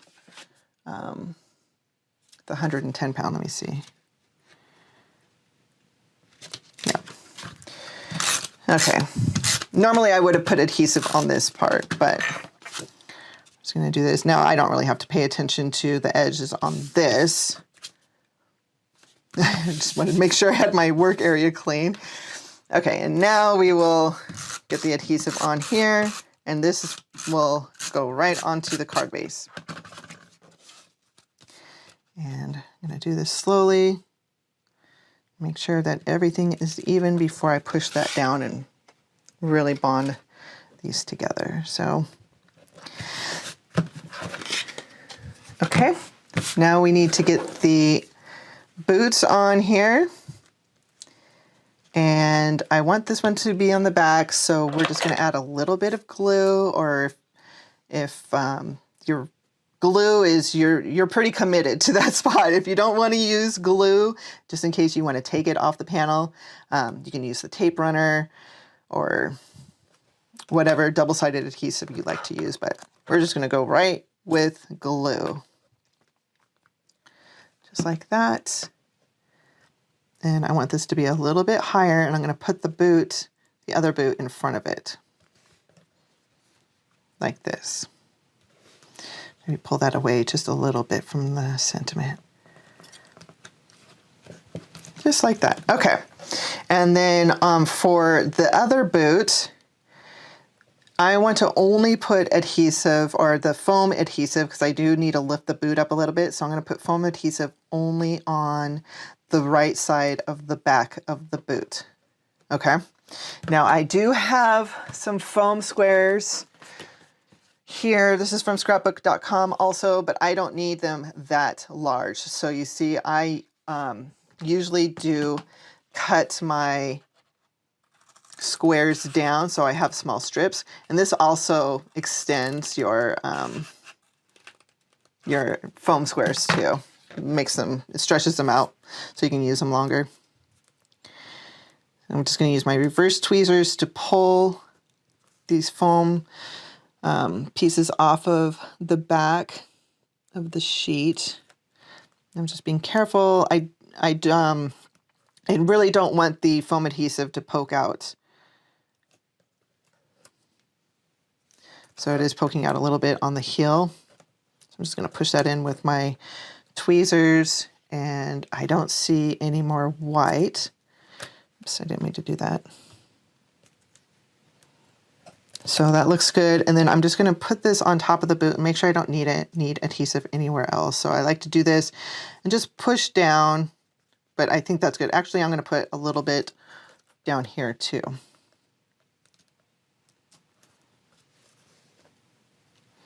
And if you finish a sheet like this, I do keep my backing, because if you are using like a foam adhesive roll where half of the backside of the adhesive does not have a backing, but you need to cut that strip down, which I do quite often.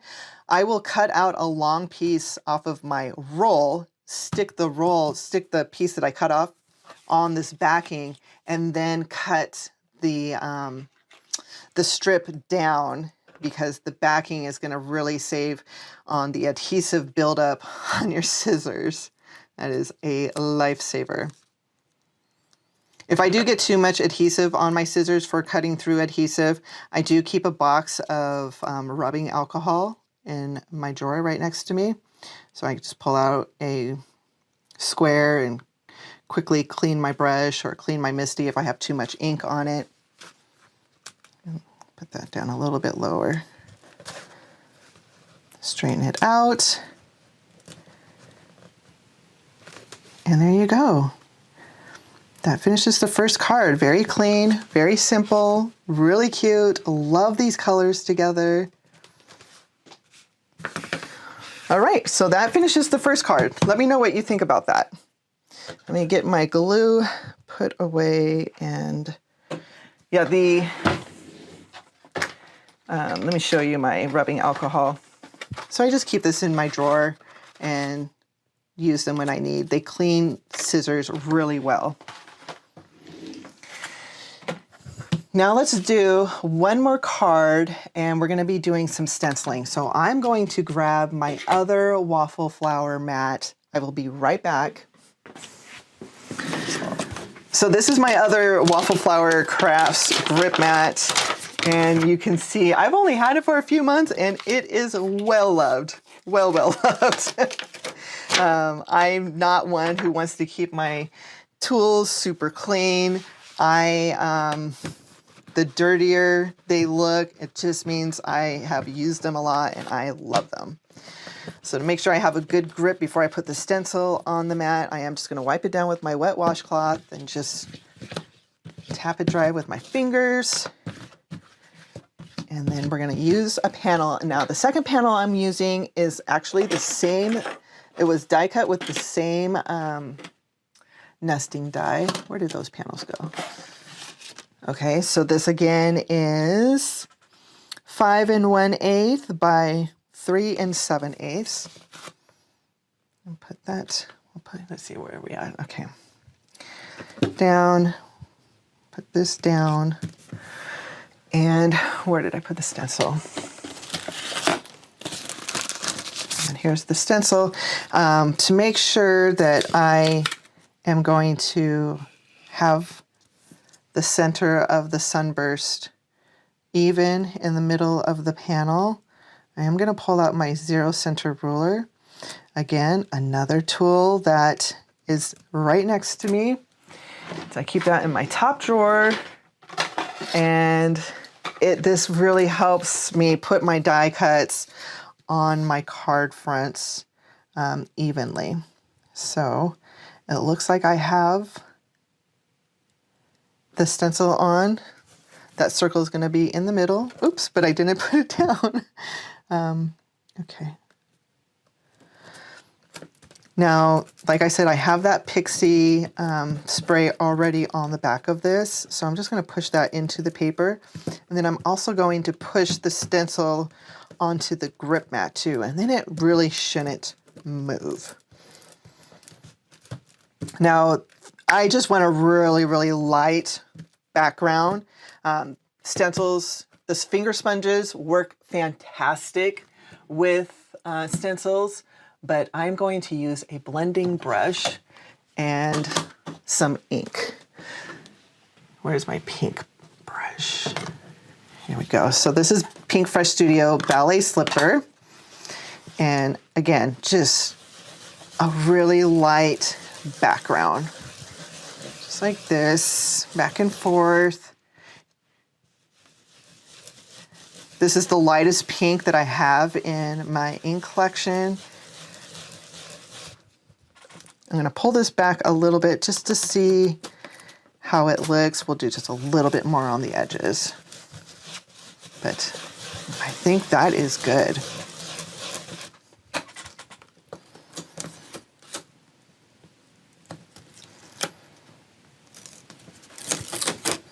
Okay, I don't know if you can even see that, it's so light. Now, I'm gonna put this off to the side and we're gonna put together the word, the die cut word, which is gonna go right on to the card panel. So I'm gonna put this aside because I am gonna bring this back out when I glue the letters onto the panel. That's another thing I love about the grip mat. It holds your paper down when you need to do something like that. Okay, actually I don't need that. I need this. So I've already die cut white cardstock twice and then glued the letters together so there is a little bit of dimension. So we have the word howdy. Okay, and then we have our 2 shadow dies. Let me grab my mat again. Actually, I'm just gonna do it right on my desk. I usually don't ink blend right on my craft mat, but we are going to today. So I am going to use the aged mahogany and worn lipstick again. And the aged mahogany, I am just going to just lightly brush that around the edges. Just like this. And then when I put the worn lipstick over the aged mahogany, it does brighten this, I don't know what this is, like a burnt red. It's a beautiful color and it lays so gorgeous under other inks. When you need to darken your inks, pull this out or pull out milled lavender or dusty Concord. Looks really nice under inks too if you need to do a really special color for your panel. Okay, now we're gonna do the pink worn lipstick. Again, I'm just gonna do it on the edges and I'm gonna just bring that pink into the middle.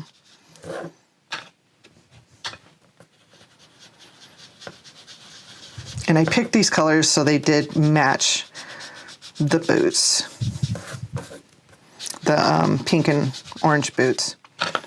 And I don't know if you're familiar with my work, but I do try to sneak pink in as many cards as I can. Even on my dad's cards, I will put some sort of pink element into the card.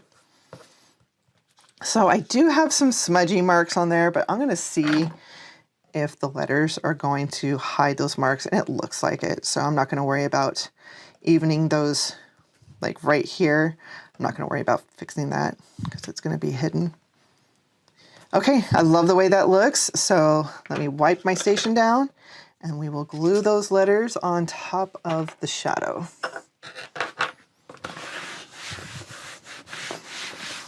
Okay. Get my towel out here to dry it. And then I'm also gonna grab an acrylic block to put on top of the letters while they dry. So I'm gonna be using some glue. My grip mat is coming back out. I do, even if I just have to put it away for a couple seconds, I do put the acetate on it because it's gonna grip anything that's in its way. And I don't wanna do that, especially other stamp sets. Oh, that has happened a few times. I'll like take the backing off a stamp set, especially in the Misty, and then the grip in the Misty will grab that acetate and then it's a battle to get it off of the grip mat. Okay, so I grab my reverse tweezers and my glue, and I'm just gonna be so light with my glue. And this is where that needle point just really comes in handy. I'm not even squeezing, well, I'm barely squeezing the glue bottle, and it puts out like a drop of glue, and then I stop squeezing and I'm using that needle just to kind of push that drop of glue around because you just need the slightest amount of glue. And again, if you think you have too much glue on your die cut, just tap it on a scratch piece of paper or on your mat. See, some did ooze out a little bit, but that's okay. Now we'll do the next letter. And I love that this shadow die has all the little curves to help you put your letters on properly. It has all the placements for you. Again, I'm being really careful, especially around those little holes. I do not want any glue coming through those holes because that glue, again, is going to activate the ink. It's going to make the ink turn different colors, or it'll stain the white cardstock. I'm going to tap a little of this off, just like that.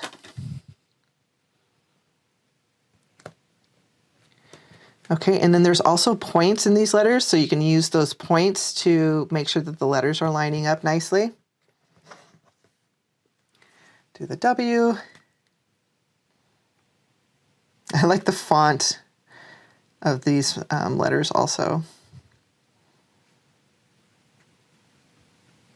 Okay, this one does have a lot of glue on the back of it, so I am going to tap that off. On, make sure those points are lined up. Okay, and then the D. I honestly could not even imagine trying to do this without my tweezers. Do y'all like to use glue, or do you use tape runners? Like, what is your favorite adhesive to use?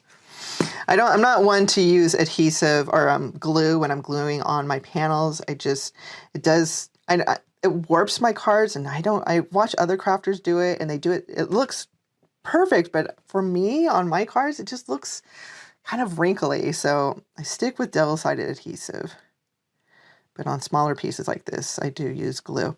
And depending on what I'm gluing and stacking together, I do like to use Ranger's Multimedia Matte because it dries clear and it dries matte. Like this glue dries clear, but it also has like a shine to it. So you can still see it I see it because I'm looking for it. But so I usually use the matte medium or the medium matte when I'm stacking a lot of pieces. Okay, so we'll just get that right off the grip mat and just put this underneath an acrylic block, and then get this out of the way. Okay. Now we are going to put this on a card panel, but you know what? I think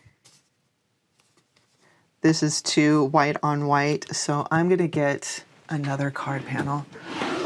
I have panels already die cut in my drawer or card bases. So here is, I have a gray one and a brown one. So let's see what the brown one looks like. Okay, and that howdy. And let's try the gray. Oh yeah, I like the gray one. So we're gonna go with a really light gray. I think this one is sea salt. Okay, so let's get this on the card panel, and I'm actually going to back that again with a smaller piece of Neenah Solar White, so there's just the slightest little bit of dimension to it, and this one's going to work. So I'm going to grab my tape runner. This one's the empty one. Throw that away. Oh, here it is. My desk is starting to get cluttered.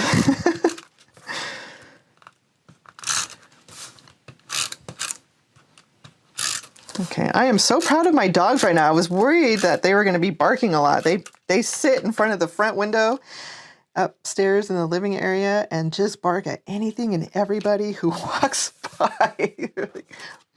So I was hoping that they weren't going to bark during my video, and they're doing so good right now. I have two dogs. Gabby is a golden retriever. She is 7 years old. And then Molly is a standard poodle. She's bigger than the golden, and she just turned 1 year old. So she is a pretty hyper dog right now. She's black, she's furry, and so adorable. But Gabby is just older in years, and she just really doesn't want to play as much as Molly does, so they bicker all the time. Okay, so that looks even. Good. And then we're going to stick the howdy on there, and then we're going to put those boots above the howdy. So let me grab the boots to make sure I like the way that this is lined up. Okay, just like that. I think that's adorable. All right, so this is a little bit more brown than the boots turned out, but that's fine. Let me add some, oh, you know what? I forgot to stack this. So let me grab the other one and we'll stack it so we have a little bit more dimension. Did I stack it? No. Okay. Oh, here it is.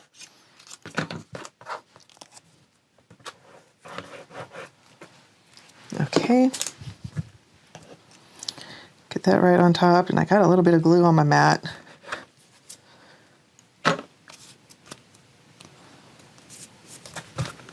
Okay. Looks good. Now we're going to just glue this right on top of the card, and I'm going to use my 0 center ruler just to make sure I have that centered correctly, and let me make sure that is the height that I want. I do want to hide this little circle, so I'm going to use the boots to hide that, and we'll just bring that down about right there. So I'm going to stick the ruler right above or right below where I want the word to be. And then add some glue, add some glue to the back. Get this in the right position. And I'm just going to use the lines on this 0 center just to make sure I have it even. So I'm going off of these quarter lines. Okay, and let's lift this up, make sure I have it on straight. It looks straight. And just give that some pressure so there's a good bond, and get my needle back in this glue while I'm holding this. And then we're gonna do the boots the same way. There's gonna be one behind, one up front, and I'm actually gonna position them so it looks kind of like somebody's walking. We'll do like that. I think that looks cute. Okay, so we will glue the first one down.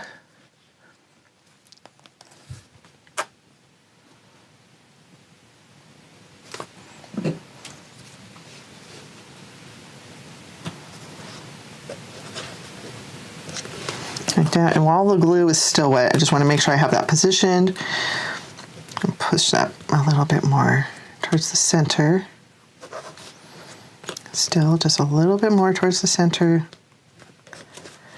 Yeah, the glue also gives you just a couple moments of placement.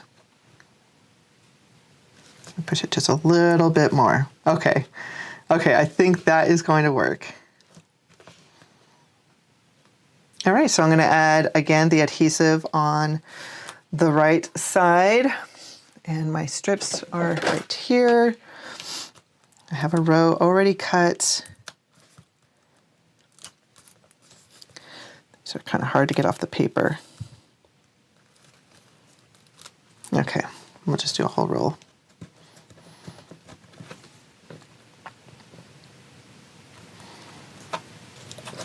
This on top, and now I'm going to start pushing the boot around to see where other areas that I can put the adhesive on. So I can put, I'm going to turn this up just a little bit. Okay, so, I can just pretty much do the whole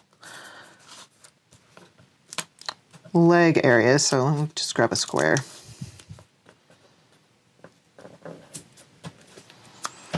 And then I'm going to cut the strip down so I can put some on the foot. Okay.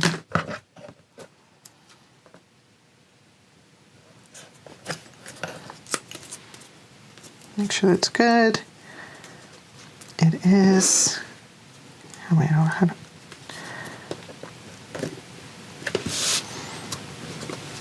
Okay, looks like I did put that a little bit too much in the center. Okay, we're going with it. I'm going to take the adhesive backing off. If you Want to make sure you have a little bit of time too to get this in position also. You know what? I'm going to do it. Just add just a slight amount of glue on top of that adhesive, and then you'll be able to wiggle it around.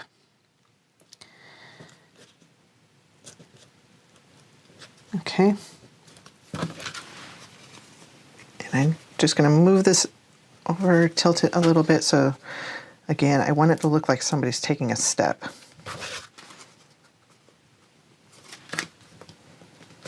Just like that. See, that was perfect. I was able to do it because of that glue behind the boot. Okay, so this looks fantastic as is, I think, but this is where you can kind of, excuse me, glam it up. So you can pull out some jewels if you like to put jewels on your card, or maybe some paint splatter. I'm going to use the stars that came in the set. You can also use the stamps that came in the stamp set, and that's in the Howdy sentiment stamp set. A little bit of glue on the panel. Okay, so I'm going to take advantage of all the dies that were in that set. So I think these stars are absolutely adorable. So I am going to start doing an arrangement of these stars, and I am going to need a wax pencil or a jewel pick. Okay, I have one, and now let's start doing an arrangement.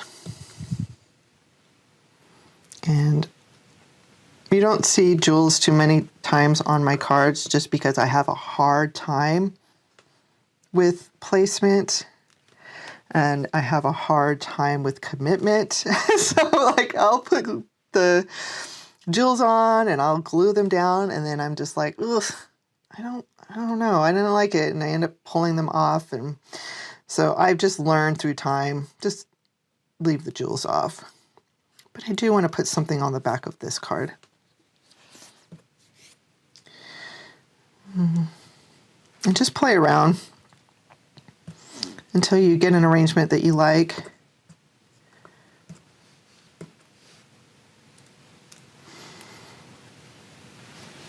I think that looks good. I'm going to put a couple in the bottom too. Let's do a big one, and then we'll do two smaller ones. So we have an uneven number.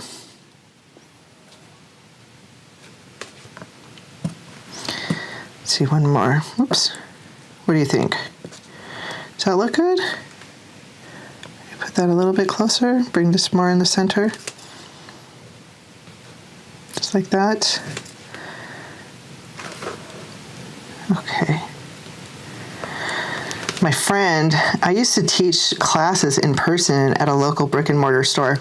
It didn't make it through COVID, unfortunately. It was really sad to see the doors close. But one of the girls that always took my classes, she would send me little gifts once we started having to do online. And one of the packages she sent me a couple of these wax pens. I'd never used one before, and I found out the hard way that you don't push hard on it because it just pushes that wax down. This used to have a really pointy edge. So if you've not used one before, don't push really hard on the edge. You're going to lose that fine tip. So I'm going to use my wax pen and just pick up the stars, put a small drop of glue down, and then that glue is just going to grab the paper. And then I'm going to make sure I'm putting these on as straight as possible.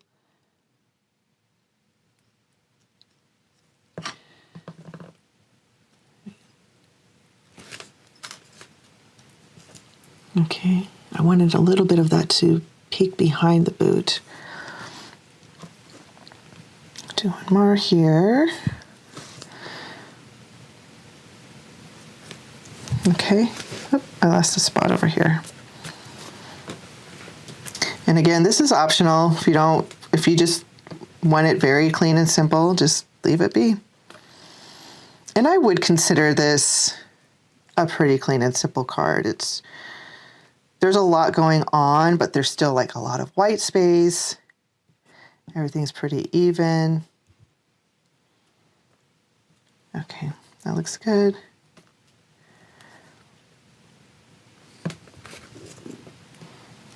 And again, I just keep going back and looking at all the stars and seeing if they are straight.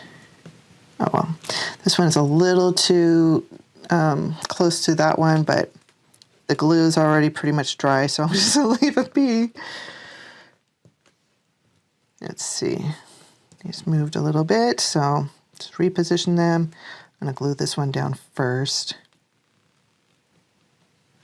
And I'm just using white glue.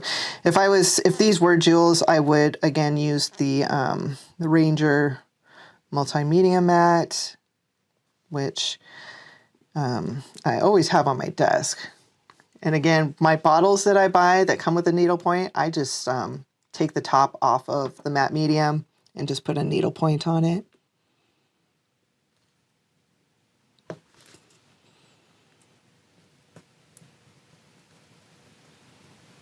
Okay, that looks good.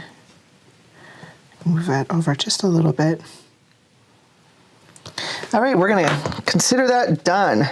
So these are the 2 cards that we put together. Let me put this glue up real quick. Okay. So here are the 2 cards. Let me get these out of screen. And I've also made a few more cards from this die set. Let me grab those. I used the disco ball in the die set to make a completely different style of cards. So I used that same stencil, the same sunburst stencil, and I just put it behind the disco ball. And the disco ball, I die cut a few papers from the hologram paper pad from Scrapbook.com. And then for this one, I used my Copic markers just to color the little squares, so it just had more of a rainbow effect.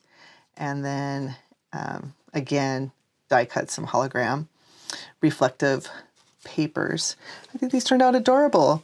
But I will admit, I am very partial to this card because that is just, this is so my style, that's just a lot of white. But that is going to finish this class. I am still down in the chat room, so make sure to ask me any questions, and I'm going to be sticking around for a little while down there, so make sure you say hi. Okay, so that finishes today's class. I hope I was able to share some tips with you and some ideas, why I do what I do in my craft room. And I just love how these cards turned out. They're so stinking adorable. Those cowboy boots, yes, please. So again, thank you so much for joining me. And thank you, Scrapbook.com, for inviting me to be part of SBC Fest. Take care, friends.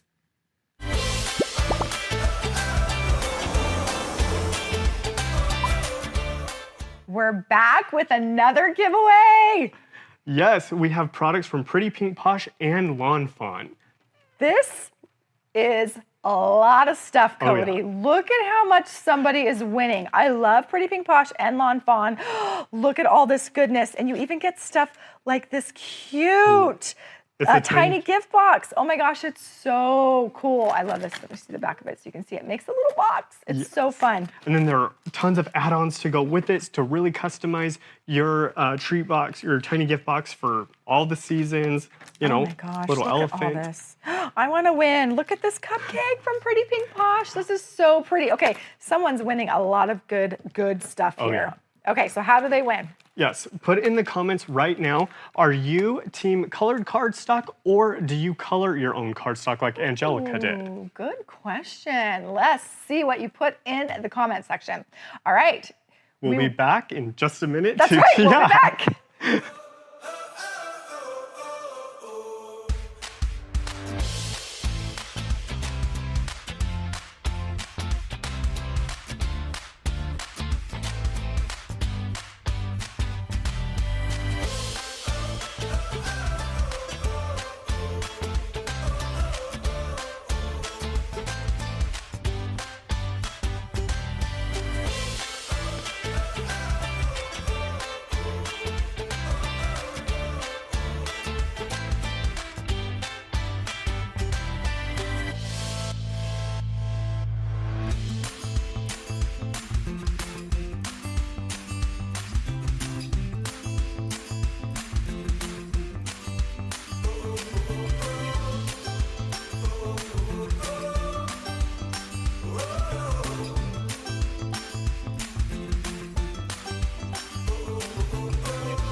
my goodness, those were amazing classes. And first of all, congratulations to the winner of the last giveaway. That was some good stuff. Congratulations, so exciting.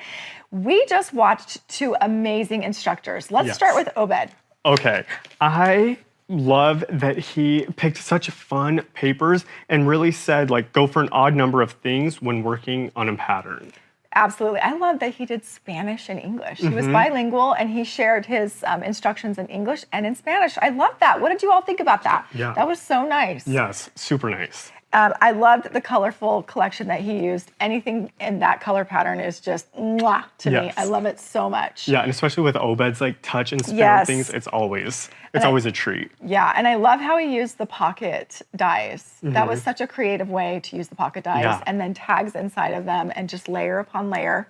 Such a great idea. Yeah, and you can use that mini album for so many things, like gifts, to remember something, a scrapbook, anything. Yeah. Speaking of which, should we show what we made with them? Okay, you want to start? Yeah, so I made a tag, of course, and then I was thinking I could either give this like as a birthday present or maybe just something for like Mother's Day, but then cute. I'd layered up just like he did the pocket dies on a large tag, and then I can put these tags in, maybe with the photo, maybe with the gift card. Yeah. Just pop them right in there. I love that, Cody. And what collection did you use? Is that the Joyful? Joyful. Okay, Yeah. that is beautiful. I love it. They use the butterflies.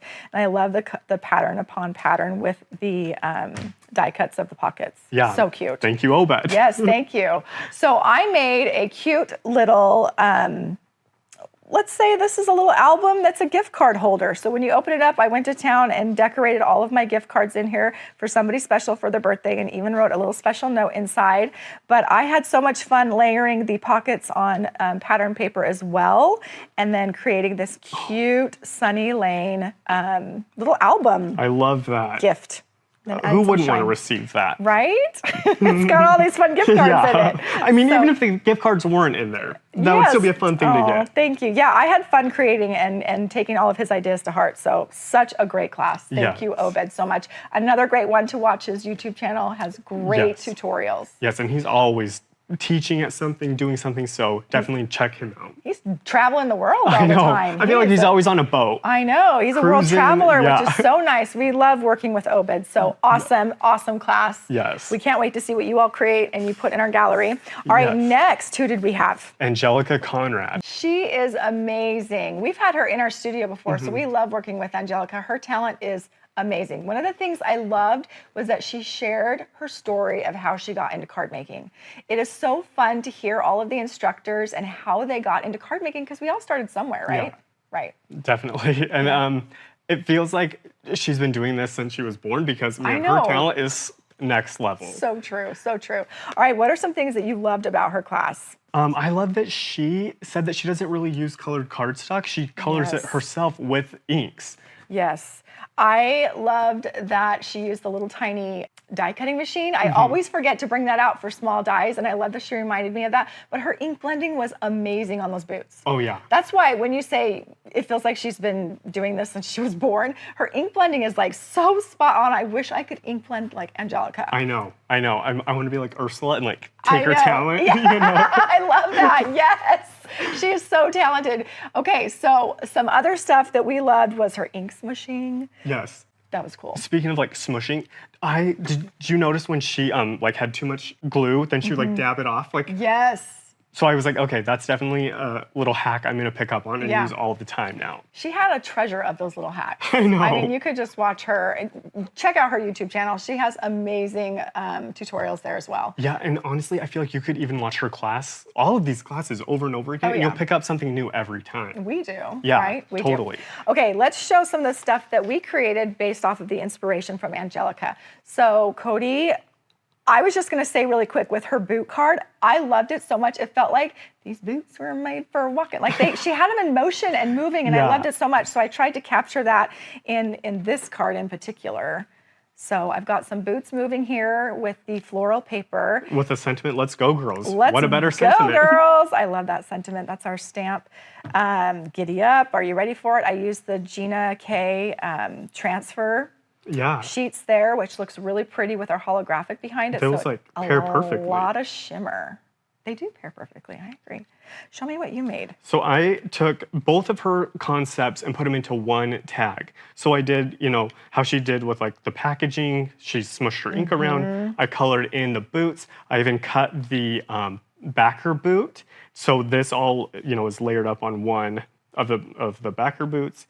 And then I did the howdy with the ink blended edges so it gets lighter in the center. I love that. That is really pretty. You did some really good ink blending there, and I love your smushing is like perfect behind there. I see you even did a little sanding there on your boots so it looks scuffed up. Yep. So they look real. Boot scootin' boogie, I love it. They look real. Yeah, I just made a few more cards as well just because I love these dies so much. The boots with some holographic paper there. There are so many possibilities with this boot die because you can layer them and add pattern paper, holographic paper, solid paper, ink blending like Angelica did, like Cody did. And then the howdy, of course, is one of my favorite sentiments. It just looks so cool cut out with the dots behind it. And it's just a fun sentiment that's different than hi, hello, Yes. Howdy. Yeehaw! Giddy up! I love it. That's one of my favorite collections. And then it comes with the hat as well with the boots. And then those stamps that we have that are reminiscent of some famous song lyrics like Let's Go Girls, Are You Ready for It? I mean, there's some other good ones in there. Yes. What a great class, both classes to watch. That was so much fun. I know. I'm definitely going to be using all those techniques a lot. Over and over again. Oh, yeah. There's so much empowerment that comes from this SBC Fest to gather all of these ideas and inspiration and techniques. And we are just so grateful to our instructors who share their talent with us and give us their little secrets. Yeah. Speaking of that, that reminds me, in Adrienne's class, she talked about, she referenced Jamie Pate's class, which Jamie Pate taught, at our very first SBC Fest. So those techniques are still being applied even today. Yes, such a good point. Yeah, if you haven't watched our past SBC Fest, go back and watch them because there are still tons of techniques to learn. And it's free. Yeah. It's free. Check it out. Come and watch all the old SBC Fest. Like Cody said, so much to gather from all of them. Okay, what are we on to next? We have a class by yours truly. That's right, it's my turn. Laura. All right. So are you ready? I am ready. I'm going to take a minute just to grab all of my supplies and get set up, and then we'll be right back. Okay, while Laura gets set up for her class, let me just share with you again about the freebie die. This is the scalloped flower that is free right now for SBC Fest. You can make so many different things, layered florals, a card.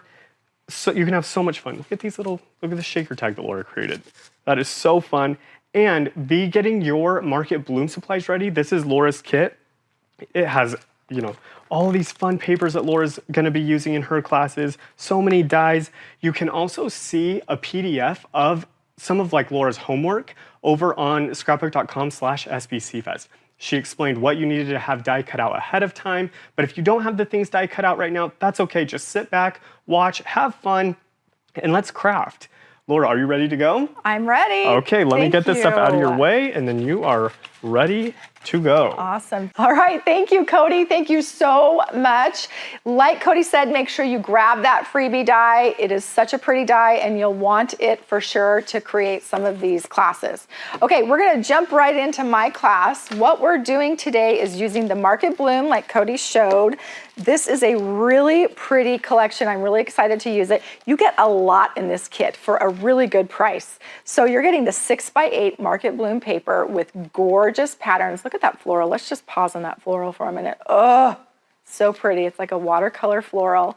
And then you're getting this gorgeous gingham, plaid, so many different, lots of fruit. This orange stripe is one of my favorites. I love the pinstripe white in that. But so many beautiful patterns and colors in this collection. Dark blue as well.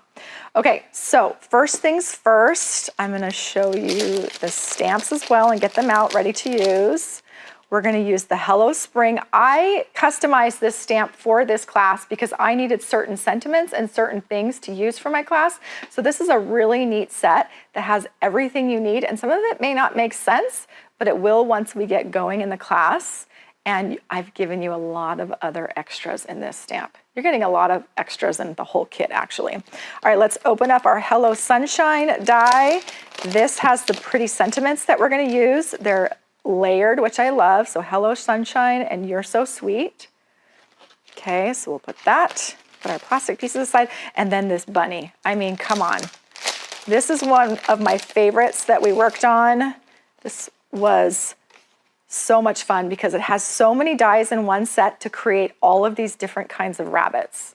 Imagine the possibilities with different colors on different types of layouts and background papers, embossing, just so many things.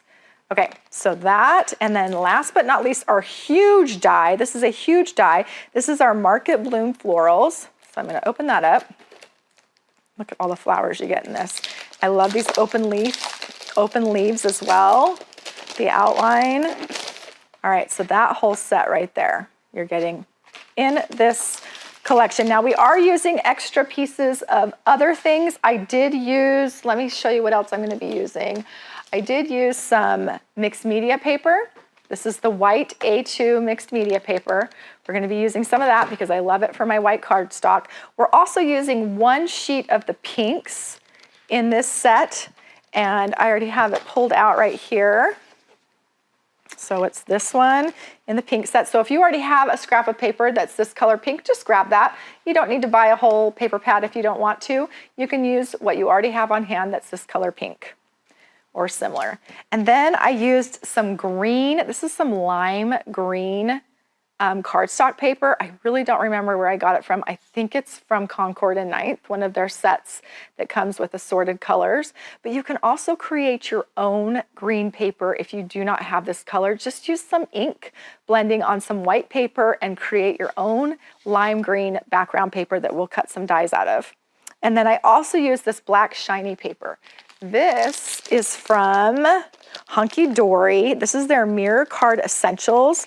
It has a ton of midnight black shiny paper in it. And I love the shiny because it works so well to create titles. And we're gonna look at that in just a second. So those are just the extra pieces of paper that I added that didn't come in this collection, but you can use what you have on hand.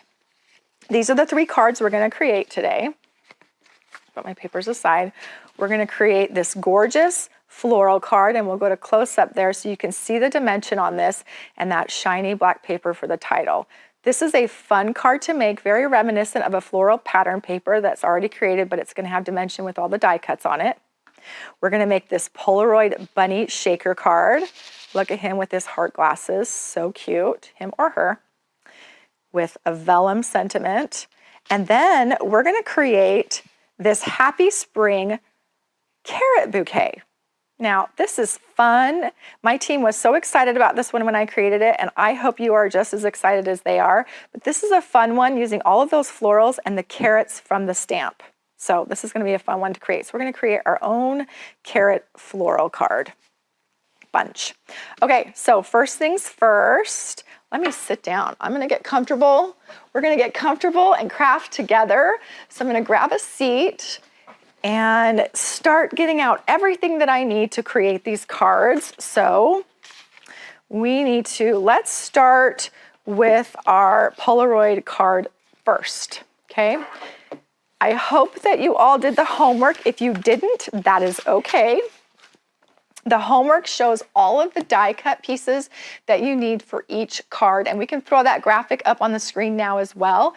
It shows everything you're gonna need for this first Polaroid card, all the pieces that you'll need to cut out to create this rabbit, this Polaroid, and the sentiment. Okay, let's show that close up. I even used some glitter brush on my glasses here.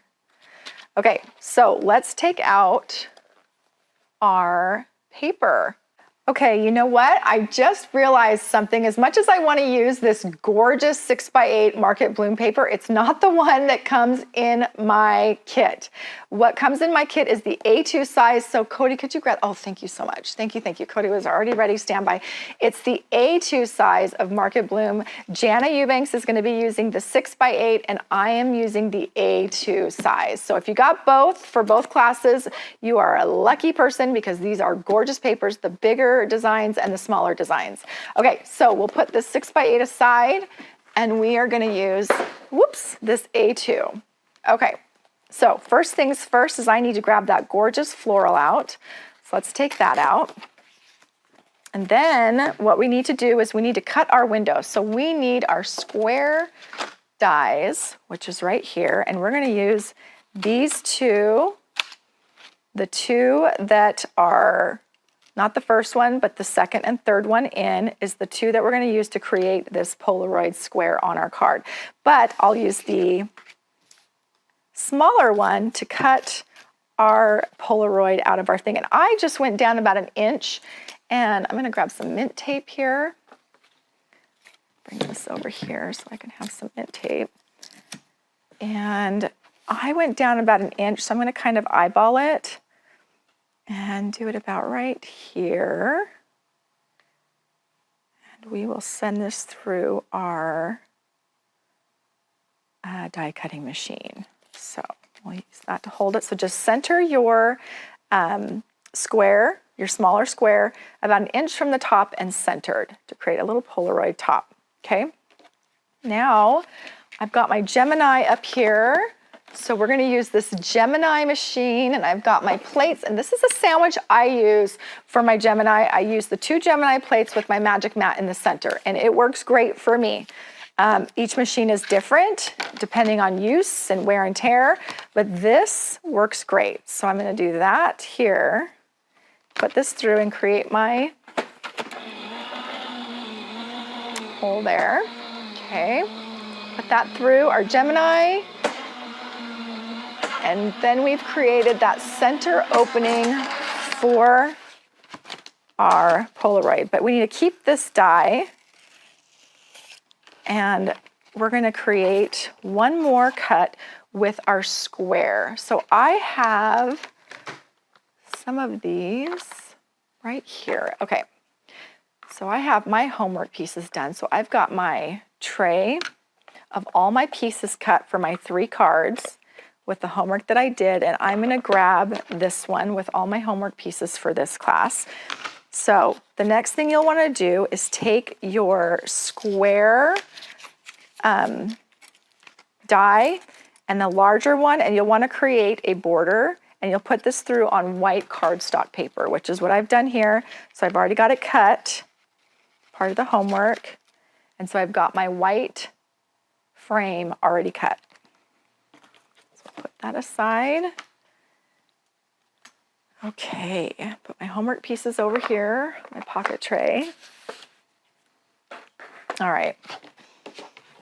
So what I'm going to do is I'm going to grab some adhesive. We're going to take our Artiste adhesive, and I'm just going to go along the edge here. You can do one skinny line or you can dot it, but I'm just going to do some skinny lines. My Artiste is awesome because it dries fast, but yet is still liquid adhesive, so it gives me a second to place things where I want them. So just make sure your frame is over your opening there and matches up so it covers your whole edge and is straight. And then, you know what I forgot to grab was an acrylic block. So let me grab that really quick.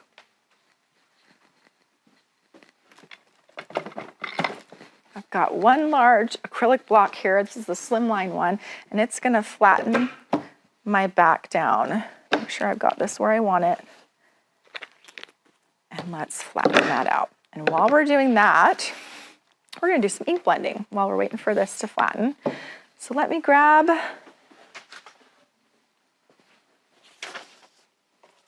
I've got a little scrap piece here of my Project Grip mat that I've cut. So you can cut up this mat to use smaller pieces if you don't want a large mat.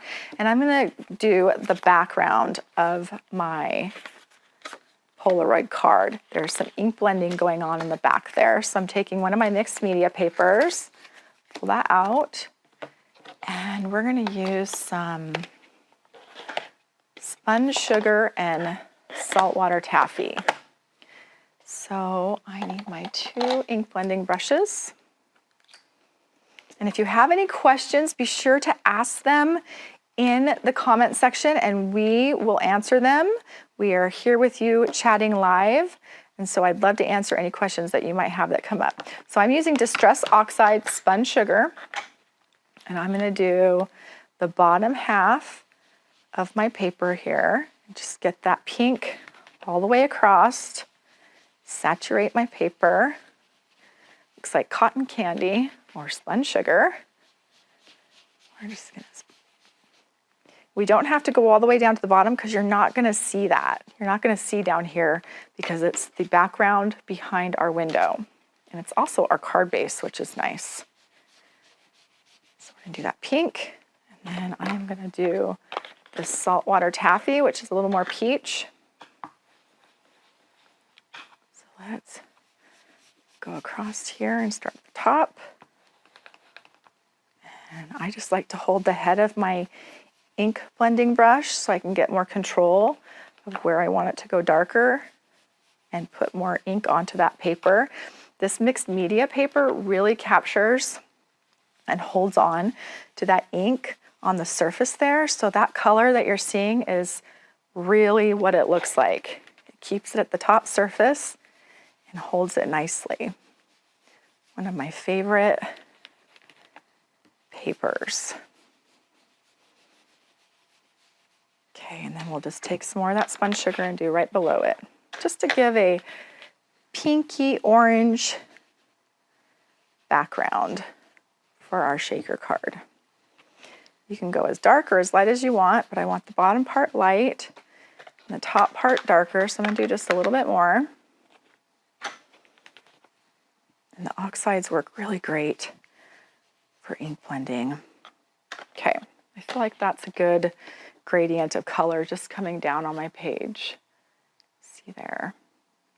Yeah, that works. Okay, let's put this aside, ink aside. Now this should be straightened. Yep, it is. Look at that. I need to just wipe my hands so I don't get ink all over. So I'm gonna get a paper towel. How's everybody doing? How are you enjoying SBC Fest? It's fun. If you've never heard of some of the instructors that we've had so far, welcome, because we do the work to find new, amazing people who are talented that we want to share with you so you can see their work and see how inspiring and empowering they are to help us create our beautiful cards. So I hope you've been enjoying some of the instructors. Some may be new to you, some you may know. We're just so excited to be able to have this event and bring these instructors to you. All right, now we're not going to practice, we're going to do this, but what we're going to do is we're going to take our acetate sheet. So I'm using one of the Scrapbook.com acetate sheets. They come in a nice big pack, and I am going to cut it down to fit the back of my Polaroid piece here, the window. So I don't need the whole thing, so I can save some of these pieces of acetate for something smaller later. And I'm just gonna adhere this to that. And what I do to adhere that is use some roller adhesive. This is our Deluxe Roller Permanent Adhesive, and I'm just gonna go along the edge of my back side of my window here. Make sure I get that all really good. And we're gonna put this acetate down right over that. Okay, here we go. We have an acetate window with that gorgeous floral. Okay, and this is how it'll go down on our paper. Look how cute that is. Okay, now I need 3mm thick foam adhesive. So that's what I'm grabbing here is my big roll of Scrapbook.com 3mm foam adhesive. And we need that window back. And we need to go around the edges of our window here. So that will be our well for, I can go to the edge of my paper here. That will be our well for our little embellishments we're going to put in. I'm going to put in some cute little rabbits. I found some cute rabbits. I think it's from, who is it from? It's from BGM. Buttons Galore. Buttons Galore. That is correct. Buttons Galore. I love all of their little things. Sprinklets embellishments. That's even a cute name. They really have cute ones for like every occasion, which is nice. And I needed some little bunnies, and it has little carrots in it and little confetti sprinkles. Hence the name, Sprinklets. Okay, scissors, get in there. All right, so there we have our little well, but now I just want to finish this off and put some more adhesive along the edges here. So just fill in the back. At Scrapbook.com, this 1/4 inch, 3mm thick foam adhesive is back in stock. And we're coming out with new sizes of it as well. So it's not just 1/4 inch wide. We'll have wider ones, which will be nice. And then they'll also come in the little squares and circles in all different sizes. 3mm thick, 1mm thick, which is that nice thin foam. And then I think I might have to stop there and get one more in here. Okay. So before we add that to our backer, let's use a little bit of static. I just want to add a little bit of this Pink and Main static dust just to make sure my stuff doesn't stick everywhere. Just a little bit. I like to blow it just a tiny bit. Okay, we're going to add some of these sprinkles. Before you do that, can you show the camera, the side cam, just so people can see your the button school shaker bits that you're using? This one, yes, look at how cute. Bunny trail. And it's got little bunnies and little carrots and little sprinkles, white sprinkles, which is cute. Okay, I'm gonna try and open this without it flying everywhere. Here we go. Okay, come on. And I'm just gonna dump them so I don't make a mess everywhere. Look at how cute. Oh my goodness, these are so cute. I can show the close-up camera. Look at how cute.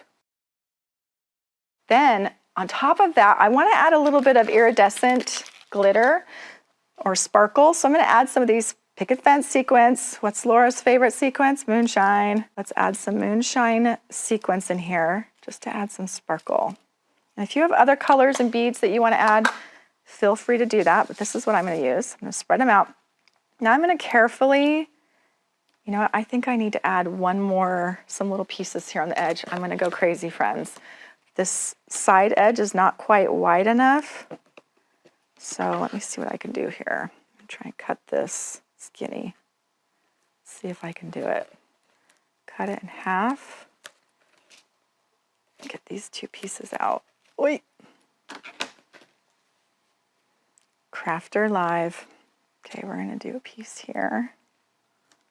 And I'm going to do a piece here. I feel like I need a couple more pieces.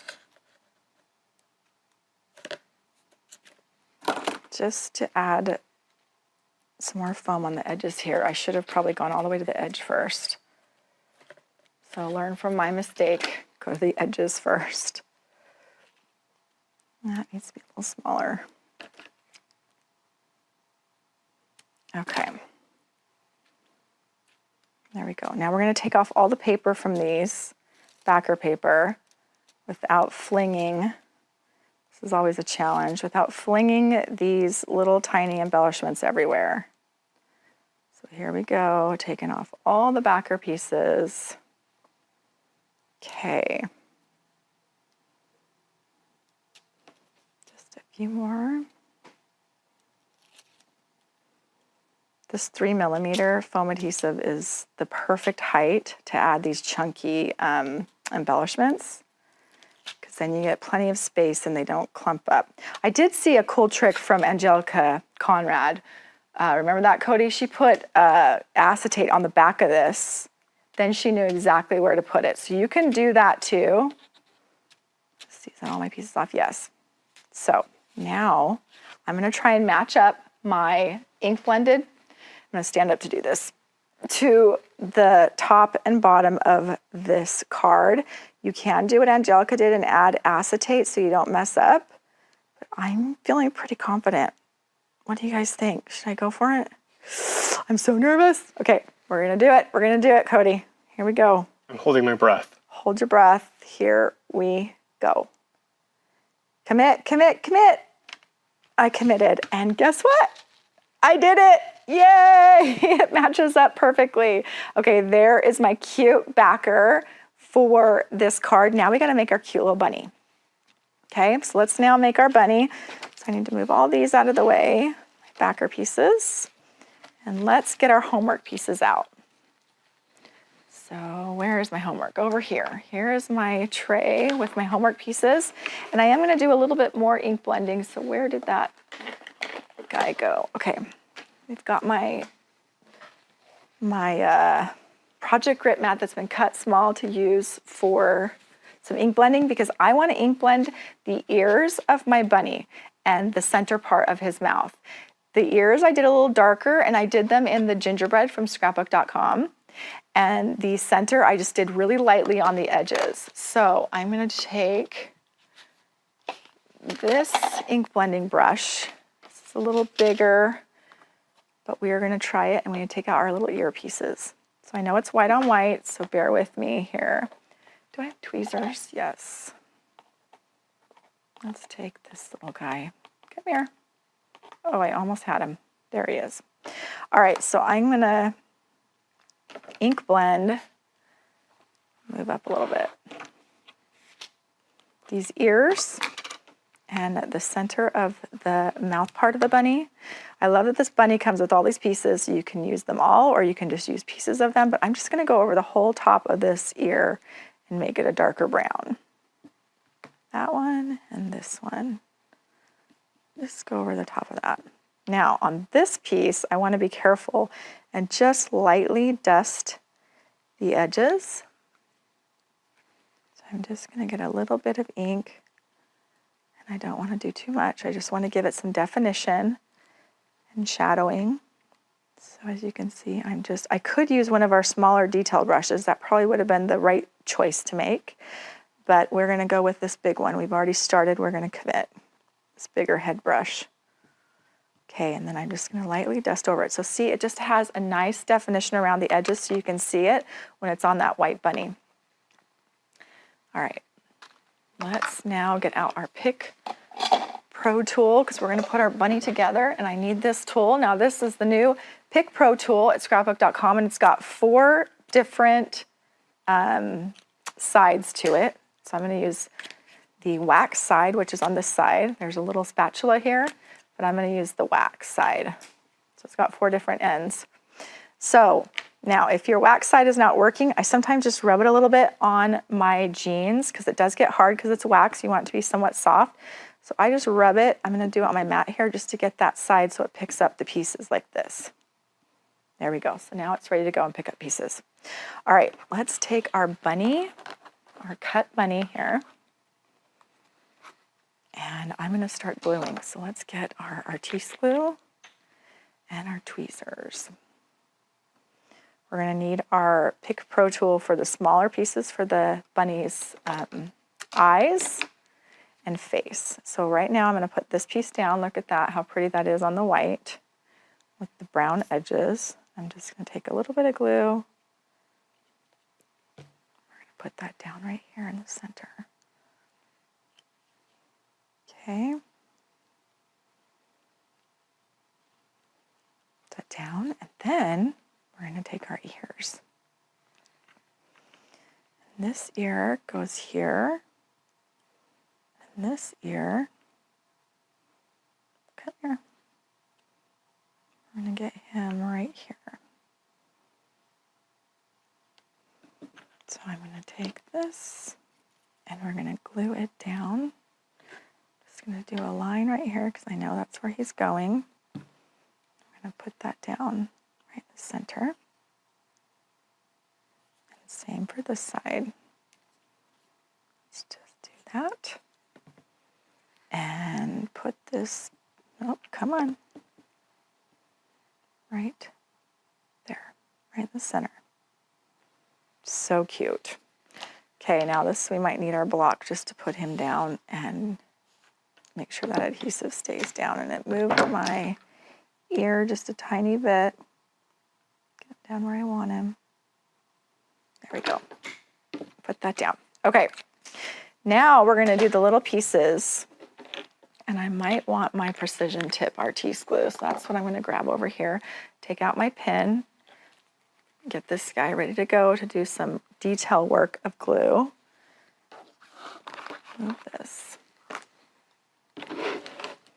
Okay, I've got my little eyes and mouth already cut out in here in my stack and sort tray.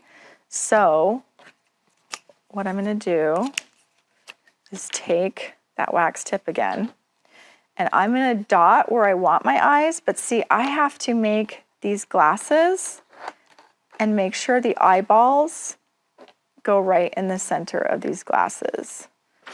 So first things first, I've got 2 white cardstock of the glasses cut and 1 yellow from the paper pad. And I'm going to layer them so that they have some dimension. So let's do that before we start on our eyes. So I'm just going to add a little bit of glue around the glasses and layer these up. There's 1 layer.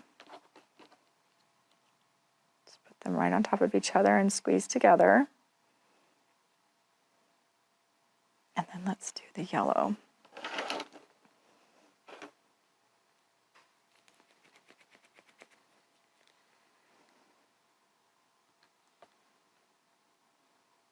I'm just going to do some dots, some teeny, teeny dots on these glasses to get this yellow glue on here. And you can use your tweezers, but I'm going to use my hands. And we've got our little glasses that are layered, so they have some dimension. Let me show you that dimension. So when they sit on our bunny, they sit up nice and big. And that's going to help me determine where I want my eyeballs. So I'm going to put my glasses on him, and then I'm going to put my dots of glue where I want my eyeballs. So dot there and a dot there, even side by side. We don't want one eyeball higher than the other. Let's try and get them even. So now I can take that off. I can grab an eyeball. And we go right here. And 1 more right there. There we go. Look at that cute little bunny face. So cute. And he's not even done yet. Now I'm going to want to put my mouth down here. So I'm just going to do a thin strip of glue. And then 1 glue for my nose, which is a little tiny heart. So let's do his cute little smile right there. Let me do the pokey side so I can get this where I want it to. Oops. There we go. Stay straight. There we go. And now let's do this little heart. And the heart is the nose, like that. He just goes right on top of that smile. Cute, cute, cute. So cute. And then we'll just want to take a little bit of adhesive on the bridge of our glasses here, and I'll hold my hand here so you can see. And I'm just going to put some glue here. The center. And we're going to glue him down right over our eyes. Right there. And he sticks up a little bit with dimension because we added those layers. So just make sure that center is glued down right on that bunny's nose. Look at how cute. That's our cute little bunny. I'll pick him up. Look at how cute he is. So cute. And this set comes with lots of different glasses, lots of different embellishments for the bunnies. We've got all these different round glasses, retro glasses, happy birthday. We've even got a crown. I want to show you this bunny with the crown. Look at how cute with the little collar. I mean, the sky's the limit with creating all of these different kinds of bunnies that you want. So fun. We'll show close up. That cute crown. You can do a lot of different stuff with this. Okay, so there's our bunny. Let's finish our Polaroid. We're almost done. We have all of our pieces cut. While we're waiting for our bunny to dry, let's assemble our sentiment. I'm going to use, I don't know if this black will be too shiny, maybe not if I have it down. But I'm going to use that just so you can see what I'm doing here on this vellum. So I've cut sunshine out of yellow, and I've got hello out of the green. And you can layer it on white cardstock so that your hello sticks up a little bit more. Here's our H and our O. So you can Oh, where's our other L in green? There it is.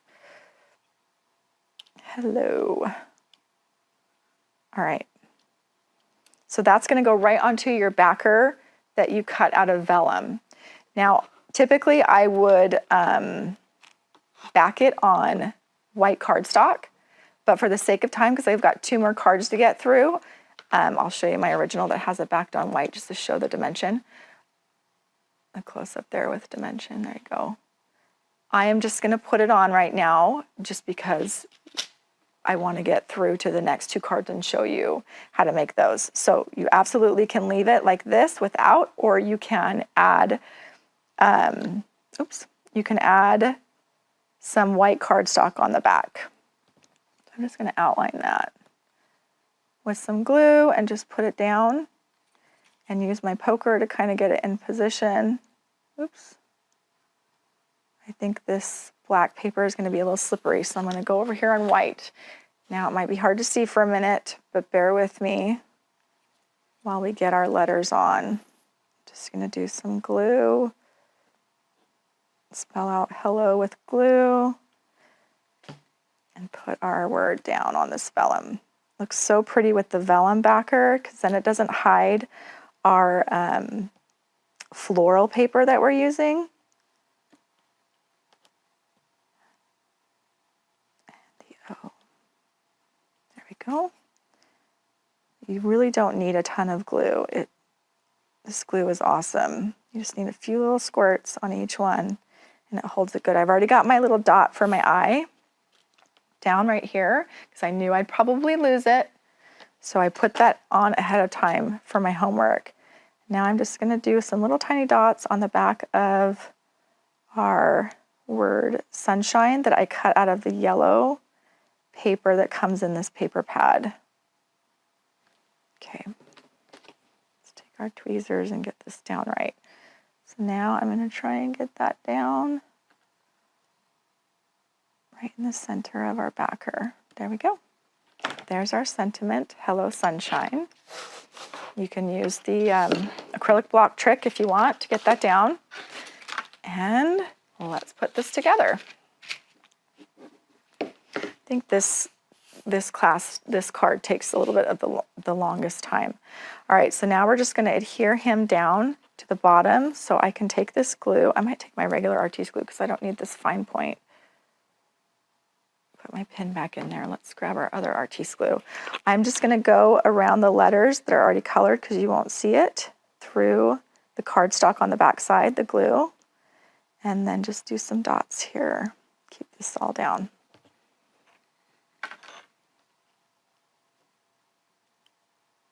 Here we go. We're going to put this down right down here in the center. And it just gives a little subtle shadow around with the vellum, which I love. I love that look. You can see here in the close-up. I love the shadow of the vellum. Okay, push that down and get it right where you want it. Okay, now we're going to add our bunny, but we need his little collar.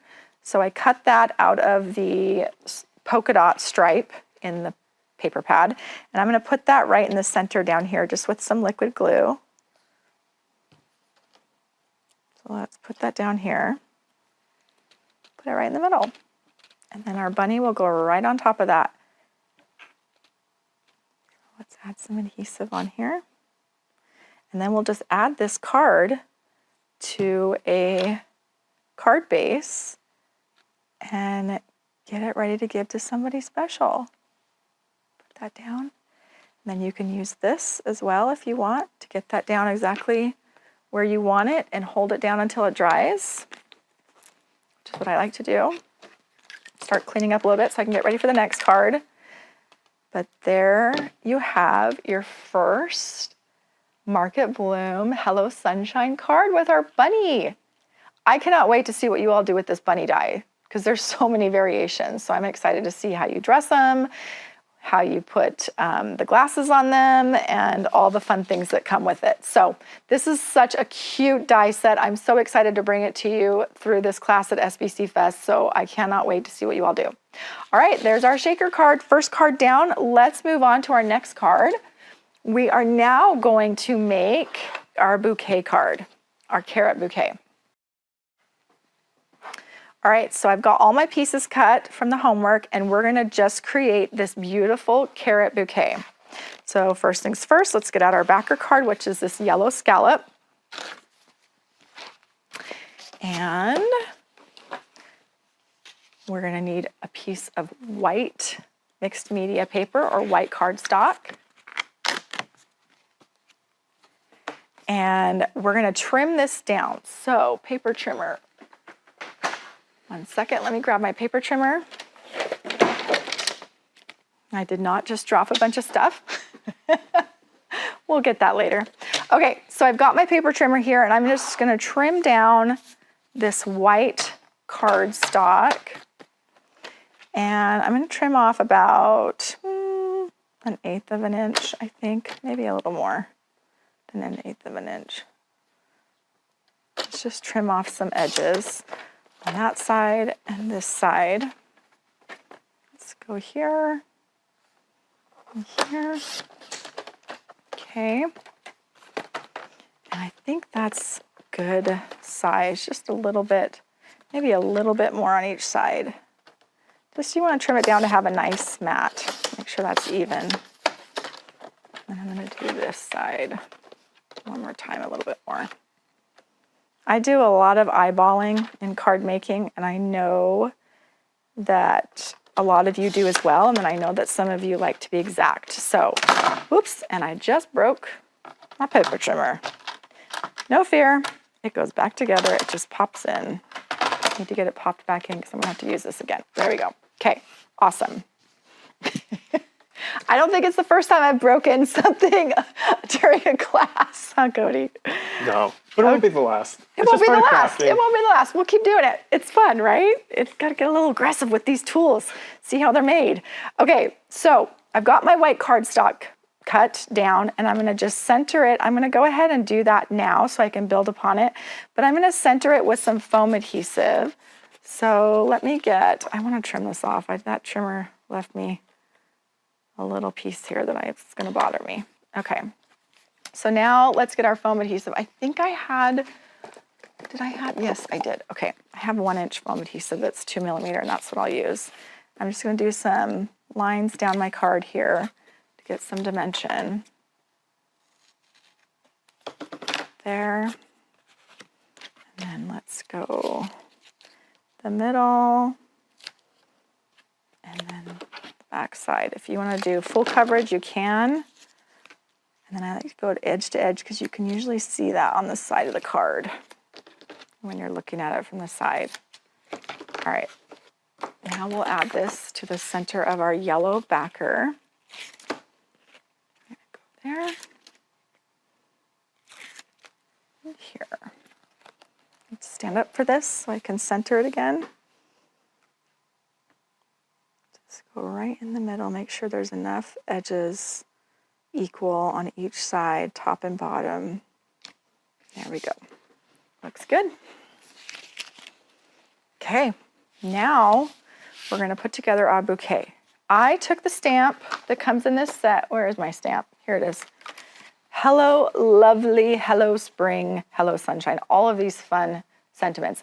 I took these carrots and I cut them, I stamped them, I stamped them in brown ink on this orange paper. So you'll want to stamp that, and I stamped 3 of them, actually 5 of them, but I'm only going to use 3. I need 1 skinny and 2 of the larger carrots. Let me show you that close up. 1 skinny and 2 of the larger carrots. So these 3 carrot stamps. So make sure you cut those up, stamp those, and then we're going to fussy cut them. Now, there is a die coming for this stamp set, but it is not here yet. So be on the lookout for that because there is a die that will be here for these carrots. Okay, so I'm just cutting around the edge of these carrots, which is a great, easy shape to fussy cut. Not a problem at all. And it gives us a little time to chat. How is everyone doing? What do we think of this collection? It's pretty for the spring. My mind's already going crazy after making these cards of more spring cards I want to make. I love the spring, especially in Arizona. We go straight from winter to summer and a little bit of reprieve in spring with some beautiful weather where we can be outside, we can eat outside, we can be outside with family and friends and hang out and just visit at a picnic table or at the park. I love it. It's a fun time of year here in Arizona, the springtime. What is spring like where you're at? We are not a green state. So when we see some floral in the desert, we get really excited. I love going to the mountains nearby my home, and there are beautiful wild blooms and florals blooming all over the desert, on the desert mountains with the cactus, and it is gorgeous, absolutely stunning. Last year was especially beautiful. I'm hoping this year we have more of those beautiful florals blooming. Okay, so I've got my 3 carrots cut. I'm gonna do some more ink blending. We're gonna bring back that mat that we've dirtied up, and we are going to ink blend some more gingerbread because that's well loved. It's well loved. I just haven't had time to clean it yet. I will as soon as we're done here. But I'm gonna use the gingerbread ink, and I'm just gonna ink the edges of my carrots just to give them a little more realistic look. So you can use a little tiny detail brush on the edges here. I'm just going to use my big brush and just do a little bit of ink blending so it gives them some character. And they look real, I feel. Like I even took and went a little darker on the bottom along the edges there, and it looks cool. There we go. And then this side as well, just so they look a little brownish orange.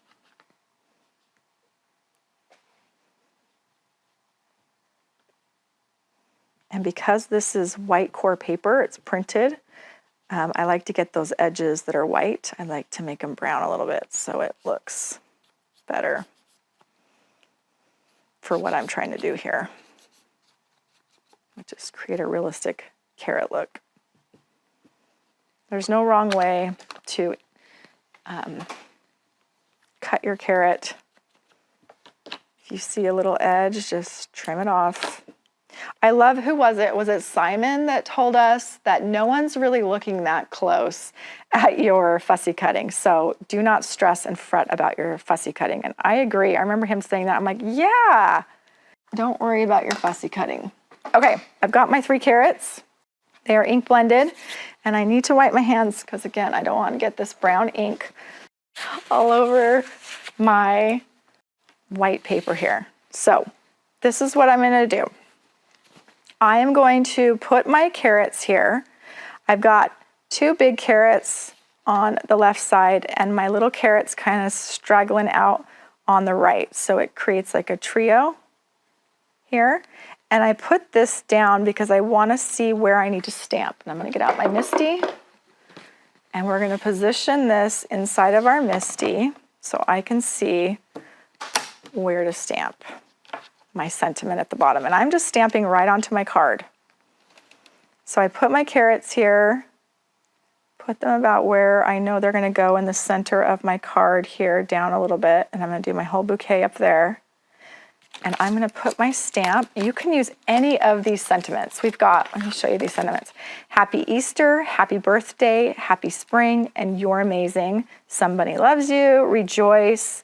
To the happy couple, I did that one for a reason. I did it because in this set, you get all of these bunnies, and I wanted you to be able to make a bride and groom bunny, and you absolutely can, and use this to the happy couple underneath them. So you can put them side by side and dress them in black and white and make little wedding bunnies. But today, for this one, I'm going to do Happy Spring, just because I feel like this card is very spring with the carrot bouquet. So let's get out our Happy Spring, and I'm just going to put it right down here, centered where I know it needs to go, underneath my carrots.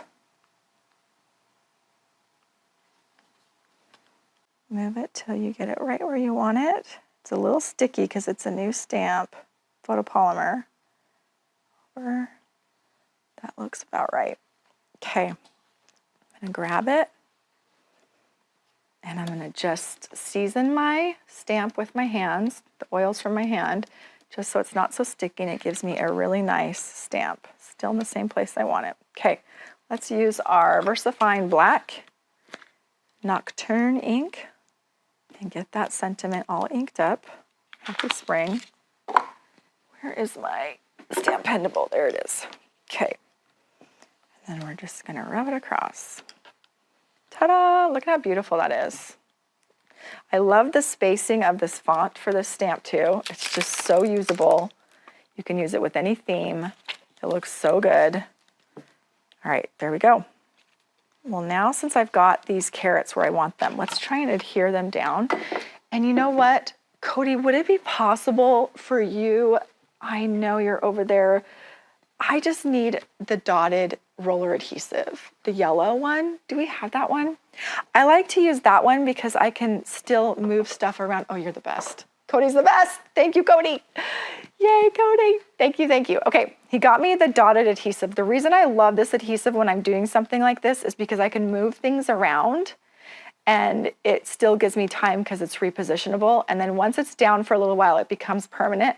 But I love this. And this, I've heard from many of you that this works in great climates, especially humid climates where a lot of adhesives don't work.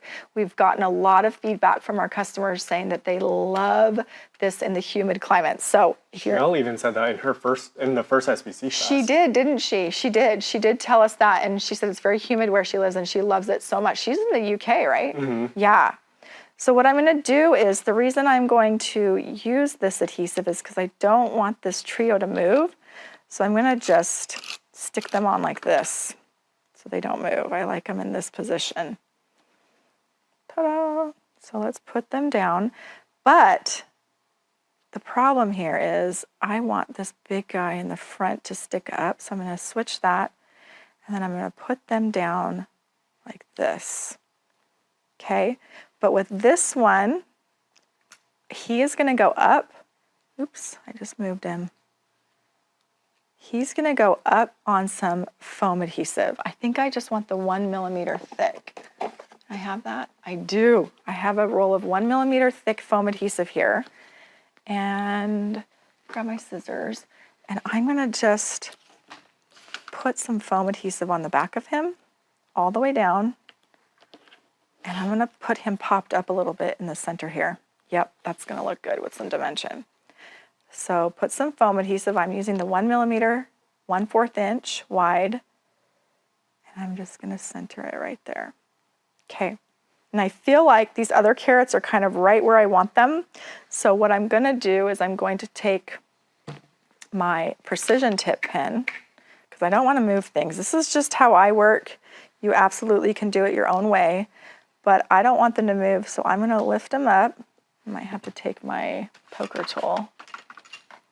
And I'm just going to stick my glue under there with my precision tip, just so he doesn't move, and glue him down. Same thing over here. Lift up the tail.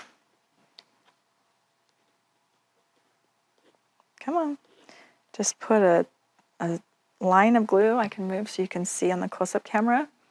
Just a line of glue under there. Can you see that? And I am just gonna put him down. Now he's down for good. These are exactly where I want them, and I don't have to worry about them moving now. And that dotted adhesive helped me out greatly. Okay, now we're gonna put together our bouquet. So I'm gonna bring over my other card so you can see what I'm doing here. And we're gonna create this same type of bouquet. And I'm gonna start with my homework pieces that I cut. I'm gonna start with the greenery first. And what I need is this tall green one, because I want him kind of sticking out at the top to start. So let's get some glue on the back of that. Take off this pin. So get your tallest leaf, vine here, sprig, whatever you'd like to call it. And we cut him in the dark green, and I'm just putting adhesive on the back of him, just little dots everywhere. And I want him kind of that way.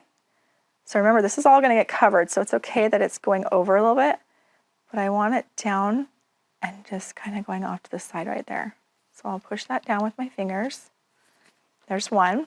Next, I want to take this other, we have 2 other green pieces. So I'm going to take this one and this one, these 2 pieces, and I'm going to do one down here, kind of down like that. So let's create our triangle here with our greenery. It's pleasing to the eye. We're going to go right down here like this. You can use the dotted adhesive too if you're nervous about where to put stuff. Use that adhesive. It can help you move things around until you're ready to commit. And then we're going to take, let's get our flowers at least somewhat in their spots so that we know where they're going to go. So I've got this yellow flower with this green double leaf. And then I've got this pink flower. And actually, I want this pink to be a little darker. This is the pink that came in the paper, but I want it just a little bit darker. So let's grab our mat again. We're going to do a little ink blending just to get this a little bit darker. I'm going to take the Festive Berries oxide, and I'm just going to go a little darker. So I need a new brush. Let's take this new blending brush from Scrapbook.com, and I'm just going to go over that. See how it made it a lot darker? You can see the 2 sides. Show on the close-up camera. There you go. And you can see I'm going right over the dots, and the dots still shine through, but I just want it a little bit darker. Just a little bit goes a long way. So I'm darkening that, and that's going to be my other flower. Let's bring our card back. So I'm going to I think I'm going to use the dotted adhesive just so I don't have to be too committed until I can get more down. So I'm going to do some dot adhesive there on this floral, and I want to get that kind of over here. And then this floral will go right on top of that. And remember, this adhesive, once it's down for a while, will stay down. So let's get them right next to each other like that. And then we're going to start building around that. So this green, let's do some adhesive on the end of this. And you can curl up your leaves a little bit just so they add some interest and dimension. And I'm going to stick them out so it kind of comes out to the edge of my card here, like that. Looks realistic. And we're going to keep building. So now I want to put my topper on that. Let me bring all of my homework pieces over here so you can see it. I've got this little, I love these dies so much. I've got this little white one, but look at that embossing on there and the puncturing from the die, how it just really gives it a realistic look. It's one of the things I love about these dies. Okay, we'll go like some roller adhesive, and he'll go right in the middle of that flower. And I love that I use the dotted adhesive because I can tuck now. I can tuck things under. I want to take this white leaf and I want it to tuck underneath the 2 and kind of come out to the side there. So I'm pretty confident that's where I want that. So I'm going to use the liquid adhesive. So wherever you feel confident, use your liquid adhesive. If you don't, use roller adhesive. It's whatever you feel most comfortable with. So I'm going to tuck that guy so he's coming out right there. I'm going to curl him just a little bit and push him down with that adhesive. Now he's going to be layered a little bit more, so he'll get some more adhesive on him. Then I want to take this green leaf. This is the one I told you I used the lime green paper. And I'm going to snip it because I don't need this whole thing. So I'm going to snip it right here, I think, just about a third of the bottom to come off. Just right there. And I'm going to tuck this under those 2 back there so it kind of comes out and adds some pretty green over there. And I feel confident about that one too. Let's do some liquid adhesive. Let's do that. And let's go underneath these 2 and create some green coming out over there. Okay, let's make the center of our flower, our yellow flower here. I think I need here we go. I'm going to put some adhesive right in the center of this yellow flower and put this white center right down like that.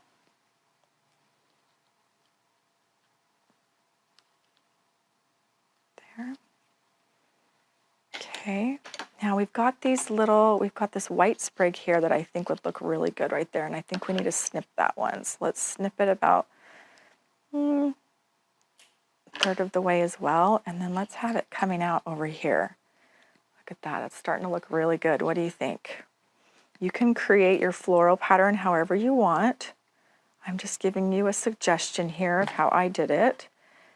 And I'd love to see what you all create doing this as well. Okay, so let's have this white coming out and popping up just a little bit. That's pretty.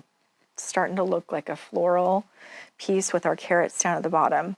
All right, you've got these fun little, what do you call these? Buds? Sprig buds with little round tops. I love them so much. They just add some really fun interest. We're going to kind of put those in everywhere. Before I do that though, let's get this last greenery in somewhere. I think we need some greenery kind of tucking in right here. So I am going to glue that with some liquid adhesive on the back, and I'm going to tuck it right there. There we go. There's more greenery between those two. Now let's add these. These were cut from the plaid, so it's got a little bit of orange and pink in it, and I am just going to do the bottom of it with this fine tip adhesive. And we're going to tuck that pink one in right behind this pink flower where there's an empty spot. See that empty spot? I'm going to tuck that in there. And it's kind of coming alive and off the paper like a real floral. Let's keep going. Let's do some more over here where there's an empty spot. See between the two greens? Let's add one there. So let's put some adhesive on the back of it. Let's add these sprig buds over here. Kind of popping up and out right there just to add some color and interest. And then we've got this last lime green one. We need some lime green over here because we've got this lime green leaf over here. So I feel like we need something coming out over here to add into that green for your eyes. Oh, that looks cute right there. So I'm going to feel good about that if I put some liquid adhesive here.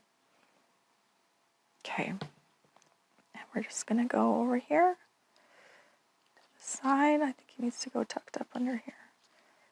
Just stick up right there. We can push him up with our fingers so he looks alive. Oh, look at how pretty. We have one last step here, friends. We are going to put our bow on to create this cute bouquet. Now, I used... No pun intended. No pun intended. Bow bouquet. Look at these bow toppers. I know a lot of you already have them. Can do that and show them the close-up. Look at how cool they are. Tons of different bows in one die package. This is one of my favorite sets. If you watch our live streams, I use it a lot. I know you guys all love it because it's a popular one, but I'm using one of the bows from this set. It's this one right here actually that I'm using. And I just cut it out of white cardstock. And that's going to be what ties our carrot bouquet together here at the top. And I just chose white because I wanted it to be subtle and blend in so that you really focus on the carrots and the colors of the flowers poking out outside of the carrot top. Okay? Carrot top. That's PTSD. Kids called me that in elementary school because I was a redhead growing up. Kids, aren't they? They can be so fun. But yeah, we're going to put this bow topper right on the top here of our top carrot and just adhere it down. You can kind of put it where you want it, and you can, make these tails curl a little bit up if you want, again, to add some motion and interest. Look at that. Let's look at it from the side here on the close-up camera. Look how pretty that is. So pretty. Now, I'm going to put my lids on my glue so I don't ruin the glue. Let's put the pin in this glue. I want to add just a little bit more to this card, and I'm using the Sunshine Pops of Color. This is such a great color. This is a fun one. And I'm just going to do the center of my bow and the centers of my flowers. So I'm just going to, let me practice first before I do that on a scrap piece. I'm just going to use a little piece here. Just get some little pieces going. Yep. Now, it's all in the wrist. It's just like cookie decorating. I'm going to go from the side here and kind of twist and pull up. And I did a perfect little round bead. Can you see that? It's all in the wrist with the pops of color. It really, really is. It's just like cookie decorating. So I'm going to take my bow and just move it a little bit so I can get another one over here in the center of my flower. I'm just going to go and twist and come up, and I've got another little bead there. Now, if you don't love your bead, like I don't right there, you can take your pokey tool and you can shape it. Just get it more into a circle. And then watch this. Watch this little trick I'm going to do. I'm going to take my card and I'm going to slap it down so that it flattens out my beads a little bit. Look at how cute that is. See what a difference that made? You can also flick it underneath. Let me see if you can, let me try and get the close up to show, but I'm just going to flick it a little bit and that will flatten out my beads as well. Just a few little tricks you can do. And then I'm going to move this bow and do the same thing over here on this flower and get one little bead down in there.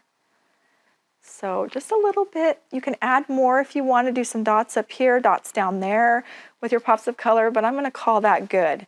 And that is our carrot bouquet flower. All right, we've made 2 cards so far. We've made our Polaroid bunny and we've made our carrot bouquet. I'm not going to grab that one because it's still drying. But we made our carrot bunny, our carrot bouquet. Happy spring. And the next card that we're going to make is this beautiful all over floral with the floral dies. Look at that close up. So pretty. Just vibrant, full of color. I'm excited to make this one with you. So let's jump right into that. We put this card aside to dry with our other card that's drying. And put these cards up here. And then we need our last stack and sort tray with our homework pieces. Now this one has a lot of die cut pieces and I'm happy about it because you need all of these die cut pieces to create this beautiful card, and it just gets you kind of out of your rut of just having a floral background and making something creative and unique of your own with floral dies. So I'm excited to show you this. We're going to grab our darkest paper from the paper pad. It's in the very back. There is a green. We're not going to use that one. We're going to use this dark blue. It's almost like a bluish green. It's a really pretty color. It looks blue on camera, but in person, if you have it there in front of you, you can see it's like a bluish green. It's really dark and pretty. Okay, now first things first, I'm going to use our foam adhesive that is perfect A2 size, and I'm going to put it on one whole solid piece of foam. This is 2 millimeter thick. This is our Scrapbook.com. This is something I use a lot. It has 5 pieces in it, and it's 4 1/4 by 5 1/2 A2 size. And these are great if you want your whole backer card to be popped up on one solid piece of foam, which I do. So I'm going to start there because that's going to give me a nice canvas to work on that's nice and thick and sturdy. So what I'm going to do is I'm going to peel off one side of this foam adhesive. And sometimes I like to use these backer cards because they have that waxy film on one side that's shiny. For sticker pieces or die cut pieces if you want, or adhesive if you have extra foam adhesive and you're cutting off too much, you can put it on here and reuse it later. So if you want to use that, you can. I'm going to put mine aside, and then I'm going to stand up because I got to match up this card. There are some things you can do to match this card up. If you have a hard time matching up, you can use the edge of your Misty, your scoreboard.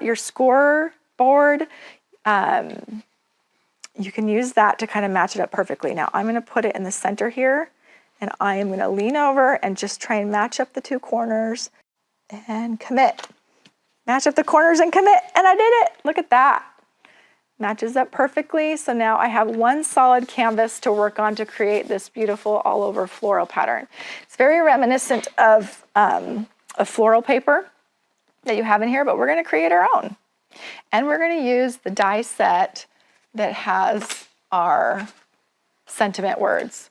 So we're using the Hello Sunshine in this set that has the shadow.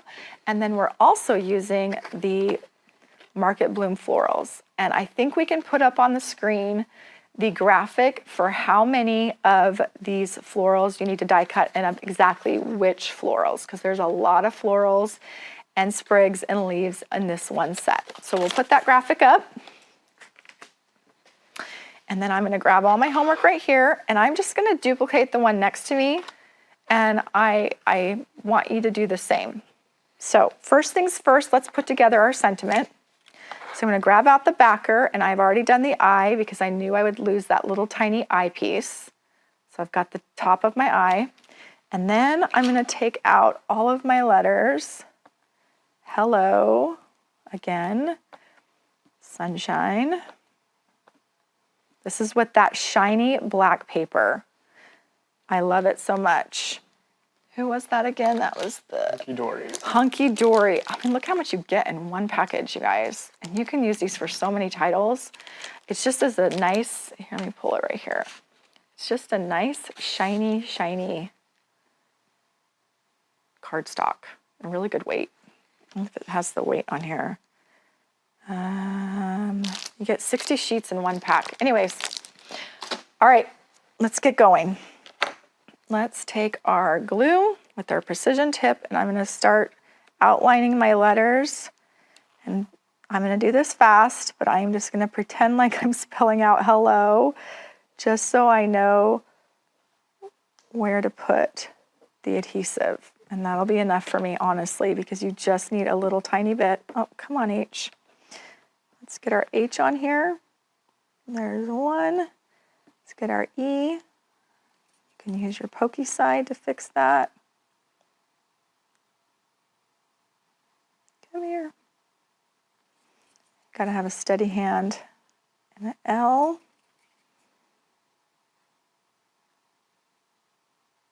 Let's do our O at the end here. Okay, gotta rub that. If it starts to get dry or not primed, just prime it. And this is slippery paper. See, it picks up the paper really good on the opposite side, but this shiny paper it's having a hard time with. Okay, that'll work. I just need you over here. There we go. So make sure you line that up on the back where it goes. I'll get that little piece of glue off in a second. I'm going to try and pick up this last one. Wait! Don't do that. Flip that guy over. Put it down with my fingers. It's going to be quicker. By the way, did you see I matched my nails to the paper collection? Because there's watermelons in this paper collection, so I did a watermelon nail polish, so it matches it. All right.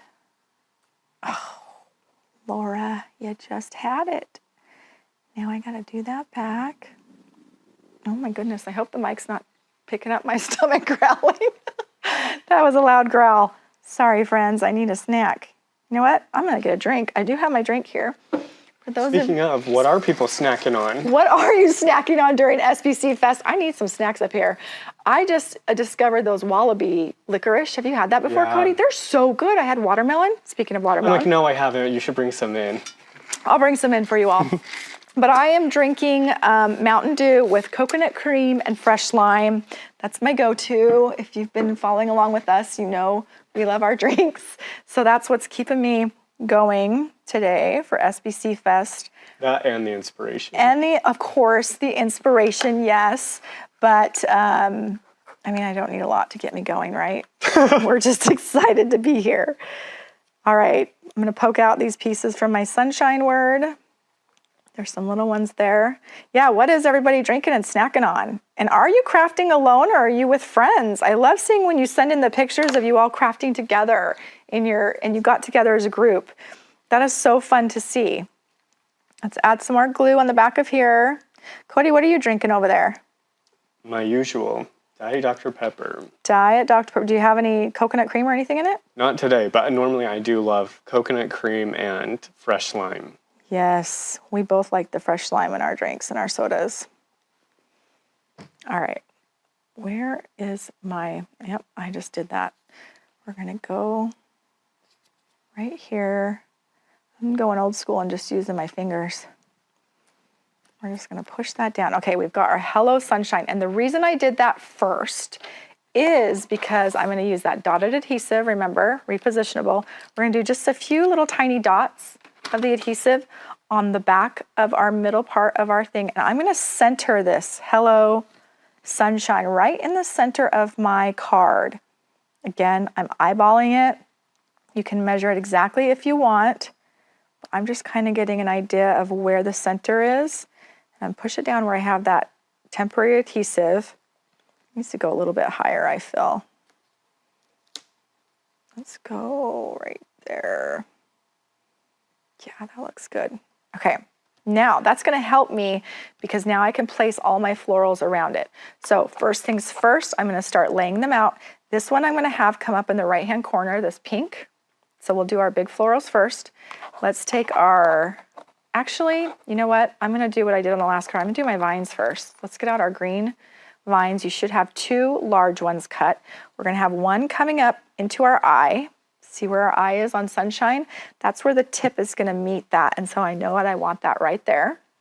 And then the next one is gonna go down into our first L on hello, right above it, right over there. So the tip's gonna kind of come pointing at that L there, over there. So let's get those down first. So I'm gonna take my adhesive and just put a little bit of adhesive on the back.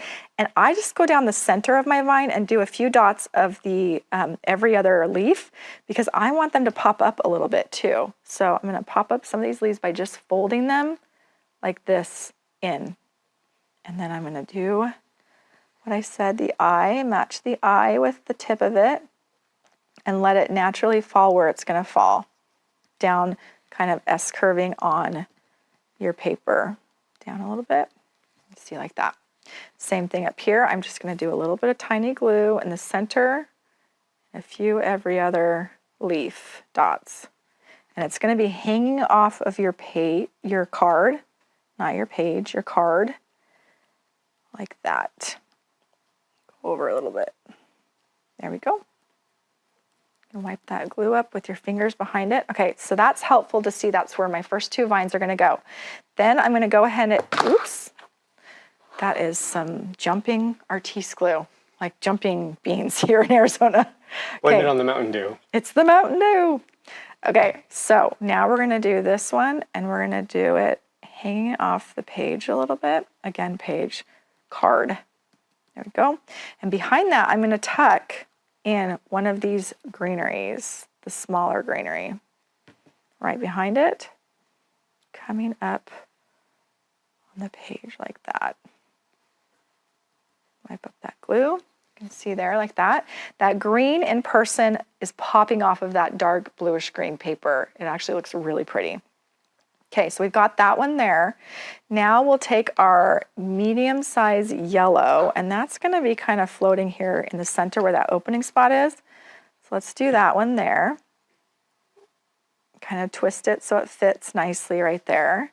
Again, I just adhered the center of it, and I'm gonna pull the petals up a little bit, just to add some dimension. Okay, and then I need one more green piece going there. So let's take our second small green piece, glue the center and the tip and some of these leaves. And let's have him kind of coming in right above our O, where this open spot is, and push that down. So we're filling up that spot. Now, let's kind of go down the right side here first. I'm gonna take that big orange kind of open flower, and there's a smaller yellow one that we cut that's the same style. There's that one. Okay, I've got 2 small yellows left. So I'm gonna put one right in the center of that orange. So let's put a little bit of adhesive in the middle. Put that down and I kind of match it opposite. So these open parts of the orange have yellow in it right there, like that. And then let's put this right here, hanging off a little bit. But I'm also going to want to take one of these yellow rounded sprigs that have the round ball sprigs and kind of come up in that empty spot too. So let's get that down. Oh, that tummy's growling. Should have brought some snacks in for this today. I bet you while we're chatting, we're eating snacks, huh, Cody, our future selves? 100%. Hot tamales. Hot tamales, chocolate. We always have turtles, don't we? Mm-hmm. Chocolate turtles with caramel. All right, so let's put this guy right here and have him hanging off. And there's enough space down there for this yellow to kind of come in right there. So let's do this side of this yellow one right down here. You're just kind of filling in all the gaps with florals and trying to keep the colors like opposite. So I want to do this bigger yellow one, this rounded yellow one with its leaf over here in this corner. So let's kind of get him down. Again, use the dotted adhesive if you're not feeling 100% confident about putting stuff down yet. So I'm going to do that there, and then I want this to go up underneath him, his two leaves, like that. He's kind of up by that S, the yellow there. So we've got the triangle of yellow. Okay, then we've got a bigger pink one that I think needs to go down here in this spot. So we'll turn our leaves just a little bit so we can get this pink one down here. There we go. And then in that open spot down here, let's do our orange leaf. Right down there, kind of reaching up there, just filling in some of these bright colors into these open spots. So this leaf will go right here. We'll cut off the bottom of him. I kind of want him up right there. There we go. Okay. And then let's see. I think what I want to do is cut some of this, and I am going to cut the bottom of this, and I want him coming out of my H a little bit down to the end here. So let's just glue that center and put that right under this H. And he's coming straight out. Take out that little stick that fell. Okay, and we still have a few open spots. Let's see what we can fill it with. Got this big orange one we'll do up here in the corner, kind of right there. Let's get half of him done because half of him is going to stick off the edge of the page. We'll go right there.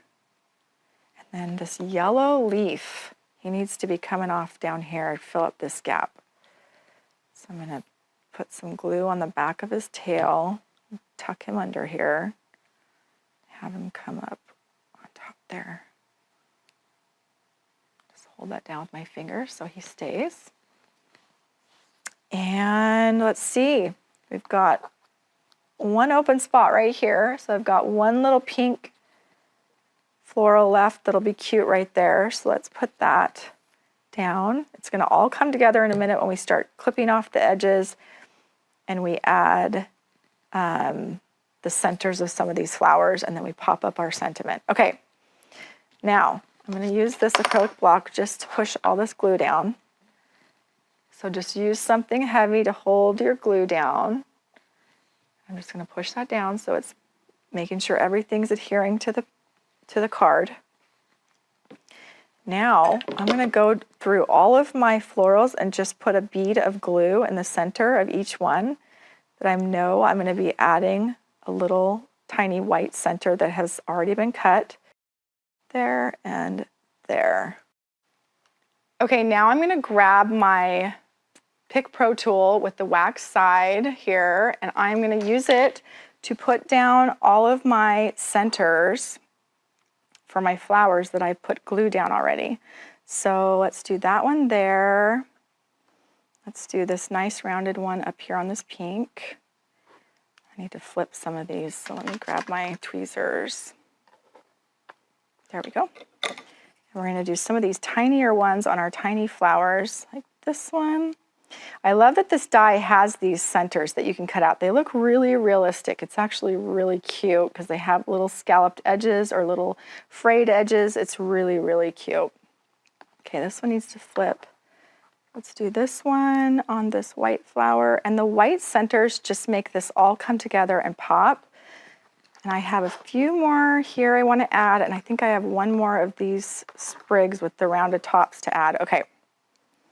Put this one here. Do you have a favorite flower?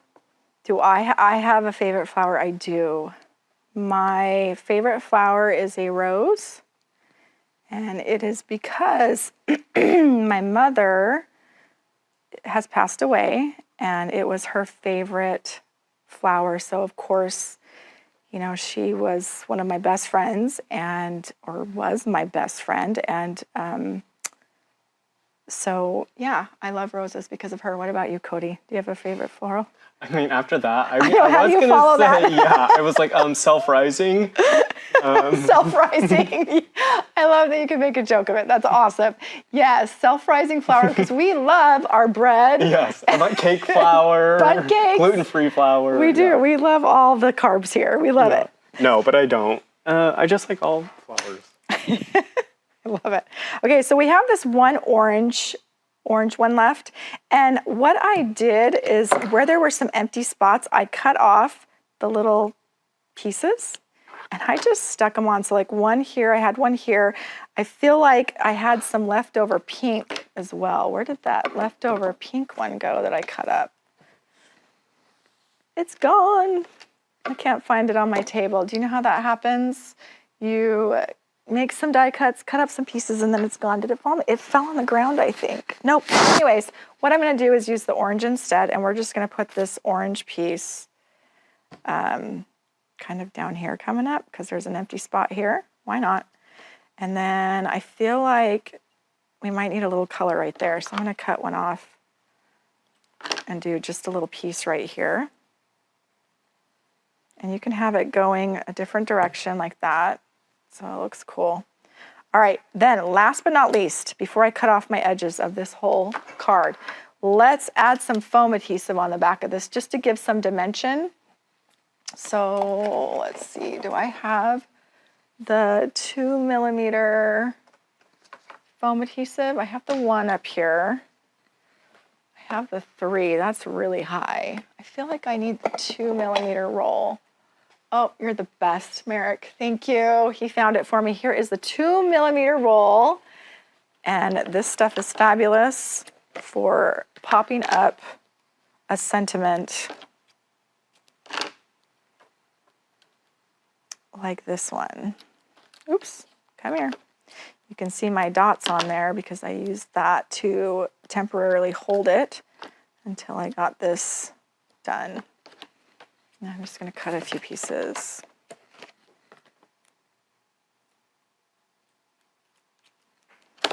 Okay, we're almost done with this card. Almost done, friends. How's everybody doing?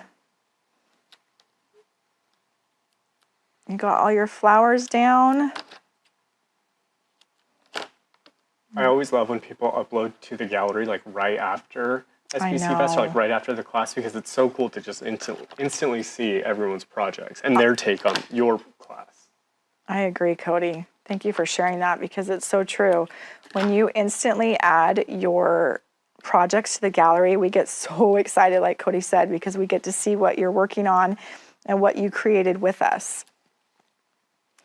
All right, so I've got the adhesive, foam adhesive on the back here. Now I got to peel off all these little pieces because I did lots of little pieces.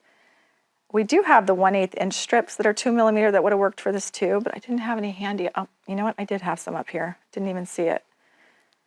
If you see my desk around me, it's messy. Cody's going to show. Right next to that flower, you can see the 2mm foam standing up. Yes. Oh, it's right here. See? I missed it, guys. I missed it. Too much going on. That stomach is distracting me, growling. Okay, here we go. We're going to put this down right in the center, back where it was, just like that. There we go. Look how pretty that is. And now I'm going to clip off all the back side of these hanging edges. So just follow your line, cut straight across all the little pieces. They're trying to stick. All of your pieces, and we have a finished card that we can put on a card base. Another beautiful card out of this beautiful collection.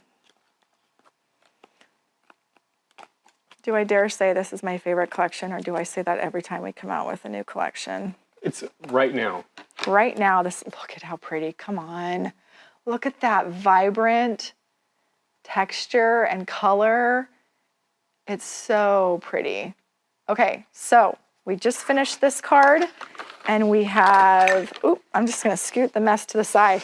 Let's put my glue away though, because we don't like this glue to dry out. So I'm gonna put my pin back in, move the glue aside, and let's show you the cards that we worked on today. We made this beautiful Polaroid bunny card, and we made this floral card with the dark background, and then we made our carrot bouquet.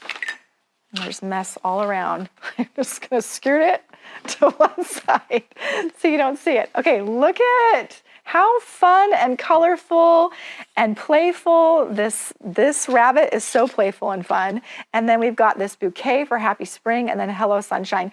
Plus, you have all of these other pieces from this kit to make so many more projects. I'm gonna try and grab this, lean over.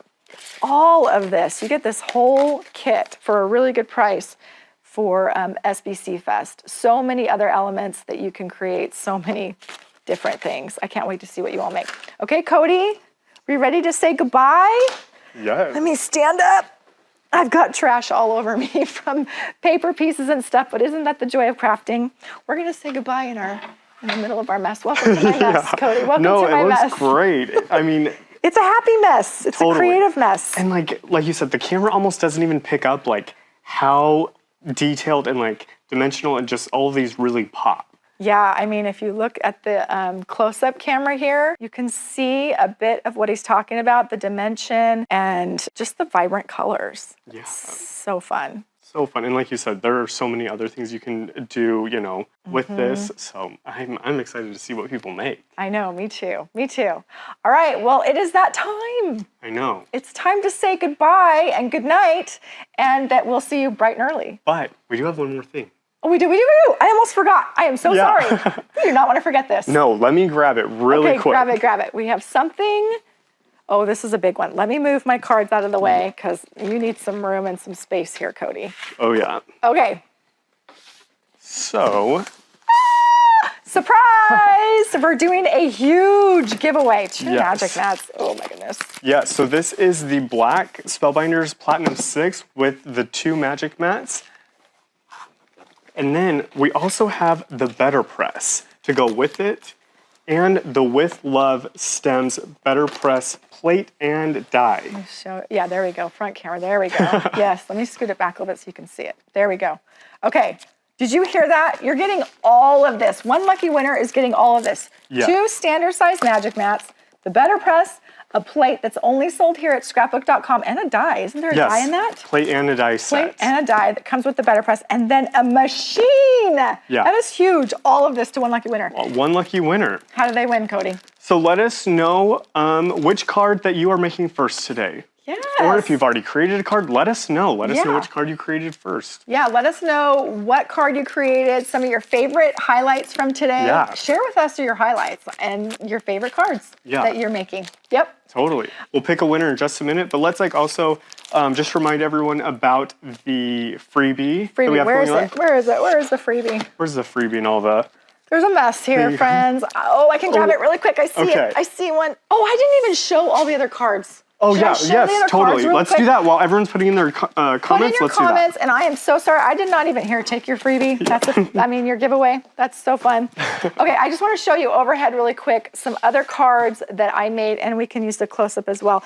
But this is just a quick tag with the dies as well. I cut them out of white and ink blended, which is fun. And then this cute bunny that we made. Look at this one. This is just using orange and white. I kind of want to do a close-up on that so you can see the dimension there with the florals that come in the set. You can do white, orange. The possibilities are endless with this background of floral. Another cute bunny that says happy birthday in the set. This bunny has his eyes closed. So you can make your bunny with different faces. Look at how cute that is. It comes with the closed eyes as well. This is another shaker card. This one, I cut out the bunny and then used it as, with some mint tape, and then used it as where's our 4-inch mint tape? No, well, here's the 1-inch, but I used the 4-inch mint tape and I cut the bunny die, which is this outline bunny die right here. and then ink blended over that after I used it on the 4-inch Mandate to create a mask, and then cut out the glasses and put that on. It's simple, but it is so cute and so fun. I'm going to give that to my niece. She's going to love it. And then here is the male and female bunnies that you can create with the sentiment that says to the happy couple. This is one of the leaves, and I made it into carrots too. So this was one of the leaves in the floral right here, and I just used it as a carrot. So you could use that as a carrot as well. And then just another bunny, the background with the big wide round glasses. And then this cute little bunny peeking out. You're so sweet with the pattern paper. Okay, that's all. I just wanted to show really quick some of the cards that I had made with this collection. Yeah, Okay. well, that's awesome and so inspiring. I mean, we can really go to town. You really can. Downtown. keep saying that. We keep saying Downtown. Yeah. Da-na-na-na. Okay, now we're going to choose a winner, right? Yeah. Okay. Well, or should we, let's let him answer, get a few Okay, more comments a few in. more comments in. We'll tell you that you can use the code SBCFest4 at checkout if you're shopping today. Yes. But again, keep in mind, you can always use the supplies that you have in your stash. Yes, let's talk about the t-shirts too. I'm already jumping ahead. I'm sorry, I gotta slow down. Yeah, it's the end of the day. You know, her stomach's growling. So is No, mine. I just am excited about the t-shirt. Yes, You can totally. make your own t-shirts, and if you do, please tag us. We want to see. Totally. Yeah, and they get the SVG wear. Scrapbook.com/SBCFest. Okay, and there's also one for them to print up their own stickers. too. Stickers, And yep. we have sticker project paper that you can buy and print and then cut out your own sticker as well. I on the do love Cricut that. and stuff. I've used Yeah. that a lot. Yes, a lot. Okay, now let's choose a winner. Yes, we will choose a winner right now. The comment will be pinned in the live chat, and then all of the winners will also be in the YouTube description. All right. But yeah, it's time to wrap it Time. up. It's time. We will be here bright and early in the morning, and we are starting off the day with Ralph Ralph Tyndall. Oh, he's amazing. I cannot Yes. wait. Cannot wait. All right, friends, we will see you bright and early in the morning. Thank you so much for joining us, and happy SBC Fest. Yeah, see you tomorrow.